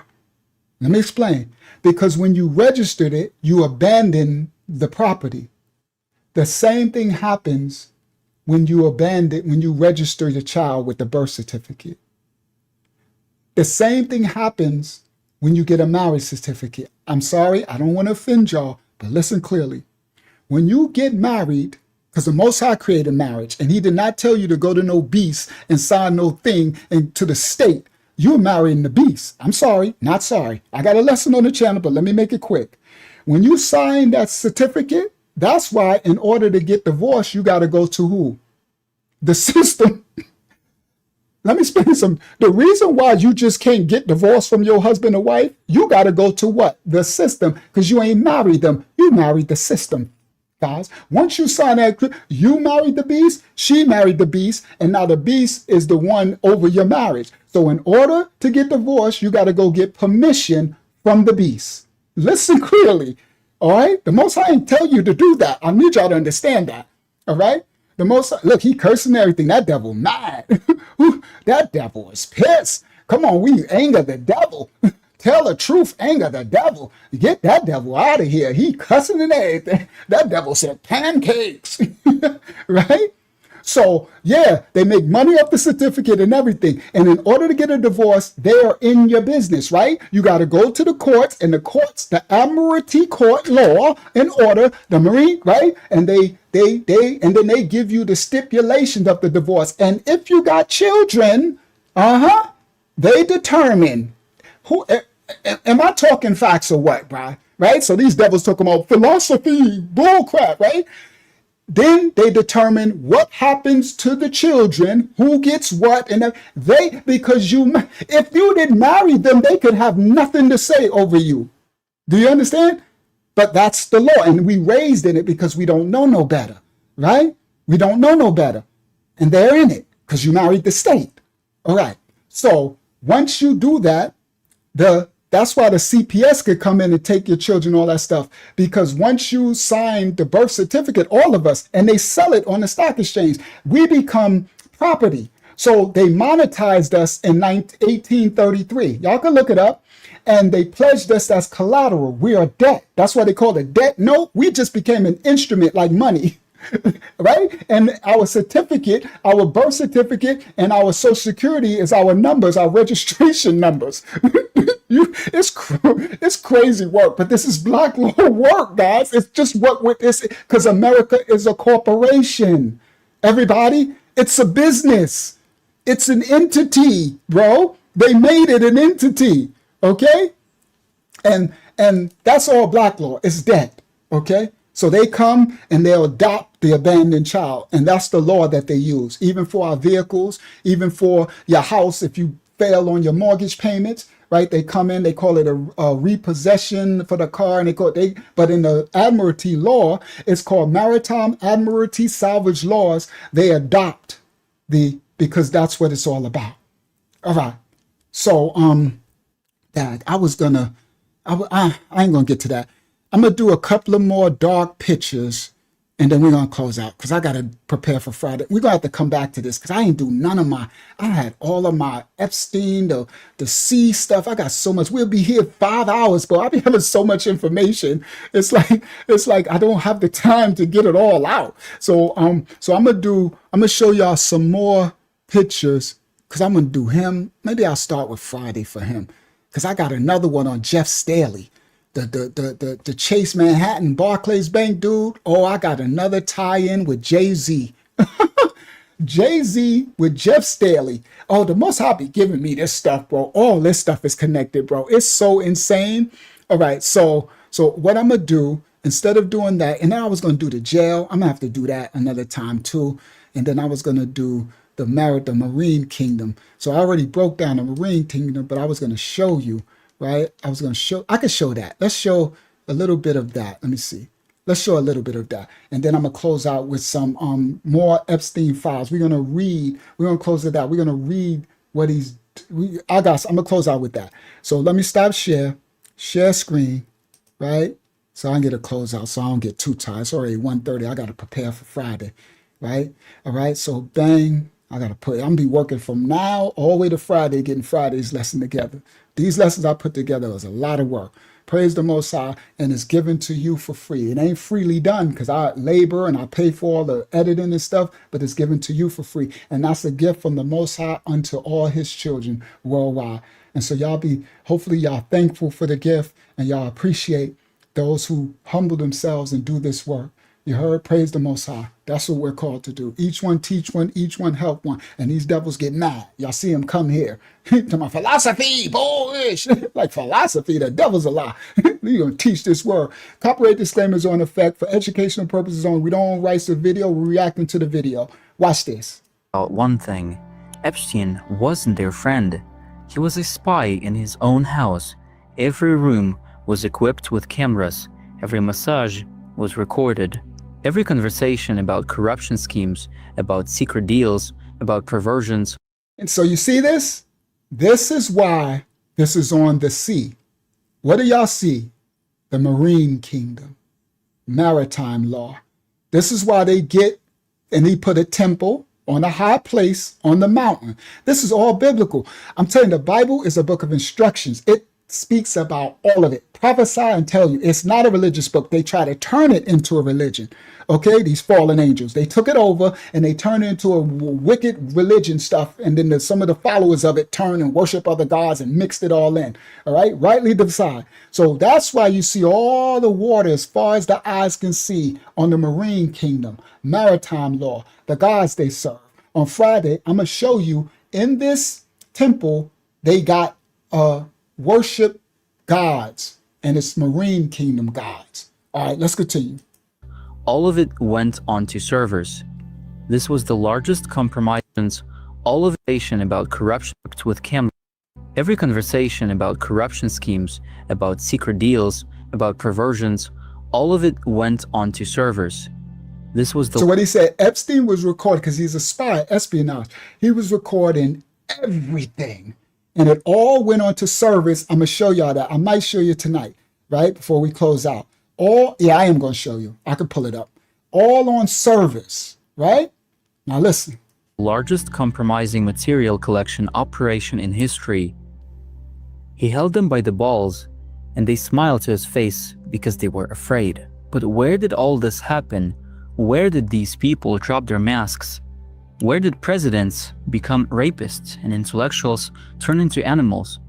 They needed a place isolated from law, a place beyond the FBI jurisdiction, a place where no one would hear the screams, an island, a small piece of land in the middle of the ocean that Epstein turned into hell on earth.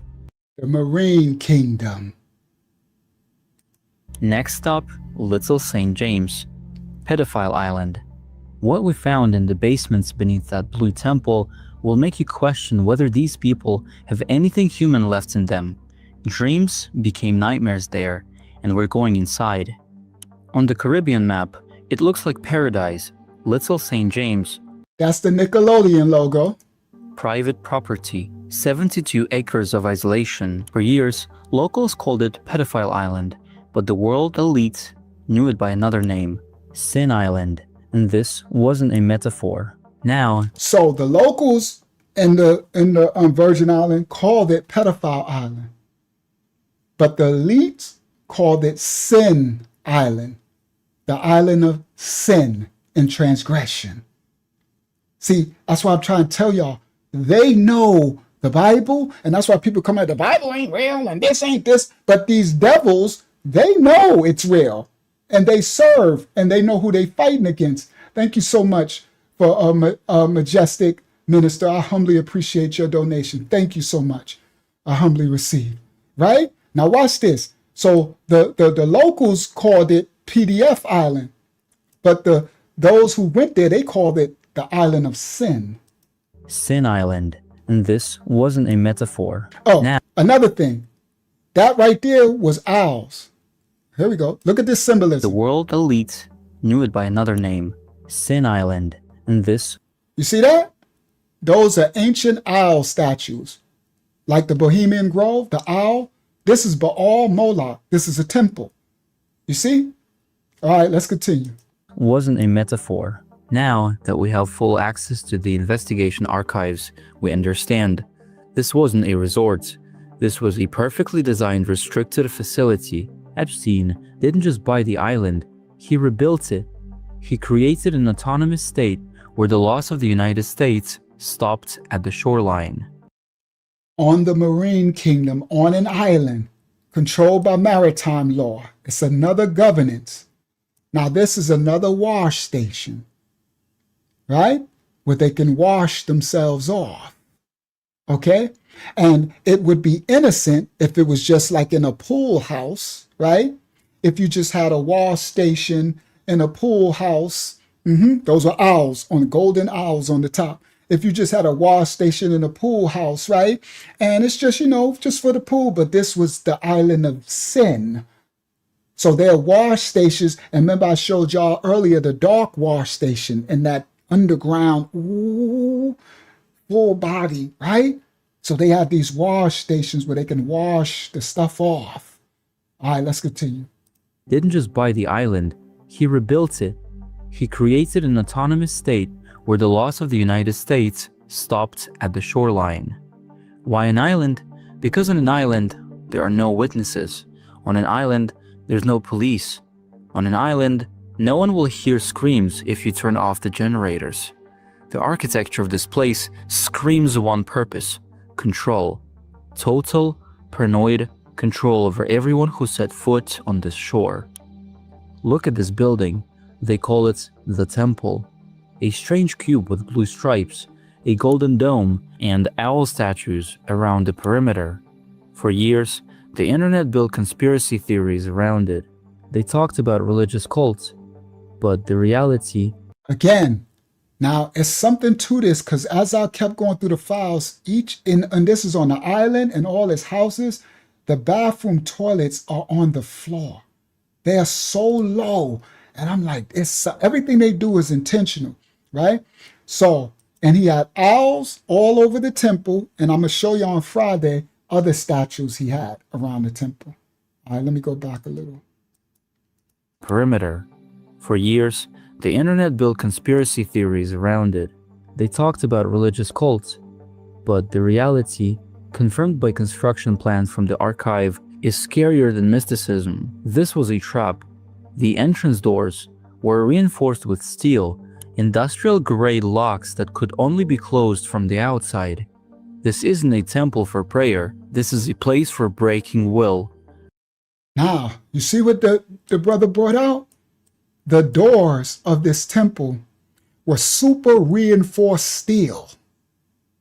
It was a prison that not this door that you see wasn't an entrance. It was a fortress so they can't get out. It was super reinforced, not for people trying to break in, but for those not being able to get out. Okay? Doors were reinforced with steel, industrial-grade locks that could only be closed from the outside. This isn't a temple for prayer. This is a place for breaking will. Victims' testimonies, which finally became public, described this place as a pain room. Now, some of the victims in the files, they called that temple the pain room. And the temple doors did not have no hardware on the inside. You can only lock it and everything on the outside. On the inside, it was sealed. And it had reinforced steel and locks. All right? This isn't a temple for prayer. This is a place for breaking will. Victims' testimonies. Hold on. And then there's a window, but they wouldn't have access to that part because it's reinforced steel doors on the inside blocking that room where there was a window temple. We're going to show some of this on Friday, I think, right? If I get time, but I got something crazy for Friday. All right, let me continue. Victims' testimonies, which prayer. This is a place for industrial-grade locks that could only be closed from the outside. This isn't a temple for prayer. This is a place for breaking will. Victims' testimonies, which finally became public, described this place as a pain room. Epstein didn't bring them here to relax. He created a conveyor belt. The system worked like a logistics company. Girls were brought by helicopters or boats. The first thing they did, took their passports. For safekeeping, Ghislaine Maxwell would say with a motherly smile. From that moment, they... That's all through the files. So what would happen when they come to the island? The first thing they would do was take their passports. And some would be scared, but he used Ghislaine to like, it's okay, it's just for safety, we're just going to keep it. So what happens, guys, under Admiralty maritime law is once you give up your passport to them going to that island, you relinquished your right of citizenship. You abandoned, you see, your citizenship. So they took the passports. And under maritime law, these devils is not, they're not playing. Okay? All right, let's continue. Ghislaine Maxwell would say with a motherly smile. From that moment, passports. For boats, the first conveyor belt, the system worked like a logistics company. Girls were brought by helicopters or boats. The first thing they did, took their passports. For safekeeping, Ghislaine Maxwell would say with a motherly smile. From that moment, they stopped being people. They became inventory. The island's interior design is a psychedelic nightmare. And we showed that video before. That video, he's chasing those are little girls too, around the kitchen. And one of them, I played the video, they can't hardly breathe. They're like, and then Ghislaine and whoever else in the background, you hear them laughing as he's chasing them. But the girl is running from him, but in horror. We played it on one of our live streams. And she's like, she can't even breathe. Okay? May the Most High will be done over all these devils' lives. Inventory. The island say with a motherly smile. From that moment, they stopped being people. They became inventory. The island's interior design is a psychedelic nightmare. Police reports describe the main house not as a residence, but as a labyrinth. False doors, mirrors with emptiness behind them, photographs of eyeballs and frames on the walls. This is psychological pressure. The victim had to constantly feel she was being watched. That reality was distorted, that there was no way out. And in this labyrinth lived not only victims, guests lived there. Those same people you see on TV in expensive suits talking about democracy, ecology, and humanity's future, they came here to take off those suits. The visitor list, reconstructed from pilot logs by David Rogers and Larry Wysowski, shows us not just names, it shows us a shift schedule. Let's talk about Bill Clinton. He swore he knew nothing about Epstein's activities, but flight logs are stubborn things. Did he fly to the island? Officially, he denies it, but he wasn't aboard the plane. Yo, Cherie, I thought about you just now. That's hilarious. I didn't even see if you wrote it. I thought about you and I drunk the juice and then I just looked up and you said, I'm the hydrate moderator. Thank you, daughter of Yah. All right, let's continue. That ran the New York Virgin flight to the island? Officially, he denies it, but he wasn't aboard the plane that ran the New York Virgin Islands route dozens of times. Witnesses, former island staff, claimed they saw the ex-president on the main house veranda. They describe how he laughed, drank wine, and made small talk while underage girls were being held in guest cottages. Do you believe that the former head of the world's most powerful nation, a man with the highest level of intelligence... That's a good word, Jen. They come to shed their skin. Come on, it's a good word. ...clearance, didn't notice the island was full of children? Yeah, Bill This Clinton isn't did. blindness. This is complicity. He knew the rules of the game. Rule 1.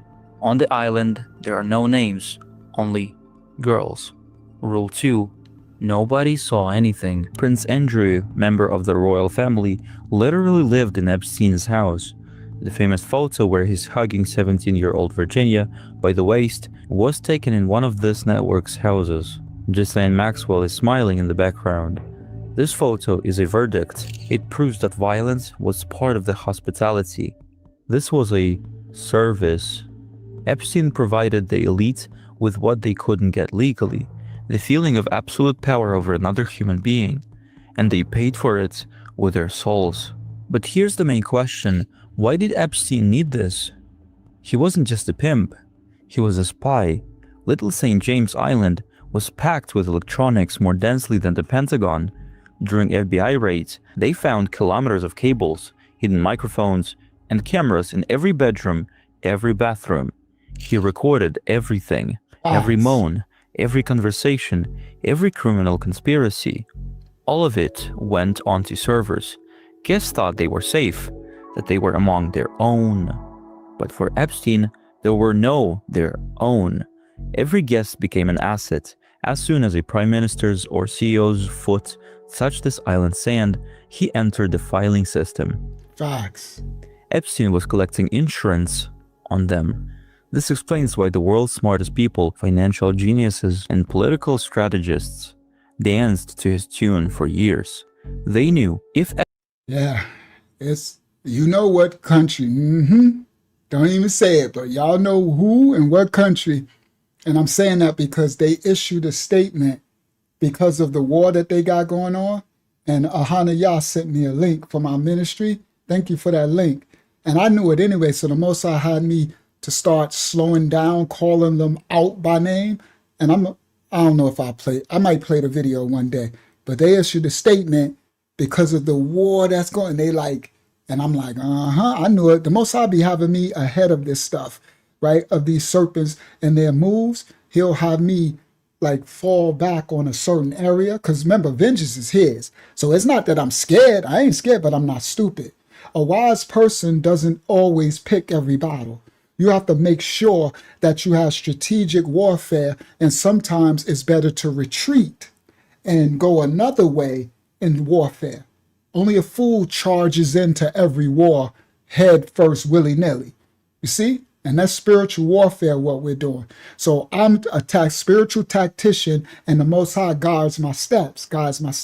So when the Most High tell me to stop saying something, to stop doing something, I immediately stop. And later, he'll confirm and show why. It always shows. That's why you guys just got to do what the Most High instruct you to do and let him work it on out. And you'll see later, you'll be like, oh, that's why you did that. Because he be protecting us from things that are coming from ourselves as well. All right? All right. Now, let's close with this. I'm going to close with a couple of images and we're going to close out. And then I'll see y'all Friday for we got another Big Bang Friday. And then I'm going to continue because I got more of this to come out. So another time I'll finish this lesson too because I got more on this lesson too. So, but I did most of the thumbnail stuff. So let me show y'all some more files. Go ahead, Hakiyama. Oh, we didn't answer nobody. And so I'm going to close with that too. I'm going to answer people and yeah. So maybe I should do that. So let me grab the file.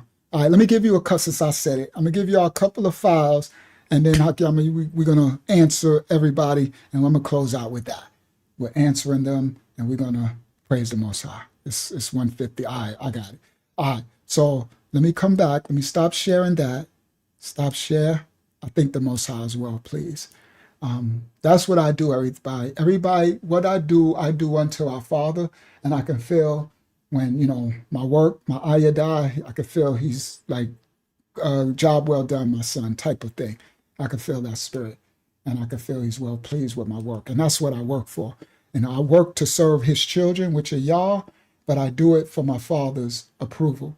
For him to feel like he's well pleased in my work for him. And his work is always helping his children. That's it. Whatever work the Most High will have you do, it's always to help someone else. Y'all need to know that. That's what it's selfless. It's always to help your brother and sister, his children. And you do your works unto the Father. Don't care what nobody else say. And I'm glad when some of y'all appreciate it. I really love that. It makes it so much worth it. But I do it but you can't do it for that. Let me explain that part. You got to do it unto the Father because there will be a time that you won't get no appreciation and accolades. But that don't mean you stop doing the work. So for years and years, I would teach this. I remember my sister was like, ain't nobody watching you. Ain't nobody going to find you. I said, I don't care. I got to teach the word because he told me to. Whether it's one person or nobody, I'm going to teach it because I'm doing it unto my Father. And if it's in his will that others will find, it will be there. And I don't know when. So it's been almost 6 years, and now all of y'all are just getting here. We've been shadow banned for so many years. when y'all watch my old lesson, y'all gonna be like, dag, this stuff should have been, you should have millions of views and subscribers. I'm like, I know. But, right? So you do the work unto the Father. Everybody, all of y'all, even in our little jobs, menial jobs, right? You do the best you can at the job, and let any adversaries against you, the Most High gonna handle that, right? Let him work it out, right? You can still handle your situation, but don't let people take you out of your righteousness. And you do all your work, no matter what you do, as if you're doing it unto the Father. And you reward it later. There's a reward later. Facts. All right. Praise the Most High. And you don't do it for the reward. You do it because you love your Father. You know how if you might have had a parent or somebody you love and you just want to do a good for them because they've been good to you? It's that type of relationship with the Creator. That's why I said we're not a religious. We have a relationship with our Father. I'm here to help y'all build a relationship with the Most High, not a religion. Okay, I can care less about any religion. All right, now let me grab this, share, and I'm gonna do a couple of files. And then we're going to get to, I'll need to answer some of the questions and stuff like that, right? And then we'll close out. All right. So that was the Disney World, right? And then I'm going to read, let's read a couple of things. So these are the Epstein files, right? This is May 2019. This says, now look at so they redacting all of these names and all that stuff, right? So it says, I might be such and such, LNU, they may have moved to Florida. So these are Epstein talking with his assistants. He's trying to get little girls. He's trying to get little girls to sex them and recruit them. So he says, this might be the name redacted, LNU, they may have moved to Florida. I saw her on another Instagram, IG, Epstein files, guys, right? Then that name is scrubbled out. Then this says LN used to be the roommate. So this person used to be that person's roommate, and they moved back to Brazil. Then it says such and such is still in New York. And it says they're younger than, they redacted it. Now, I'm going to show y'all one. Epstein had a thing, he wanted them really young. He was trying to get like 7-year-olds, 10-year-olds, 8-year-olds, 5-year-olds. He'll take you 18, 17, but he really didn't want you over 18, 9 times out of 10, right? These are the files. This says younger than, they redacted the number. They shouldn't have redacted that, right? That's crazy what they redacted. Now, watch this. He says, she moved back to New York, but such and such is still in New York. It says, such and such sis-in-law is current, sister-in-law. Such and such, not sure if took. This person and that person did a lot of partying. LNU. Now, these are youngsters. That's why he said the age, they're younger than. Big somebody and little somebody, right? So they redacted the names of these victims. It says, this is a picture of somebody in Jerusalem. And in Italy, not sure if it took, almost sure, and think she denied going, LNU, right? It's a little disjointed, but it's going to clear up a little later when we get through another one, right? So now remember, younger than whatever age this is, right? Now watch this. This is the continue of that. It says, the friend, not sure if bought, but maybe they such and such speak every now and then. They move to Florida, then to New Jersey. They could be back in Florida.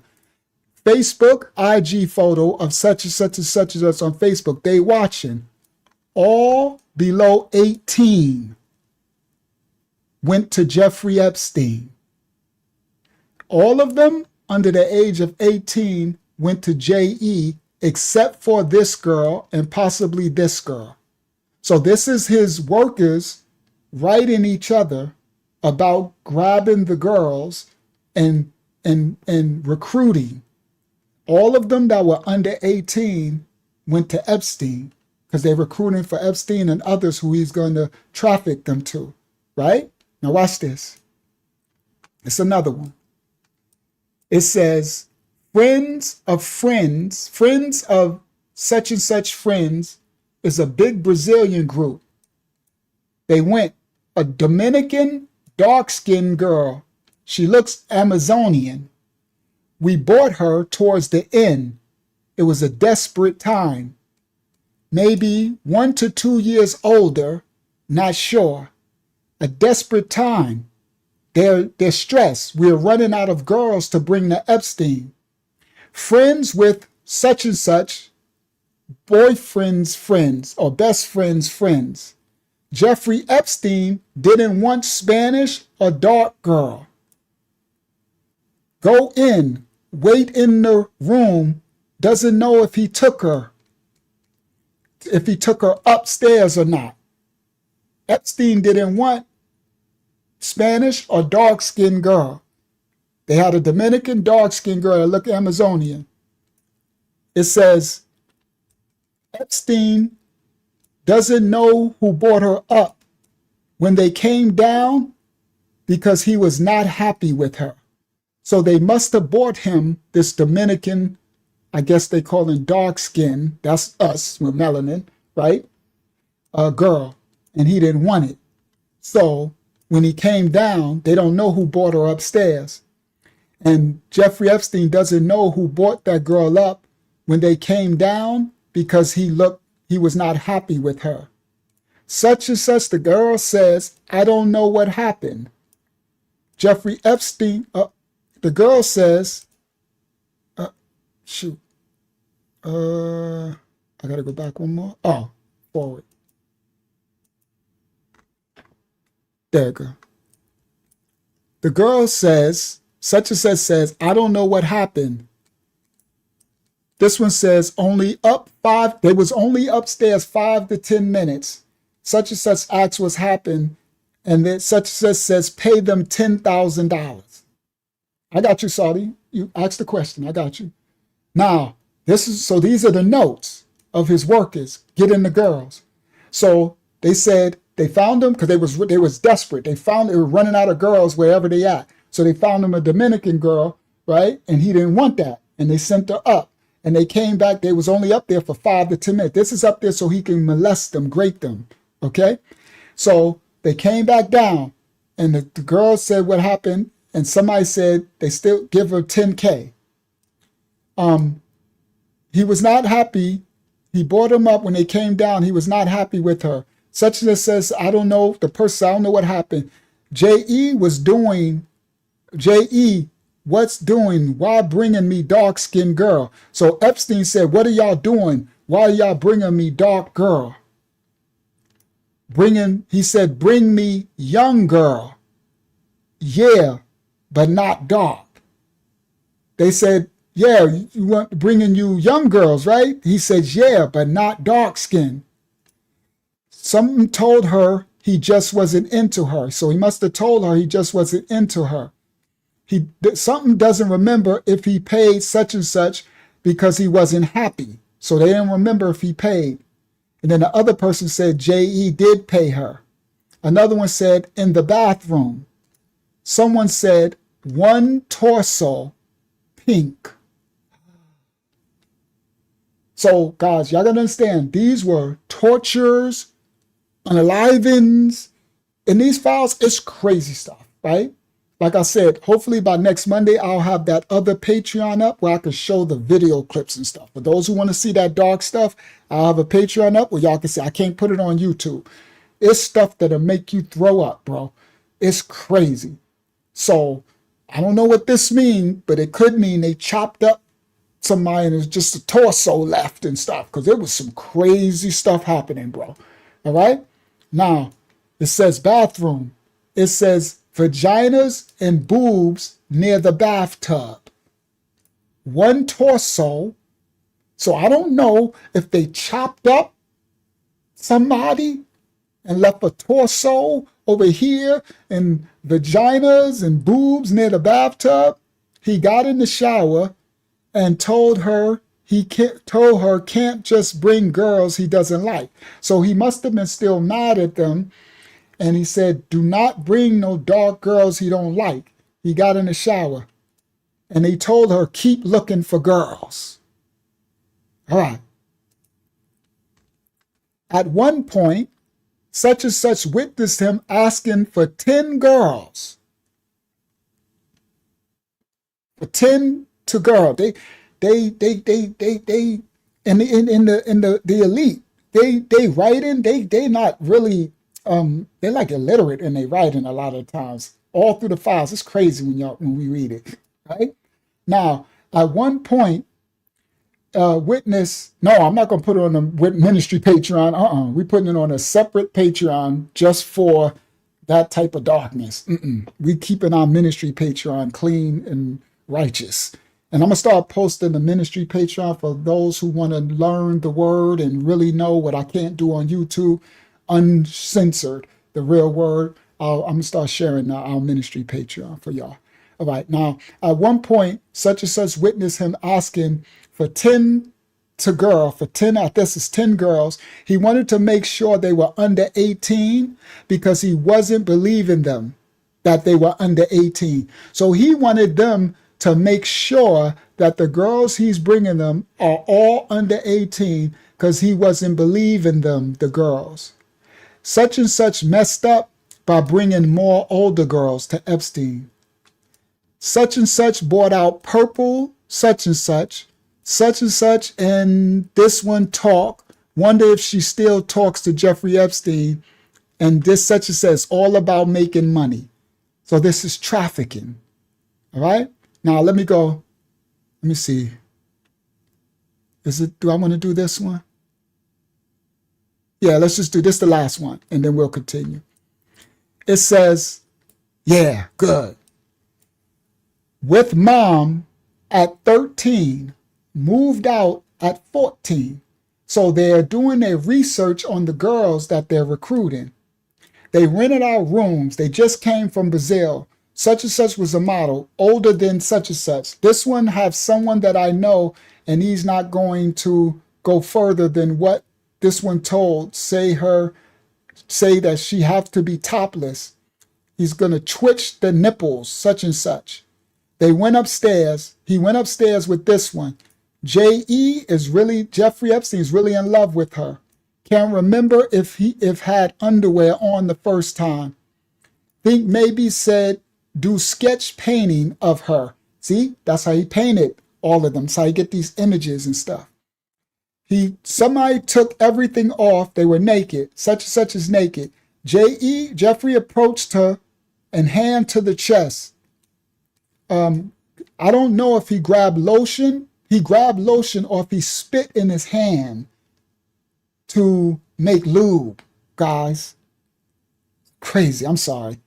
He approached her, put his hand on her chest, doesn't recall what Jeffrey said. Jeffrey turns around and leans his hand towards her chest. He moved his hand slowly and looked. Such and such had no response. So he touched and roughly, they can't write, roughly, such and such. J.E. says, touch the nipples hard. They got paid and left. Tell the such and such and the other girls to tell them if they're uncomfortable with not wanting to take off their underwear. Don't remember how many times they went, maybe 5.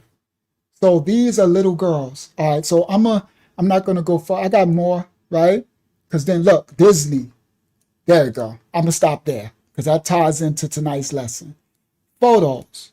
Some dude, not me, named Unc. That's crazy work, right? But y'all know they call these it says Unc. Maybe 15 or 16, such and such, maybe 15 or 16 years old. 41st Street. Hakiyama, put the link to our Patreon, the ministry Patreon. Put the link. I'm gonna start promoting it, but I'll probably start doing it next week because we had this Patreon for years, and I don't promote. We don't do none of this we just teach the word. But that's where now we But anyway, put the link. Hakiyama's gonna put the link for you.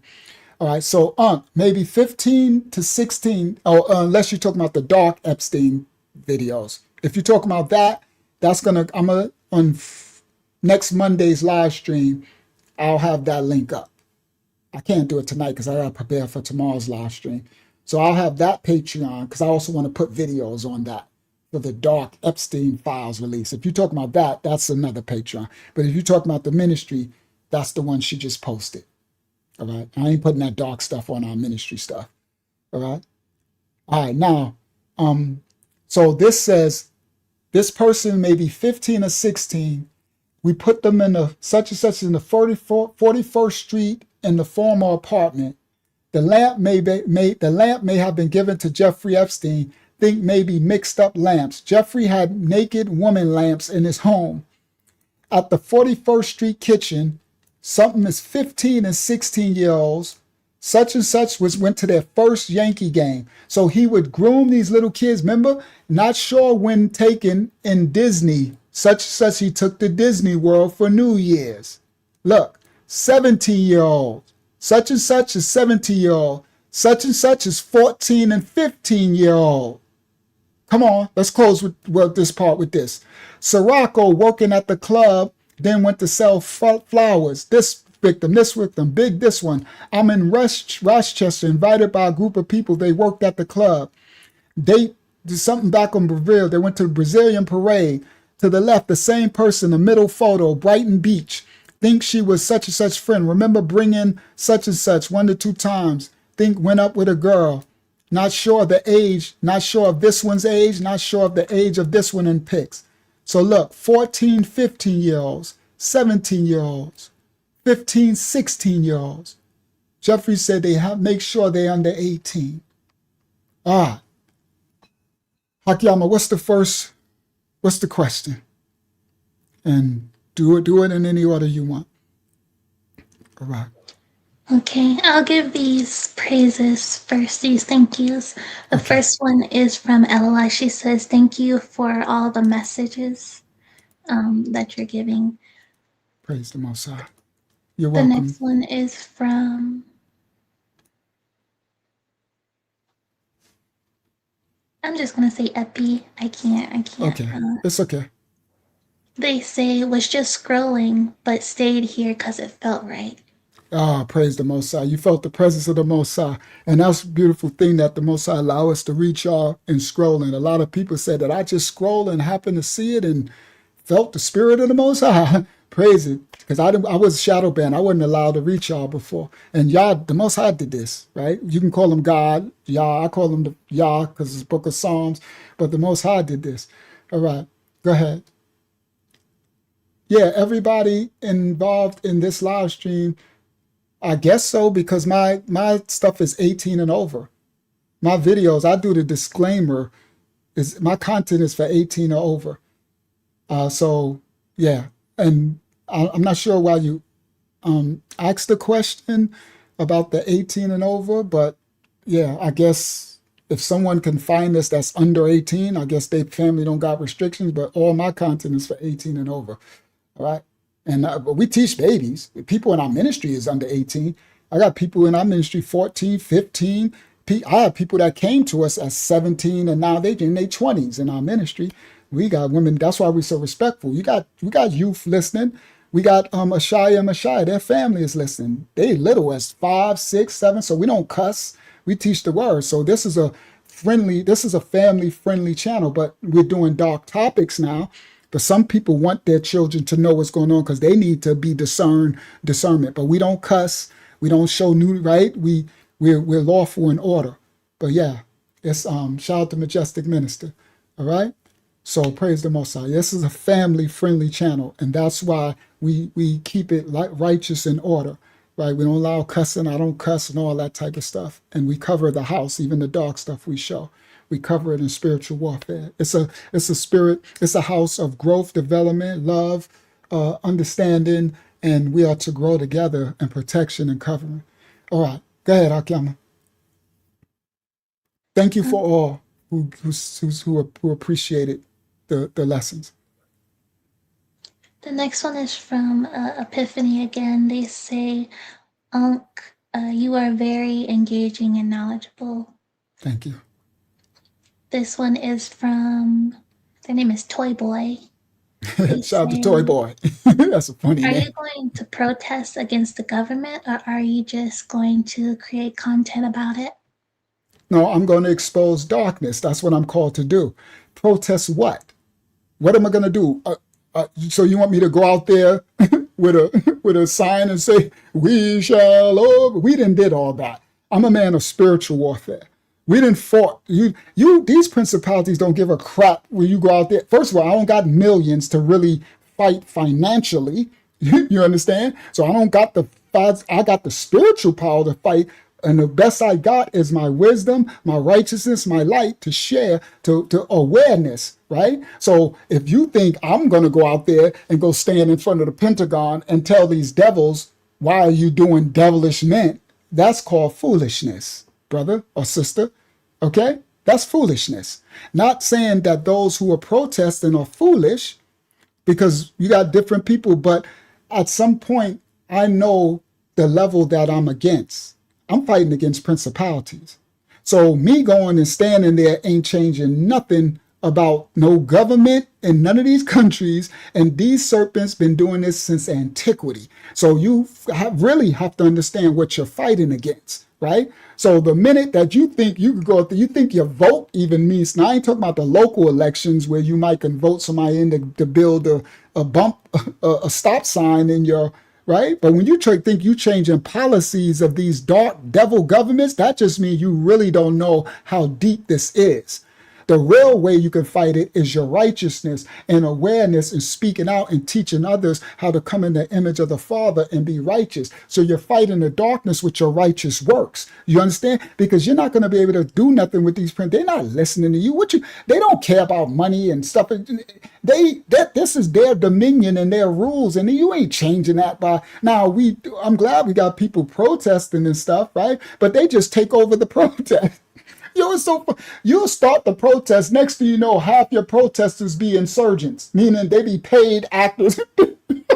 And then they turn on you. Next thing you know, you be locked up in jail, right? You be in jail talking about what happened. They all turned on me. No, the Most High taught me to fight in spirit and in truth. Okay? So no, I'm not going out there. I'm not, no disrespect to nobody doing that, but that's not what I'm on. That's not what spiritual time I'm on. That's not what physical. I have a different level of discernment. Do you understand? I understand what I'm fighting against. And the best way for me to fight against it is what I'm doing now. Teach the children their righteous ways and how to do and protect each other, protect one another. And that's how we fight this darkness. The other fight, brother, my father got that. The Most High got that. Let the Most High cook. Vengeance is his. There's things, you ain't changing that. There's something called prophecies. There's things that have to come to pass. There's things that the Most High is using. He used donkeys and serpents. He gave Nebuchadnezzar power to institute prophecies have to play out. So there's certain things have to come to pass. There's certain times that people have dominion and rule. How Satan has a dominion and rule over certain kingdoms at a time. Not over my temple, but over principalities on this earth. He's the prince of the airwaves. You understand? So now I'm not running out there with Al Sharpton and all the rest of these devils sitting up there diddying us in the back door. Some of us, when we was children, we did as children do. Now we adult, I do grown up things. I'm on grown up time. That part. And I was born outside. I'm from the ghetto, the slums, the rats, roaches, the bombs, through the crack era. I'm an elder. I've been here through the 70s. I've been here through the 80s. I've been here through the 90s into the 2000s. I done seen it all, been it all. I done watched them destroy all king. I done watched them flood heroin to my elders in the 70s. I watched them flood in the 60s. I watched them flood crack to my generation in the 80s and destroy. I watched them send cocaine in before the crack. I watched the liquor stores and the religion, the churches. I watched the desecration. Then later they started putting ecstasy and they started putting pharmaca and then the all this K2s and all this crap all the way up to fitness. Come on, bro. This is ancient kingdom practices. You know, I've been teaching this word. The fight I'm fighting is I'm fighting for spirit. You heard? We're trying to, your spirit. Oh, I'm an elder, daughter of Yah. I got children in their 30s. You heard? Now, that part. All right. Now, Haki, I'm going to put my 25 to Life channel.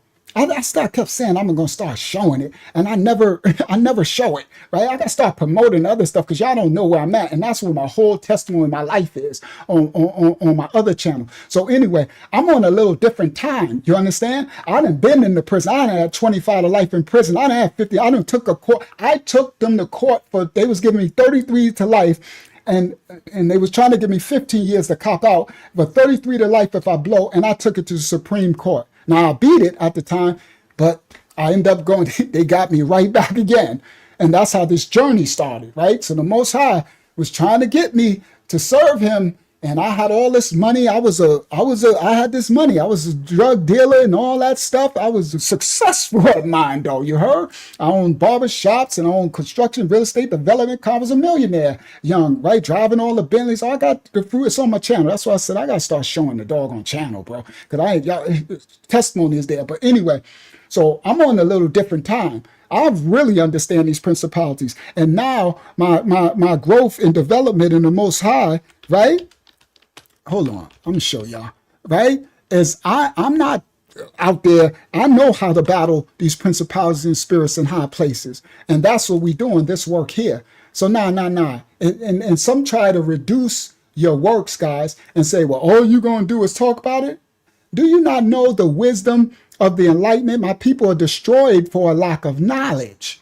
They're destroyed because they don't know. They're being victimized because they don't know who they fighting against. Do you understand? They don't know. They have no idea of the things that they're in covenant with because they've been tricked by religion and by principalities and peoples and spirits, right? So somebody got to teach the whole truth, the truth and nothing but the truth. Yeah, that part. And that's the spiritual warfare part. This is my ministry channel. My testimony TV channel. Uncle Yahshua 25 to Life Testimony TV. 25 to Life, now I'm free.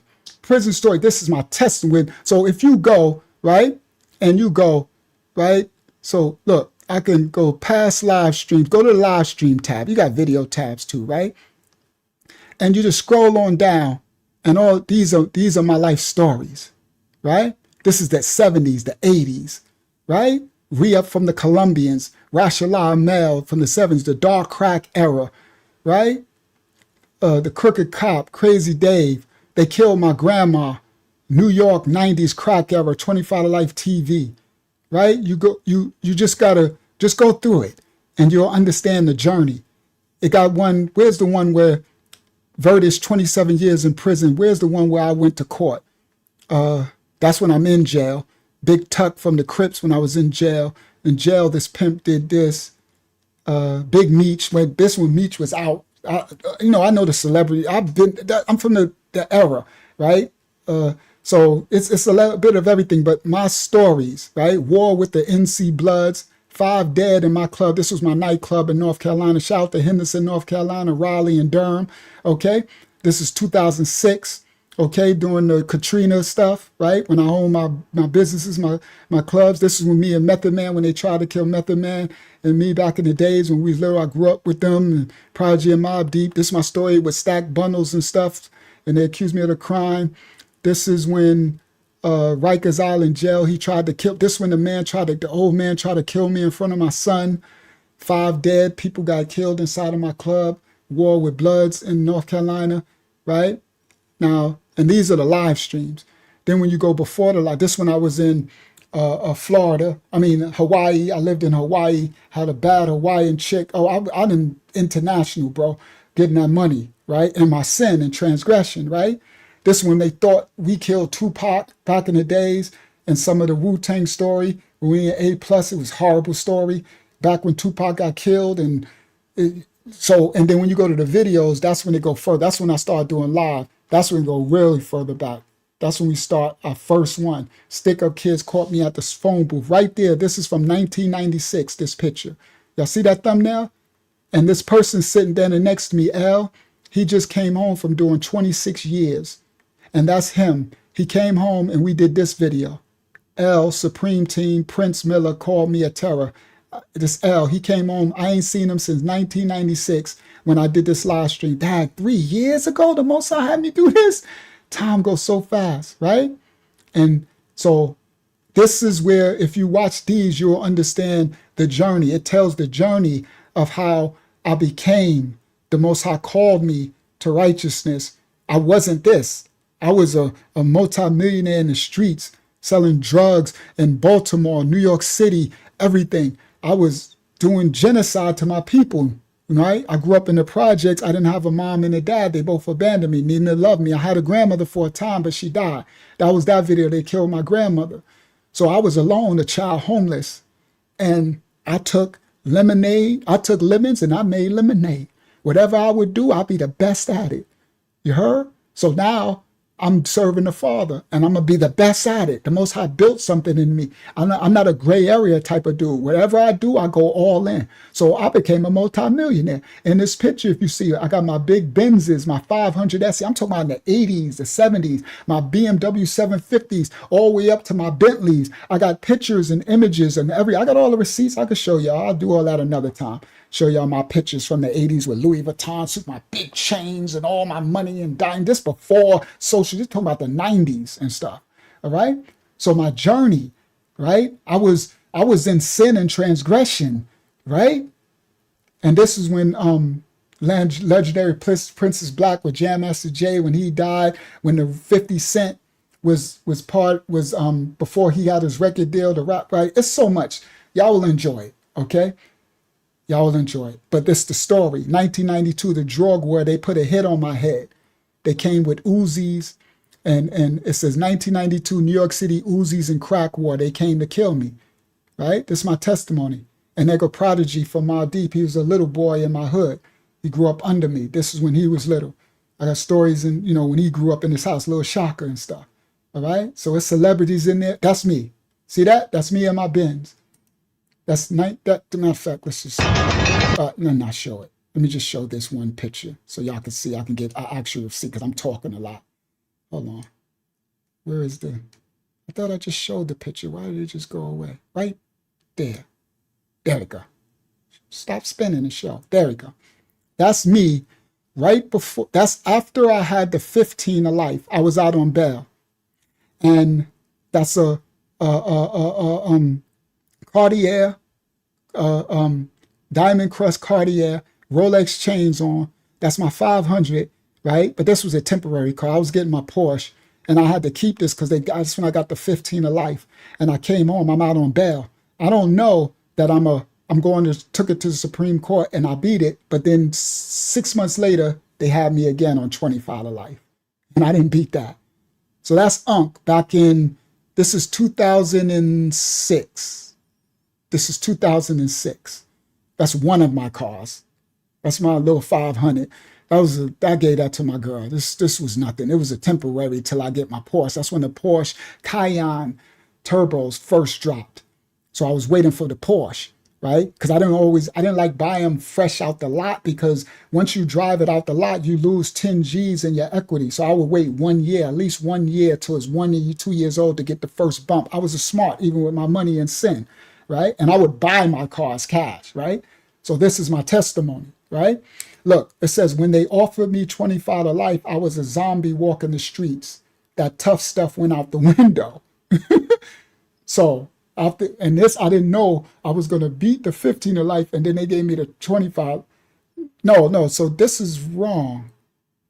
Because the 25, that was the 15. I need to because that's when they offered me the 15 of life, because when I got the 25, I wasn't walking the streets. So I need to redo that, because sometimes I get confused because they was back to back. The 15 of life when I went to trial, and the 25 life sentence was about 8 months apart. So I get confused with the two. So that's when they offered me the 15 of life. I was a zombie walking the streets. Because, if I blew trial, they would give me 35 to life for that one. All right. And then the next one, I beat it. And then the next one, I didn't beat. And they gave me 25 to life, but the Most High gave me a second chance. Y'all know that when you watch the channel. All right. Sorry, that was long, but I need y'all to introduce. So if y'all want, y'all could go to that channel, watch if you want to know the story, how I became a man of the Most High, right? I gave it all, everything. I can go back and sell drugs right now and be back on top. I wanted to be in sin. That's one thing I can get. I can get some money out this dark second world. You heard? I know I can scrape some nickels, bro. You give me a hot minute, I'll be back. They be like, he did it again. I always redo it, right? I'm just built like that. But now that same energy that I was using in my ignorance serving darkness, I got that same energy and aspiration in righteous light. Now I don't got all the riches and the money because the Most High, the mammon, that don't come with it. But I'm comfortable in my walk with the Most High, and He provide my every need. I don't need the Benz. I don't got my Benzes, my Escalades no more, my BMs and all that, whatever. I got receipts of it all, but none of that means nothing no more. Now I got the Most High. I got a relationship with the Creator, and I got peace and safety. Let me tell you something. It was never a time that I felt safe. It was not just the stick-up kids, but the feds and the police at any time. I was known as that man, that boy, that dude who got the kilo. And you see all that red? My hood was blood. So I got charged with the king of the bloods, which I wasn't, and a drug kingpin charge. They had me on. They had, they had me, bro. They had me done for. I was done for, right? But I wasn't king of the bloods, but red is my favorite color. You heard? And my hood, my projects was blood. So, and all my little homies in the trucks, they was all little blood. So, and I had a record label and all that. So they got me good, right? So what I'm saying to y'all is the same energy that I had that I can get this money in this dark world, the same energy I can put in for righteousness of the Most High. And I don't care about the money. That's why I don't care about popular. I don't care about subscribers. I was rich, famous, childhood rap. Everybody know me back from the days. You heard? They know who I'm still a legend in the streets and stuff in certain places for the elders. Now, some of the youth don't know me, but if one of my record deals, and they talk about me in some of the rap records, I'm going to play it. I still didn't do that yet. Do my entertainment stories. They didn't mention me in the rap records and rap records. Your famous dark rap celebrities, the old G ones. Right? But anyway, none of that mean nothing. You heard? It's just a testimony. Salvation is in the testimony. So it's showing that if the Most High, can change this individual, right? He can change anybody. That part. All right. All right, Hakyama, sorry, I ain't get to see nobody. I ain't see no chat or nothing. All right. So let me stop share. All right, Hakyama, go to the next. Thank you for everybody who's appreciating. Go to the first question so I can, because I did long on that. Right, so let me stop sharing that. Stop sharing. Okay, this one is from Cassandra. It's not really a question, but a testimony. Okay, you can give her testimony. Cassandra says, I was taken at the age 12 with two of my friends. We were taken from vehicle to vehicle and place to place before being raped by men more than twice our age. I escaped through running into a road in the front of a CA. It's hard to hear so many children have similar stories. Please pray for these children. I'm 40 now, but scrolling back up and seeing my life story. That's why I'm doing it. For the other brother, because if the Most High told me to expose it, and because now that I'm doing it, he's allowing me to reach through a little of the shadow band. I'm amazed, but let the Most High will be done. Let him cook.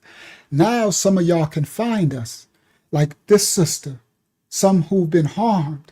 You understand? Who've experienced this. You understand? I experienced the most insane transgression against a child as well. I wasn't raped or nothing, but tortured and police and beat and guns to my mouth and strangled to death, and they tried to kill me and all that, right? So we all have different levels of trauma. But for those who was molested and raped, that's a whole nother level. That's what I used to always think the most. I'm like, you allow all this past stuff to happen, but thank you for now allowing that. So I have my heart, everything, my compassion for Yah's children. May the mercy of Yah's bosom envelope you, my sister, in your coming, in the compassion. May you feel the love of the Father as you watch this channel. Please subscribe and come back so you'll continue to feel the love that you deserve. And the Most High knows, he knows, and vengeance is his. And there'll be a time when you'll hurt no more. Me too. That's how I live, bro. My mom and dad abandoned me, bro. I was a broken child, bro. I never had a love in my life. Nobody, they never said I love you. They never hugged me. I never had a kiss. Neither parent, they both abandoned me. So I felt like worthless. So you know what I did? I made myself rich in the streets. And I took the wealth. The reason why I had all these cars and houses and money, because I used that as a crutch. I felt like I wasn't good enough for nobody to love, the mother or father, right? Nobody to love me. So I used material wealth to fill the void. And I went out there and I hustled like a hustler do. I went out there and I made it do what it do. And I held it down and I gained the material wealth. But it would be times that I would drive in my Benzes, in my cars, and I would break down and nobody would know. I'm tearing up now, bro. Whenever I tell my story, I'm still broken. And I'm 9,000 years old, but it don't heal, bro. Y'all don't understand. So I know the pain of those who've been raped and stuff. I've been raped spiritually, right? And so it would be times that I would drive and it would be the wood grain and the leather seats and this brand new Benz. And I would get in a car and I would drive and I would smoke a blunt and I would be like, it's their loss. That's how I would heal myself when I would feel like abandoned, no love. And it was like the material thing. So people were like, why do you have so many cars and everything? Because the material, it made me feel like I was worth something. It made me feel like it's their loss for leaving me, right? And not caring or loving me. And the Most High gifted me that. Facts. And I'm not weak. I never cried when I was young. I was taught not to cry. These tears are new now. When he turned me into his image, I never cried young growing up because you don't cry. You take it. You be stone still. But I know the Most High gave me the material possessions to be able to feel loved and feel like I'm worth something because he needed me to hang in there. Because later in my life, he going to use me to help his other children.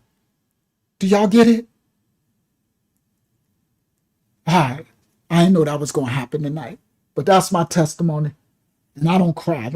It ain't, y'all can cry. Release those tears. I just was raised, you don't cry. So this is new. So it's not weak. I ain't a punk. I can't harm nobody, but if I could, I still knock up, I could fight, I could do all that. You heard? But y'all release those pains through those tears. Those tears goes up to the Shamayam, to the heaven, to the Most High. That's a release. So that whenever I do my testimony, it's painful, bro. That's why I show up. I can't stop it. And now the Most High allowed the release to happen. Yeah, but we were told we can't cry when I was young. I never cried. I held back. And that causes disease and disorder. It causes, it's like, but now I release. He gave me, and that happened in prison. It was crazy when he was changing me in prison. And I had to block it because you can't cry in prison, even though people cry under the sheets in prison. Yeah, they do, but they can't show it, right? They cry under their sheets. And then I was ministering in prison and I would say those, let me tell y'all something, guys. I was ministering in prison, just before he released me. I was ministering in prison to hundreds of inmates. Even the COs used to come, right? They would have me get up and minister on Sunday in the prison. This when the Most High changed me, right? Now listen clearly.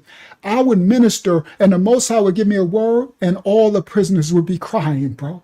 I'm talking about murderers. I'm talking about killers, murderers, all levels of beastly men, and even the COs and guards. And I remember they would come up and it's like, you have something is in you.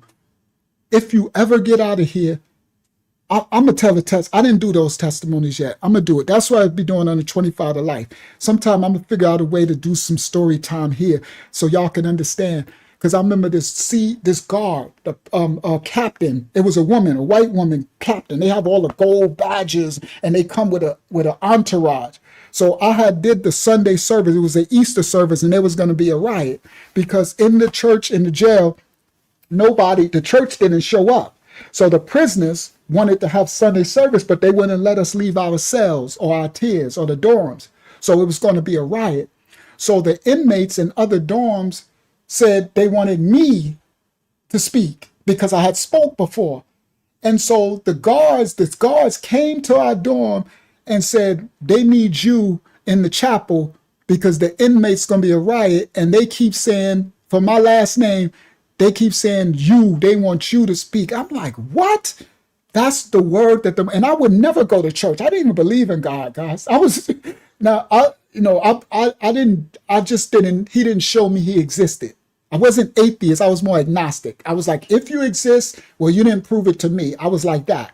So I understand. I wasn't raised. Well, my grandma was in the church. I went to church, South Hempstead Baptist Church and all that, but I didn't believe, because I was like, how can a God do this to a child? Give me no mother and father, right? So anyway, so that God, I'm gonna end it with this story when we get back. That God came. So the guards came, right? And they came to the dorm, and I thought I was in trouble. So when they, right? Because I was still going to trial. So I can't get into trouble in there because I'm going to trial. I'm automatically going to get the max sentence. I'm going to blow trial. So I thought I was in trouble. So everybody's like, yo, they called me Rashawn. They was like, yo, they looking for Ra. So I was over in the back of my bed, mentoring to these young dudes in jail. I was doing this in prison. I didn't know I was going to ever come home. So I'm in the back of we was in the dorm at that time. I wasn't in the tiers in the cell. I'm in the back of the dorm, mentoring, speaking to the young dudes, right? And all of a sudden I hear, yo, Ra, what you do? You in trouble. My name was Rashawn. I said, what? And I look, and all these guards is coming. I'm like, yo, what did I'm like, oh, it's going down.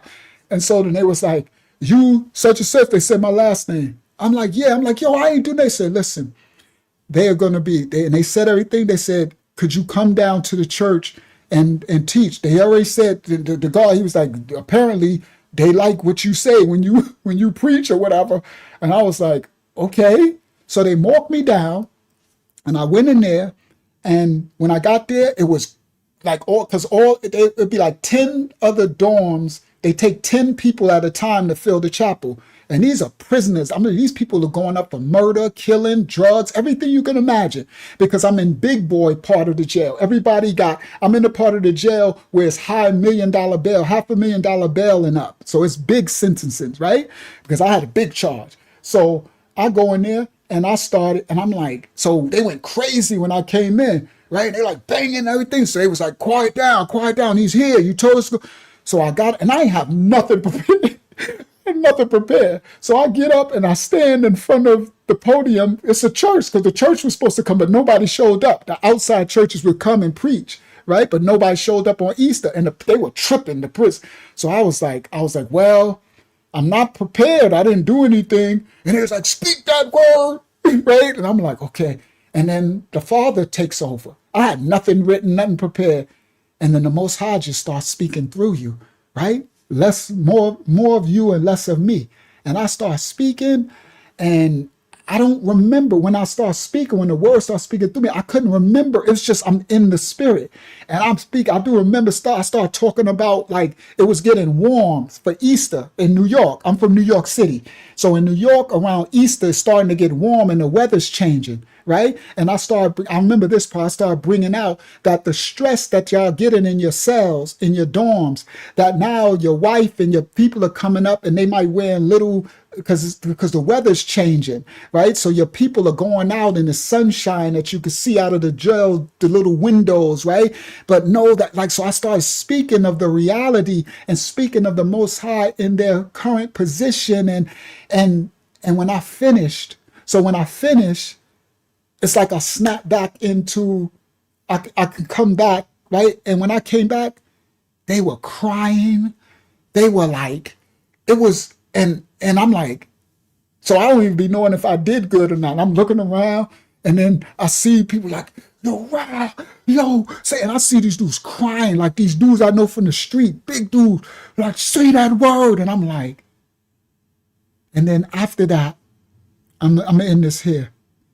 After that, I went back, right? It's more to the story, but I'm gonna make it fast. Later, like the next day or a day later, here come these, they come to our dorm. I was in a dorm at the time, and it's like 80 of us in the dorm, right? Dorms are wild. And they come to the dorm and they say, they pop the door, because it's a jail. They go, boom, they pop the gate. They call it pop the gate. So the big jail door open, boom. So we all look, and all of these guards come in, like 20 of them. And they're like, everybody to your bunk. Everybody. Don't move. Whoever move, right? And these guards will beat you to death. You understand? This is jail, prison stuff. They'll beat you to death, right? So we all, everybody have to go because we in the day room by the phone. We might be over here doing stuff, right? We in the dorm. So we all go to our bunk, right? You're like cattle. Got a number. This is jail, right? So we all go to our bunk. And so they all come in and they're like, everybody, nobody move.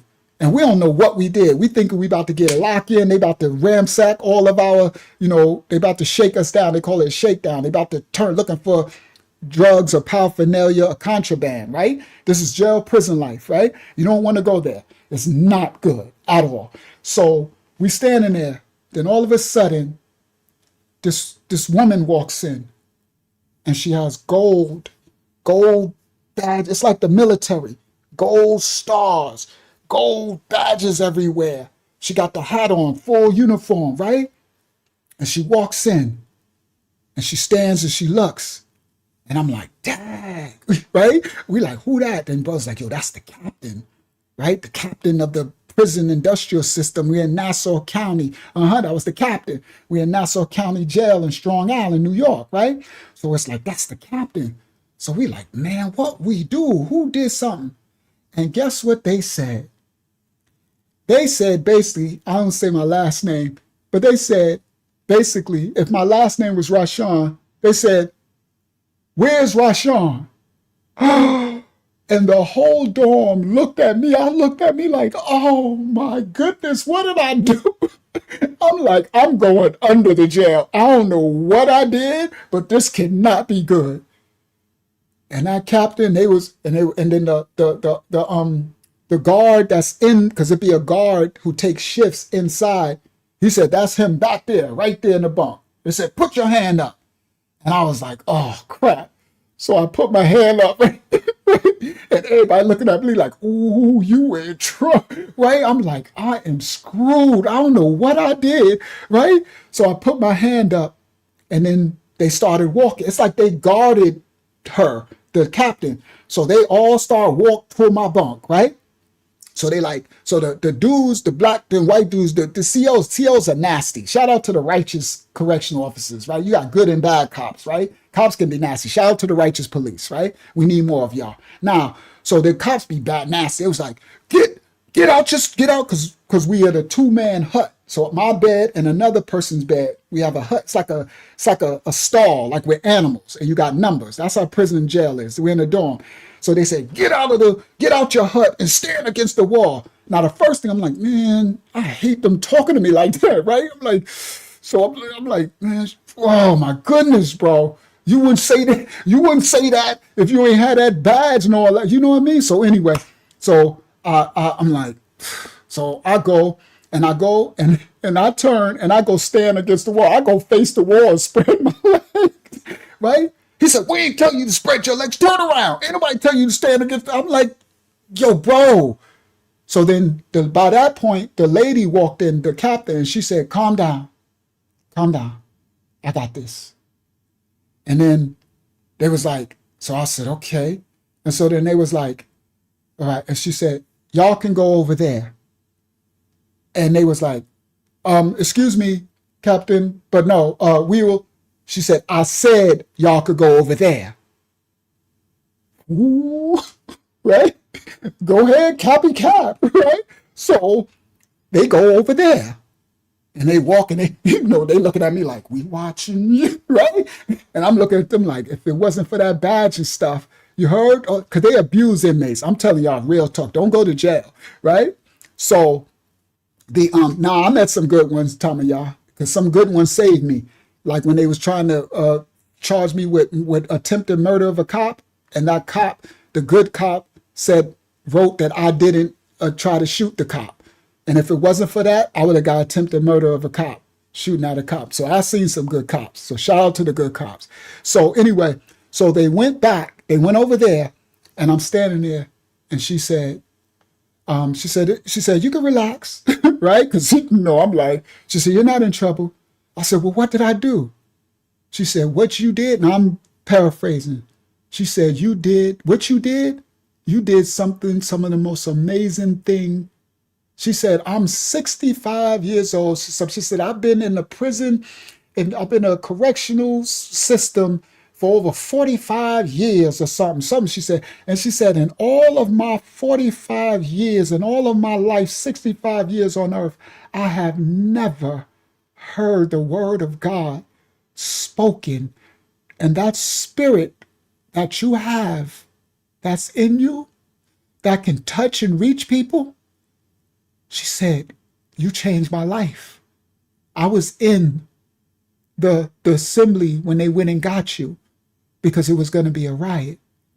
And that word that God spoke through you changed my life. This captain, this white woman said this.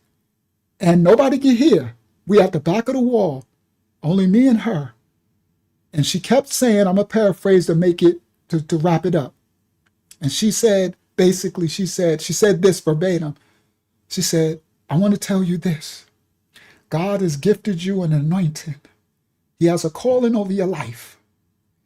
One day you're going to get out of here. She said, I already looked at your thing. I looked at your record. They giving you 25 to life. She said, if you end up going to the prison and you get it, he's going to free you.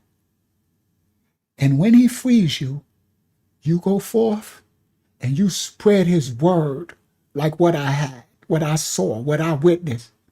She said, you spread that word because you could change people's life. And she said, I just want to come down and meet you myself. And I want to thank you. And I wanted to see what God is doing in this person. And she said, would you mind if I shake your hand? I said, no, ma'am. And she shook my hand.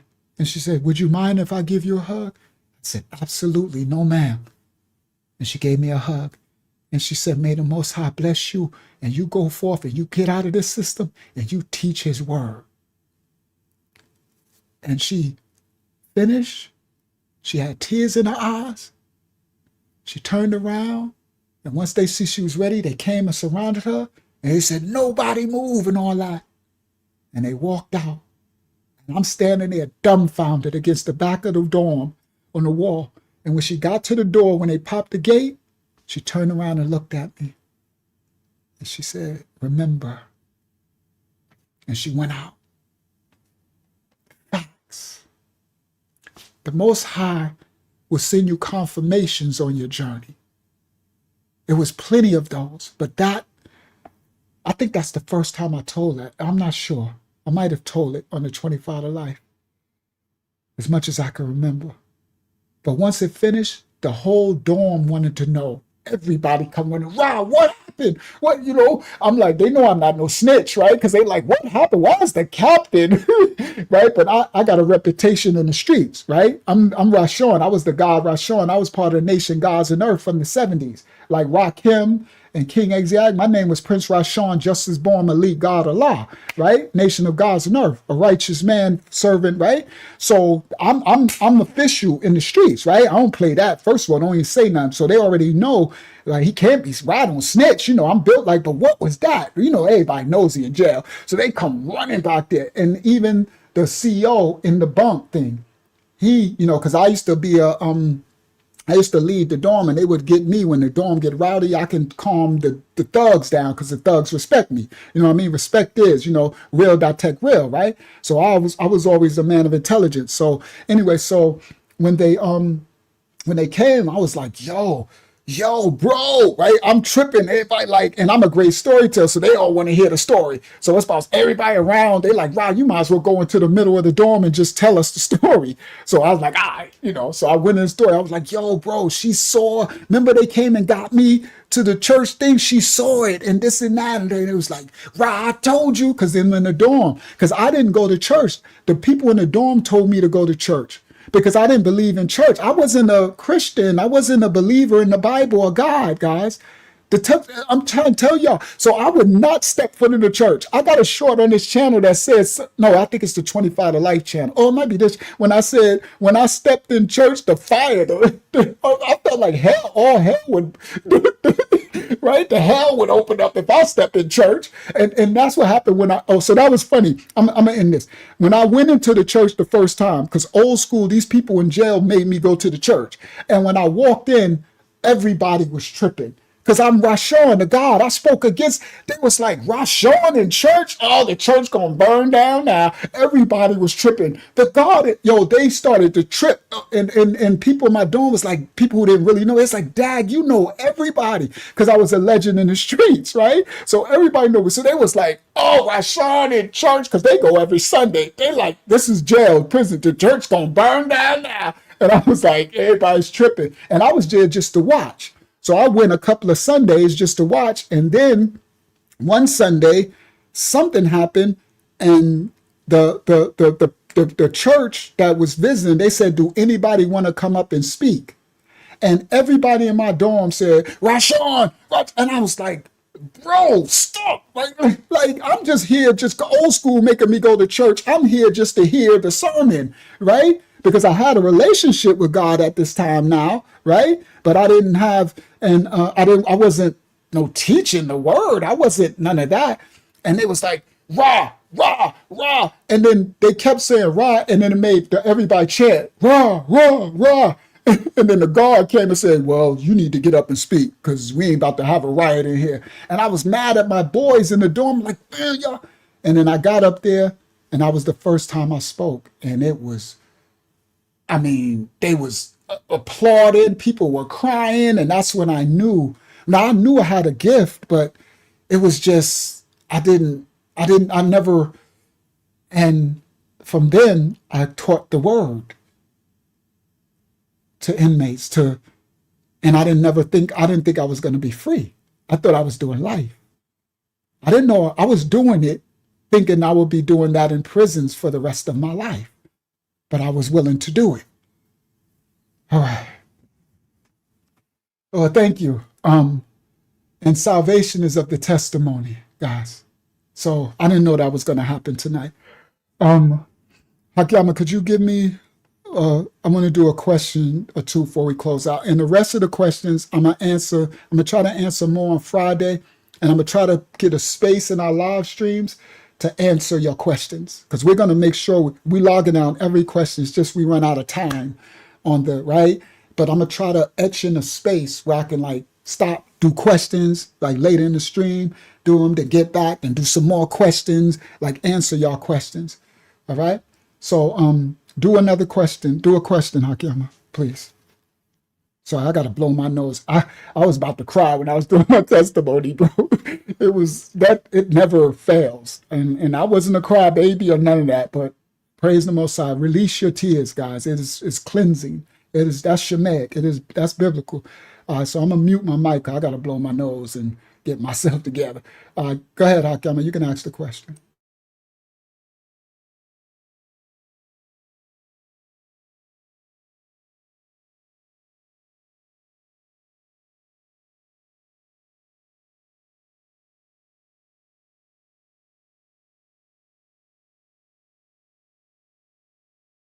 Oh, she not here. Did she get kicked out? I think we lost Hakiyama. I didn't realize they must have kicked her out and her internet is down. All right, so I apologize. We can't. I guess we can't. I guess we can't do the question. She not here, and that means they kicked her out and they messing with. Yep, she said computer problems. I figured that. I know. That's called spiritual warfare, guys. They're attacking. Right? This is what I go through too, all the time. So we battle against principalities and spirits in high places. Sorry, let me blow one last time. All right. And they attack me. They'll attack my system, my computer when I'm trying to prepare the lesson. They'll attack me that I'm trying to find a clip that I put together to show y'all. I can't find the clip to 6 hours later. You understand? Spiritual warfare is crazy. So that's what they did. They attacked her. So we're gonna just close out, and I'll do the questions again next time because it's late and it's Wednesday. Some of y'all got to go to work and stuff and all that. I done kept y'all up all late, right? And we'll see if Friday is gonna be crazy, right? Friday. So come Friday, and I'm gonna always set up space, and every question that y'all ask, they're logging it. So I'm gonna find a way. Just keep coming back to the lives, and you'll get your question, and then watch the replay. So on the channel, when you finish with the channel, there's a live stream button on the channel. You click live, and it's oh, you're in Cali, so you got it good. you in a different time zone, so you got it good over in Cali. It's still early for you, right? So you go to the channel, and there's a live stream section, and that's where all these live streams, you can watch the replay. So if you ask the question, right, here she come. If you ask the question, if you ask the question, then it'll be, excuse me, the videos, you can watch it, and in one of the videos, you'll hear me answer the question. All right. So now we're going to answer one, we're going to let her do the one question, and then we'll close. So go ahead, Aki. I'm going to pick the one question. I'm going to answer it, and then we'll close out. It deleted. Oh, it deleted all your stuff? See, that's that spiritual warfare. That's the stuff I go through. I remember the other live stream, it deleted all my work, bro. I had worked 15 hours to put a live stream together for y'all, all the videos. I woke up and they restarted my computer and wiped all my stuff. And I'm like, no. So I had to try to find the way to put it together. But when you just work with the Most High, it always works out, right? Give it over to the Father, and it'll be fruitful no matter what. That's when you live your life according to the Father. Whenever you try to live your life according to the will of the Most High, righteousness, right? Morality, whatever you do, it'll end up good fruit, right? It might not look like it in a scenario or situation, but the fruit of it will end up good because your heart was towards the righteousness of the Father. It always ends good when you put the Father first in what your actions. And that's why you have to stop. Whenever you have to make a decision, whenever things come to you for a decision, I know I'm about to shut it down, cut from a different cloth. You have to ask the Father, right? Be still and ask for guidance and for him to guide the steps. And whenever that happens, it's always a fruitful result. It might not look like it at the beginning, but it end up turning out it could help someone else. All right. All right. So she can't find. I got some of them, but I don't have all. Just give me one. I only want one for now. She'll get the rest later. I'm only do one, then we close it. You can pick whichever one you want to answer. You want me to answer. This is from Still Maddie's. Still Maddie? Okay. Did I do Maddie before? No, I don't know. Just go ahead. just do the question. I don't know. This is from Maddie. Maddie Nelson says, how come these folks do so much in a lifetime or half a lifetime? Where'd she get all this time from to do all this nefarious things? Because they use their time constructively for evil. That's biblical too. It's called being a steward over your time. Because the one thing we can't get back in this earthly existence is time. Do you get it? That's the one thing that's running out. We are all on a time clock. So the Most High instructs us to live our life constructively, intentionally, focus, right? Because time is of essence and it seems to go faster the older you get, right? So that's the thing that we can't stop. Right? A constant tick-tock, right? So these devils, they serve their Father well. The same instructions that we got from the Most High instructions, they got the same instructions from their God, the devil. The devil was the Most High's right-hand man. It's no different book. They just do the opposite. So everything they serve and everything they do, we got the same opposite instructions, right? So that's why it's a spiritual warfare. So everything they do, they just do theirs very diligently according to the opposite of what the Most High says. So if the Most High says for us to use our time wisely and constructively and diligently, right? But for good, they do the same thing. They use their time diligently, constructively, but for evil. So they make time.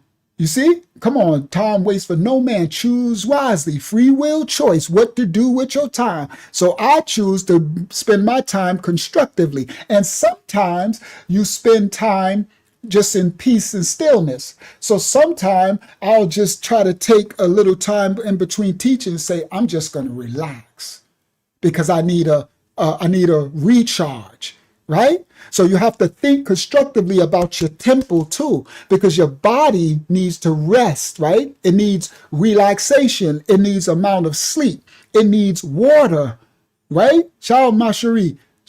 It needs nourishment, right? It needs to be replenished. So it's the same thing. So what they do with their time is they use their time constructively to plot out evil, wicked things to serve their father. See, and we're supposed to use our time to plot out righteous, moral things to serve our Father. You see, it's and so to us it looks like they have all the time in the world, and then they're trying to control time. See, they have an insatiable appetite. That's their father. He said, I want to be as the Most High. I want to sin above the Most High, be as him, right? He do too much. They're the doers of too much, right? So they try to get more time. They try to buy time. They're buying souls. And then they're trying to live forever with transhumanism, right?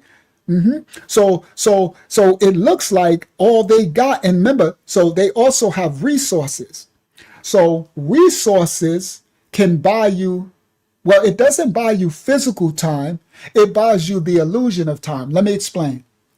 The reason why they keep us, the regular masses, right? The people, us regular folks, regular smugglers, they keep us in poverty. They keep us barely making the bills. You know why? Because they want to keep our time busied with working and stressing. You get it? I gotta get up at 5 in the morning, 6 in the morning, 8 in the morning. I gotta do this. I gotta get dressed. Then I gotta go to the job. I gotta take this one to school. Then I gotta do this and I gotta do that. And then when I get off work, I'm tired. Then I gotta pick this one up. I gotta do it. Then I gotta cook food. And by the time you do, you ain't got time for nothing. You see, you got time. You got no time to really serve righteousness, to sit down, be still, be more, because you're on a rat race. They keep us on a hamster wheel. But they are not on the hamster wheel because they got the mammon. They got the power and the control. So when you got the power and the luxury of so much money, right? And money ain't evil. It's what you do with it. It's the love of money. The what they do, the wicked evil, right? If that's your God, then it's evil, right? Now, because you can use money, it's increased to help others. So if we had the money that they got, we wouldn't have to go to no rat race job. Do you understand? Your money makes you money. Do you get it? Yes, the hustle and bustle. They keep us on the hamster wheel so we cannot really fulfill our purpose because we stress. See, that's chaos, everybody. The Most High didn't create us to have chaos. He gave the land. It's the time to live, a time to laugh, a time to cry, it's a time for gleaners. There was a time that the earth would rest, right? And you weren't to pick nothing. For the earth to recover. You understand? A Sabbath for the earth.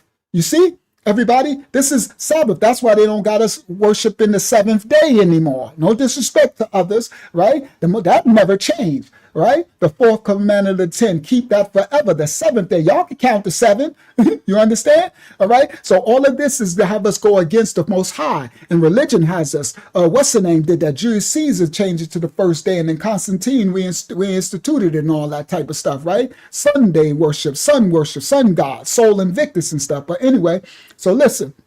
So this is how they keep us stressed out. Yep, 7 years rest for the earth and us. So there are 6 days the Most High work. On the 7th day he rests. Rabayah, 6 days he's Ayadah work. 7th day he Rabayah, he rested. Okay, so they keep us where we won't even have a rest for the weary. So even when we have a supposed day off, it's not a day off because you're still stressed over the taxes and the price, the groceries rising, your bills ain't paid, and this is stressing the kids, and you're running, and it's chaos. So your life is chaotic. So you don't have stillness. So the time flies by. You ain't got time to fight nothing and really do nothing, right? Your life is in chaos. See, while they have the time because they have the money to make room. They don't gotta go to no job and do all this stuff. All they gotta do is plan more wicked, evil things. So they got all day and night, and a lot of them, they don't sleep, you know. So all they got the money, they got the influence, the power, and the position, and then they can just do all the devil stuff, right? So it looked like, dang, they got time to do their father's work, the devil. So that's what it is. It's the money and it's the position, and that's why they keep us.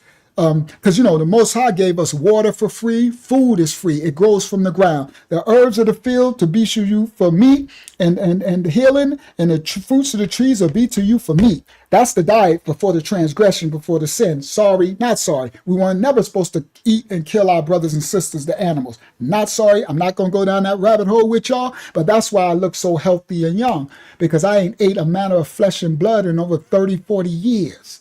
You understand? That's why I look this age at this, at this elder age, and not just look it, I live it and be it. In the gym, they thinking I'm 28, 29, they thinking I'm in college with them and stuff. I'm like, boy, I could probably be your grandfather.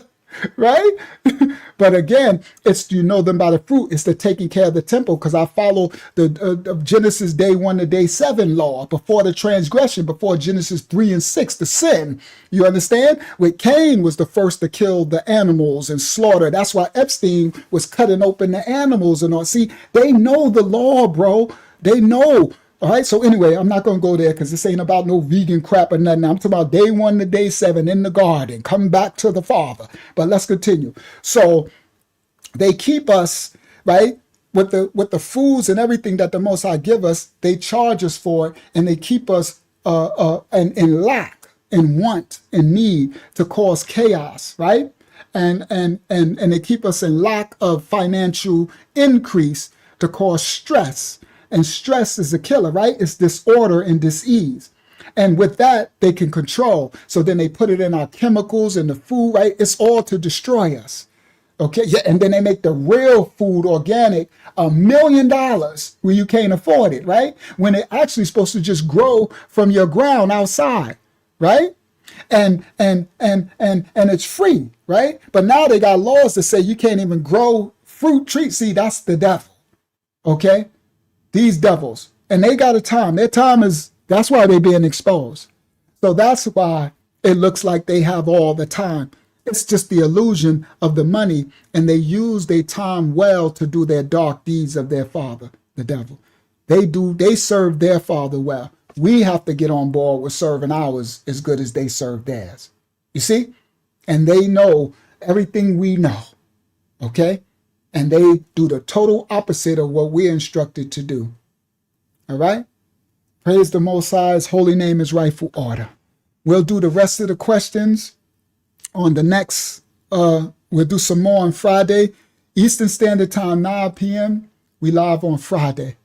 I thank you all for joining the House of Yah. Thank you, Hakyama, for your assistance tonight.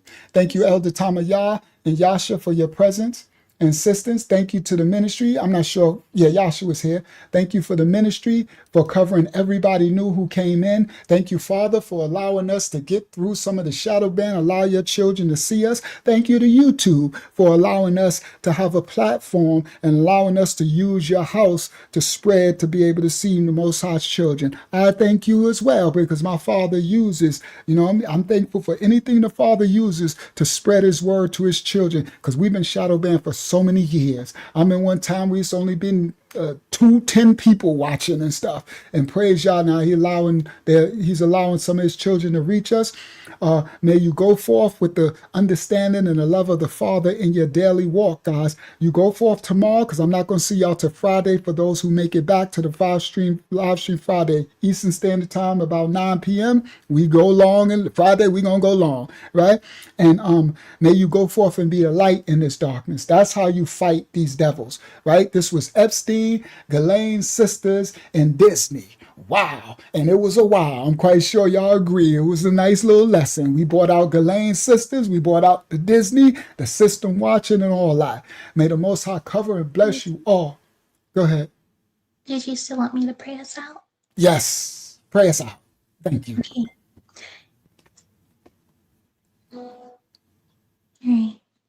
I'm gonna mute myself. Praise the Most High, O Most High Creator, the Creator of all things, Yah.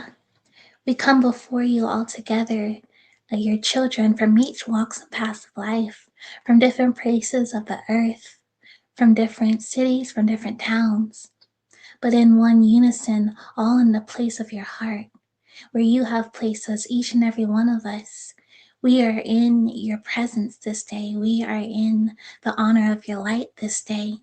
We are glorying in you and in your teaching for us, the manna and the food that you have placed at the table for us to eat, for us to be a part of, for us to be one with.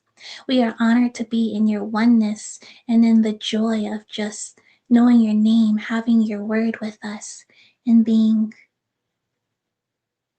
just so engulfed in your presence, in your light and oneness, and having that joy of you. That our joy not diminish, nor our light be dimmed, but we pass each other oil, and we sharpen each other's spears for the spiritual wars and the physical ones, for the wars that happen in our hearts, and for the wars that happen in our day-to-day lives. As we die to the flesh, as we become new, awakening new and more lighter vessels from before, that our yesterdays are past, and you have given us the blessing of tomorrow, that the sun will arise over the horizon, and that joy cometh in the morning. We thank you, we are humble, we are lowered, and we say that your will be done upon us, because the will that you have for your children is good. We are honored by you, and we say, Tayada, which is thank you. Thank you, Most High, Yah. Thank you. Amanya. Amen. Praise the Most High. His holy name is rightful order. Thank you, daughter of Yah, for praying us out and covering this dark lesson, exposing these dark devils. I had Epstein, I had something, I had that thumbnail up while he was praying. I was like, let me get these devils off our screen while we praying to the Most High. I'm like, what am I gonna put up? I'm like, just put the ministry thing up. Okay? So praise the Most High. All right? And for all those, because I know a lot of people don't know on the other stream, if you go to our channel and then you click this live button, that's how you find the live stream after we finish. You go there and you click this live button and it'll pull up the live stream, right? That's the live where we at right now. So the replay, you just click the live button. If you want to see our videos, it's this tab. So every live stream, you click this live button and you can watch the replay. All right, thank you, Hakyama. Thank you for that prayer. May the Most High cover and bless you all. Hopefully you guys been well fed tonight. Hopefully, hopefully I'm sure y'all show y'all appreciation, and praise the Most High for me meeting all of y'all and being able to teach his word, and you go forth, guys, and be a light as you go forth tomorrow. Right? You driving, somebody might cut you off. Don't flip them the bird, right? You catch the bird, right? Be like, you can be like, oh, right? Try to work on your self-control to be righteous in any unrighteous situation. You got to work on yourself. I had road rage. I'm from New York City. You understand? I used to lose my mind, right? Don't go chasing somebody down and all that, right? Learn conscious, always think the Father is seeing everything, and you got a goal to accomplish. Your goal is to try to be more righteous in your life than unrighteous. So it's a working on yourself, the mastering of self in the image of the Father. So go forth and be the light, children of the Most High worldwide. May the most see. So like I'm working on road rage. I know that part. I'm from New York City. It's a nothing but road rage. It's insanity. You understand? So go forth, the house of Yah. Thank you for welcoming everybody, and thank you for being my brothers and sisters in the walk. That's Mashfayah family. The Messiah says, the Messiah, who y'all call Jesus, he says, who is my brother, sister, or mother? He who keeps my father's commandments. And he who's keeping themselves in the image of my father is my mother. I don't care about relatives, bloodline, family is Mashfayah in the original Habariyah. And it's bigger than just family or relatives. He who are equally yoked, trying to be righteous of the Father. We are brothers and sisters.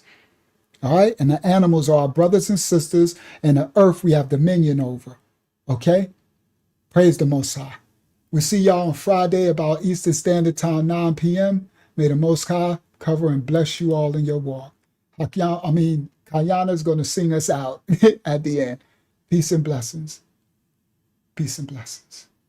He had secures and hooks us tight, a gift from your eternal life. He sent his son a sacrifice to show how much he loves us. You are loved, you are loved.